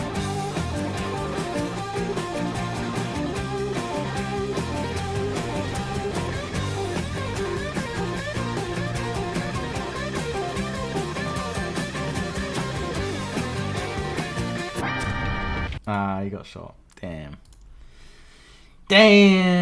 Damn. Alright, what's next on the recommended list? What we got here? Some streamer friendly stuff.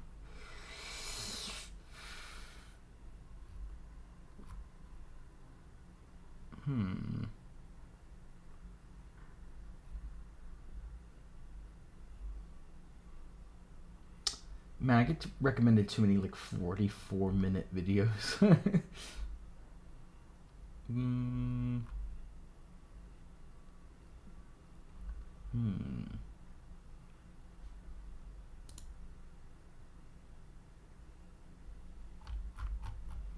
Let me refresh there for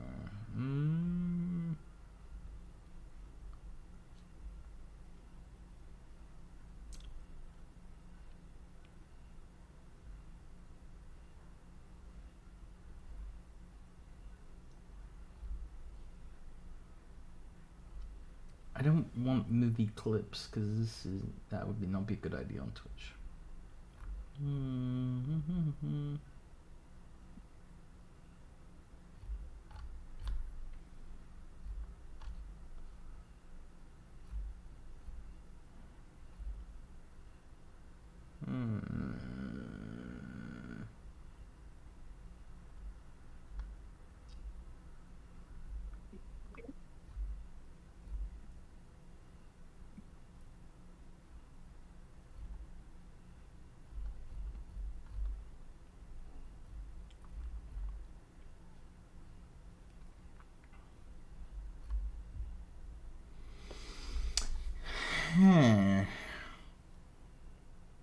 YouTube are not helping me here. Sorry? No, I'm just trying to look for my YouTube recommended to see anything like interesting to put on stream. But like a lot of it would get my stream taken down, not because it's bad, it's just because it's copyrighted. Copyrighted? I did see this. Someone developed a I'm just getting rid of the ads. Oh my god. Someone got a MS-DOS on and got the Portal 2 theme to play on it, which I thought was pretty cool. That is kind of funny. Yeah.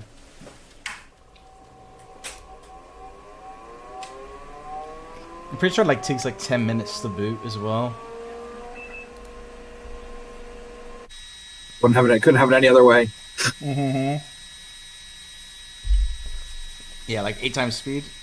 Just to get the 640 kilobyte file.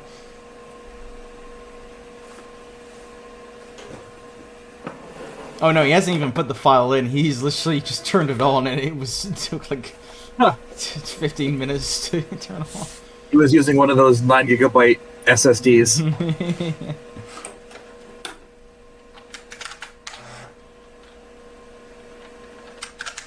God. To be fair, my first computer that my parents had was similar to this, where you would have to insert code to get in, because it was a work computer of my dad's, and they were still using the coding system. So if you want to play anything, or you just want to access the computer, you would have to use a directory. But that was a lot of the really old stuff kind of was like that, though, right? Yeah, I think it was because I was 4 at the time, so 2004. So I think Windows. I think at the time was Windows Vista. Windows of 2004. Because I never really used Vista that much. I don't. If it was Vista, I'm thinking of.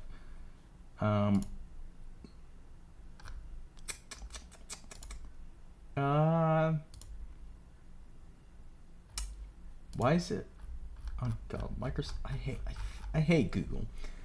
Because it doesn't tell me what operating system was 2004. It's Windows XP.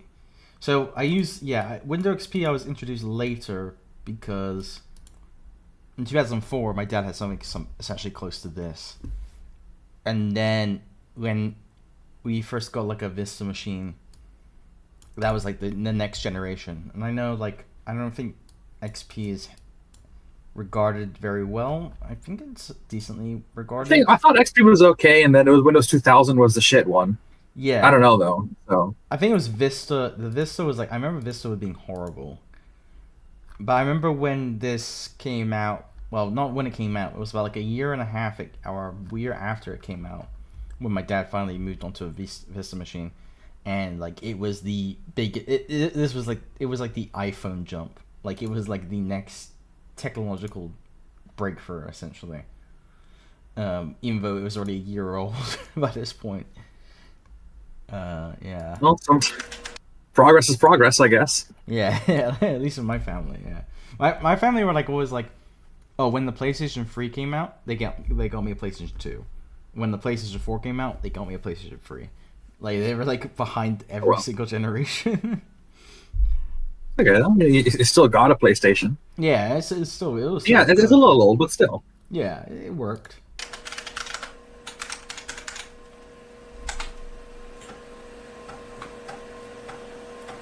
Wait, what does that say? 2 files, 287,000 bytes. That's 287,000 is 287 kilobytes, right? Thousand. Yeah, 287 kilobytes, which would be. Is it 28 megabytes?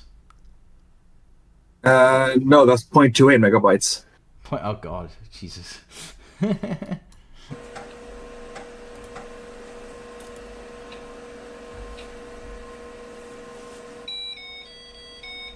Hell yeah. Hell yeah. I mean, to be fair, you can all be running punch cards. What I find funny as well, I don't know if that's the AC or it's the fan of the computer being fuck, this is too much. I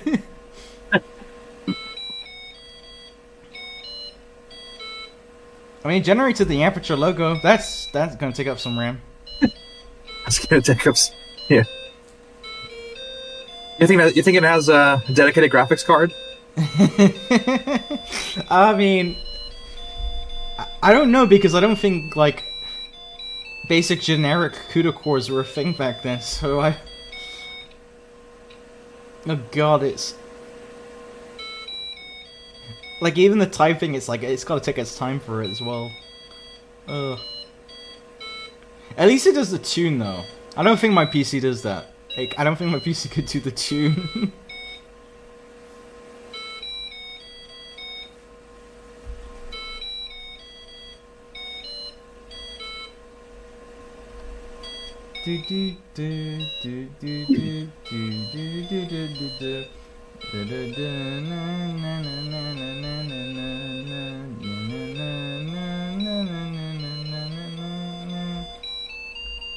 Ah, what a classic. Well, I'm less impressed about, like, okay, it can do the song, but the fact that it's generating these like these like logos and stuff is pretty impressive for the time. Yeah. Okay, what's next on the YouTube? What on Crossy's YouTube recommendation? I'm just like trying to find something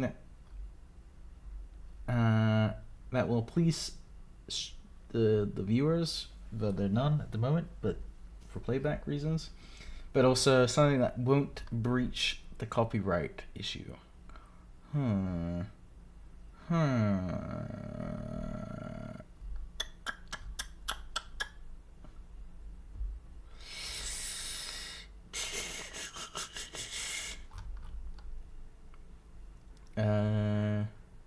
Wait, what's this? This guy says he has a full house. Okay, I have no idea what this video is, but the title is "Poker Player Gets Angry When He Loses to a Bluff." I'm already invested. Yeah. Alright. This guy says he has a full house. If you can beat the full house, fold.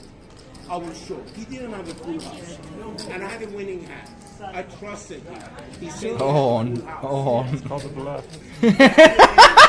It's a bluff. Sorry.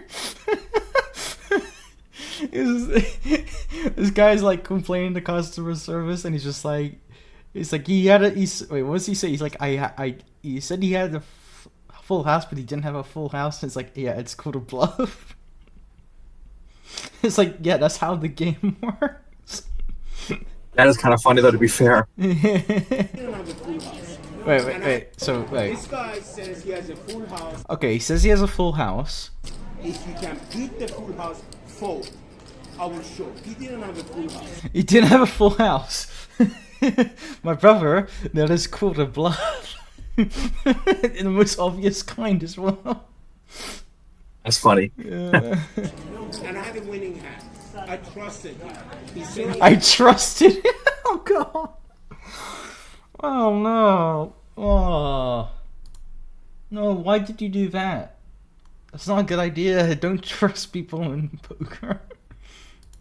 Isn't that the thing you're not just supposed to not do in poker? Yeah, he said literally exactly as this guy's about to examine his bluff. But I had a winning hand. I trusted him. He said he has a full house. It's called a bluff. But I had a winning hand. It's a bluff. This not qualified. So you actually... He did say that. He knows. You did call his bet. No, I didn't call his bet because he said he has a full house. He got you to fold. I know this is poker. You obviously don't. It doesn't count? No, I mean you didn't call his bet. No, I didn't call his bet. So it's like you said it and you folded thinking you get a better hand. But he said. And I said if he and doesn't, the verdict If he doesn't again, you smack my face. And you can bring the security when you do that. Burning glass is probably not the best thing. Okay, Ben, we'd appreciate it because if not, you don't know it is a poker game. Don't worry, you have to replace all your teeth if I do that. I'll get busted already. That's okay, you have to redo it. I want. Well, yep, that was pretty sorted. That was pretty, like, as easy as you get. Don't trust people in poker.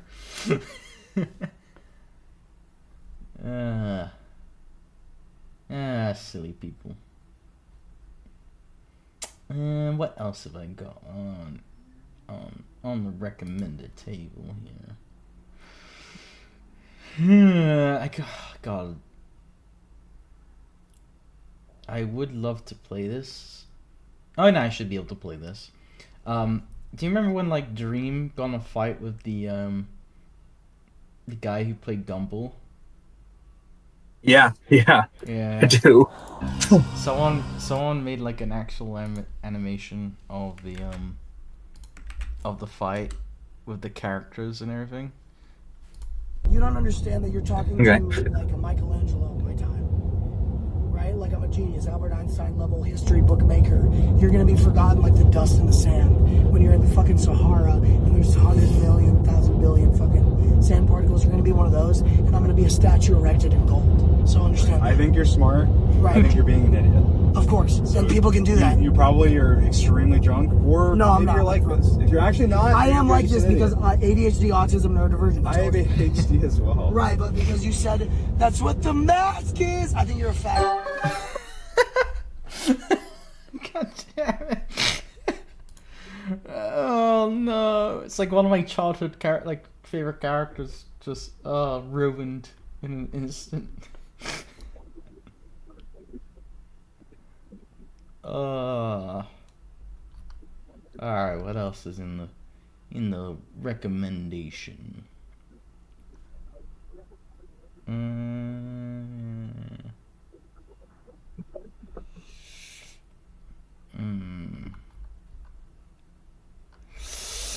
I don't know, cause like I've got like a lot of shit posts on here, but the shit posts won't.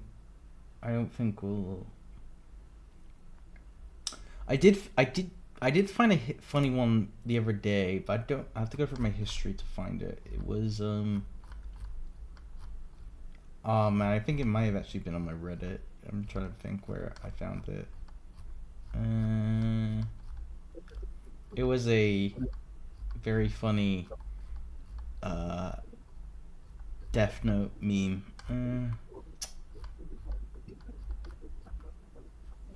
Let me find Death Note.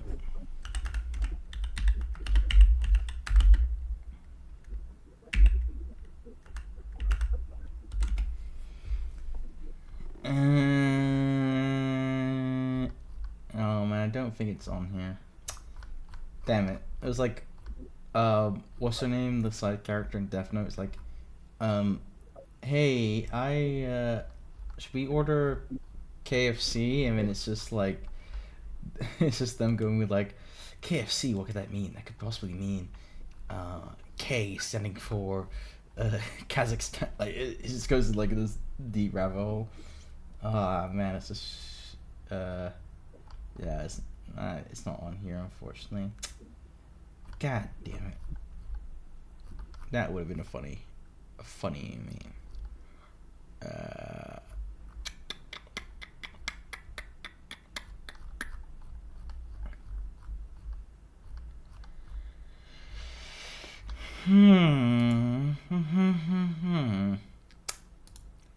Let's see.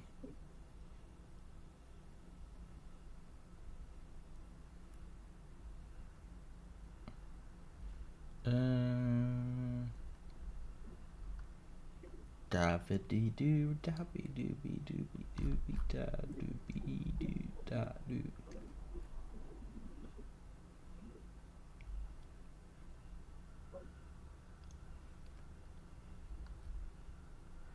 Oh no, it was this one. It was this one. You make a fair point, right? Wait, I think it's this one.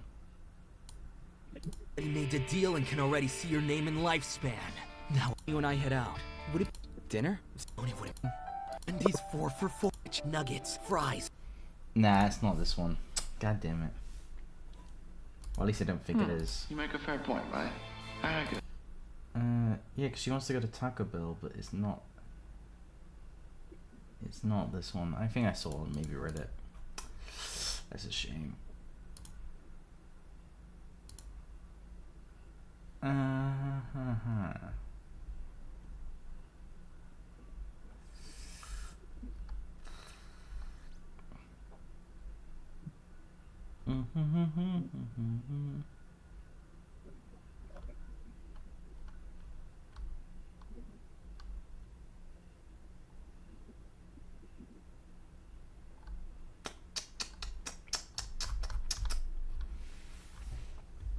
Dooby doo. I mean, if you got any YouTube recommendations, let me know.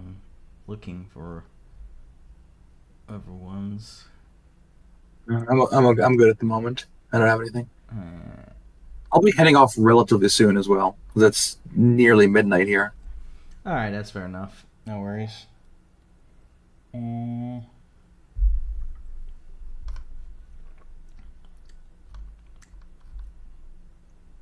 I used to have so many good shit posts on my recommendation. Oh, hell yeah. Hell yeah. No, wait, I need to find the one.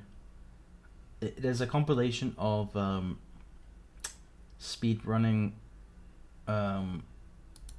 like speedrunning, like there's a guy essentially like speedrunning Banjo-Kazooie, I think, and essentially what was happening was there was a guy next to him who would just keep like talking too much.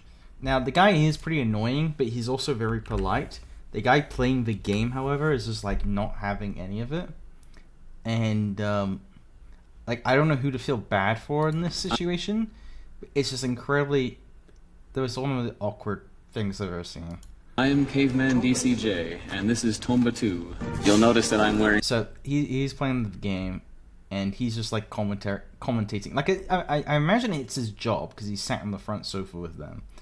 And he commentates, and the guy's like, could you please shut up? Pajama pants for this comfy game. It's weird, I always usually wear pajama pants, but I would say I wear jeans today. Yeah, you're not dressed for the occasion. I'm not. Yeah, me neither. Neither. I recommend all viewers to go get a nice cup of joe, perhaps a bagel. Dude, I love bagels. Asiago cheese bagel. Yummy. I believe you. This game definitely has an interesting playstyle to it. How do you mean? Well, like, most games in this kind of style are like sort of 2D scroll or 3D scrollers, whereas this one is kind of have a lot, has another dimension to it. Yeah, it's like 2.5D. 2.5Ds, yeah. He is a true man. My name is Tomba the Mighty.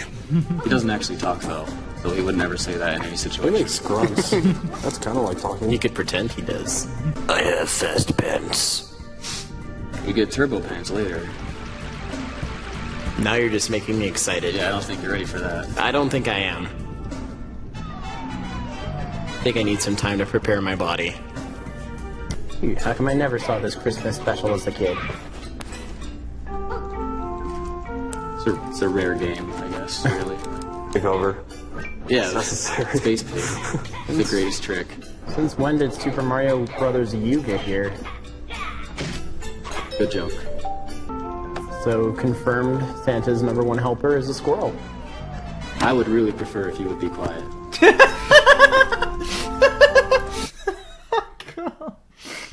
Oh man, I feel so bad because he's just trying to commentate on, like, I'm not gonna lie, this being a speedrunning game is just like no one in the crowd. This is a depressing scenario that you're in already. So he's just trying to make it a bit more entertaining. That's like his job. And he's just like, yeah, I'd rather you just be quiet. Oh no. Santa's #1 helper is a squirrel. I would really prefer if you would be quiet. But yes, you are correct. $10 from Dracu. The Tomb 2 was my favorite childhood game, so I just had to donate for the first time. Thank you so much for the run and good luck. Oh my god, I'm dizzy.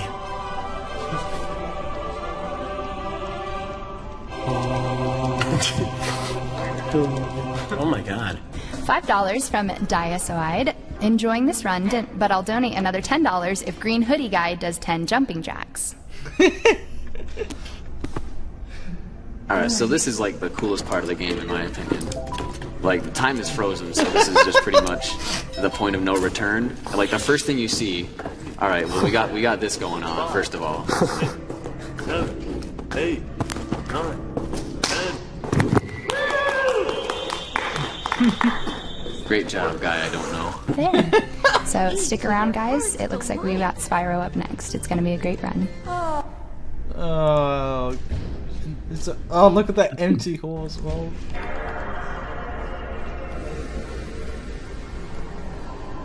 Guy's on his phone. Guy's on his phone. Like, oh, I feel bad for him as well. Like,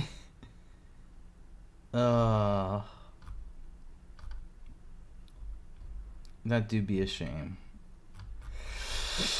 Okay. Yeah. Anything else? That's rough.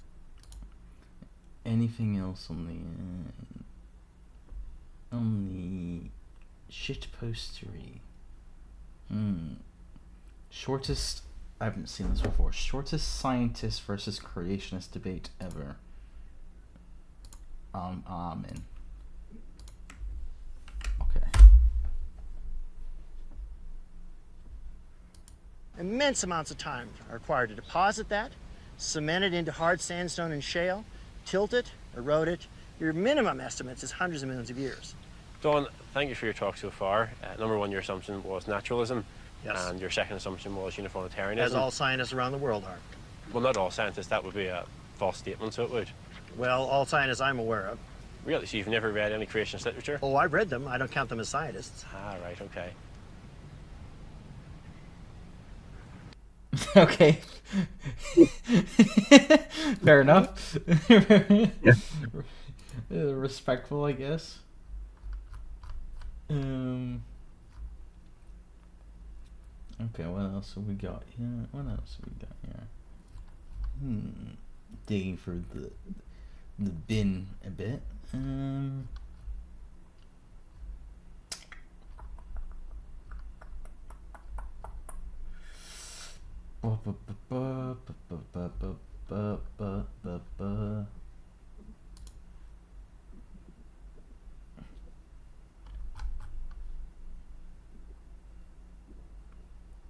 Cockpit voice. This is for all those airline pilots who ever wonder if... I don't know what this is. I'm gonna take the risk. Try not to get banned. It's just called cockpit voice. I'm curious of what this mystery video that's shown up on my recommended is. This is for all those airline pilots who ever wonder if Bitchin' Betty is actually real or not.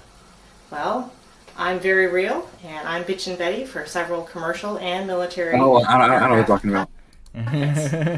Here's a sample of some of my recordings that I've done that you may be familiar with. Autopilot, autopilot, stabilizer motion, landing gear, approaching minimums, minimums, 100. Doesn't say she did the stuff for the McDonnell Douglas planes, like the MD-11, DC-10, and the MD-80. Specifically stabilizer motion. I've only ever heard that from McDonnell aircraft. Yeah. I'm sure it exists on Boeing and Airbus, but I've never heard it like that before. Yeah, the Airbus voice module is pretty funny, to be fair. It sounds like Jeremy Clarkson. Yeah, exactly. Yeah. 500. Yeah. What else have we got? Oh, we're getting better results whenever I refresh. I think the YouTube algorithm is doesn't know how to react with me, so it just depends. It sees what I sold in the last 10 seconds, and it's like, okay, no, we know what you're trying to look for now. We're getting there. Wait, what is this? Okay, no, not for us, but these are all too long. I'm looking for short and sweet. Short and sweet. Streamer poops himself in classic WoW. Oh, don't tempt me. Don't tempt me. I need to know if it doesn't even look interesting as a video. It's just a big guy watching. Wait, what's this? Jesse? No, that's just... No. Okay, I have no map. I think I might. I think I might head off. All right, no worries. Hopefully catch you later this week. Yeah, definitely. See you around later on. I'm gonna have a birthday stream on Friday, so I'm gonna be like streaming for a long time during that period. So let me know. Okay. Yeah. If you come on. We'll see what I can. We'll see what I can do. I might try to get as many of the SWAT crew over on the stream, but we'll see how that goes. Yeah, we'll see. Look forward to it. All right, have a good one. Yeah, you too. Yeah. See ya. Bye. Bye.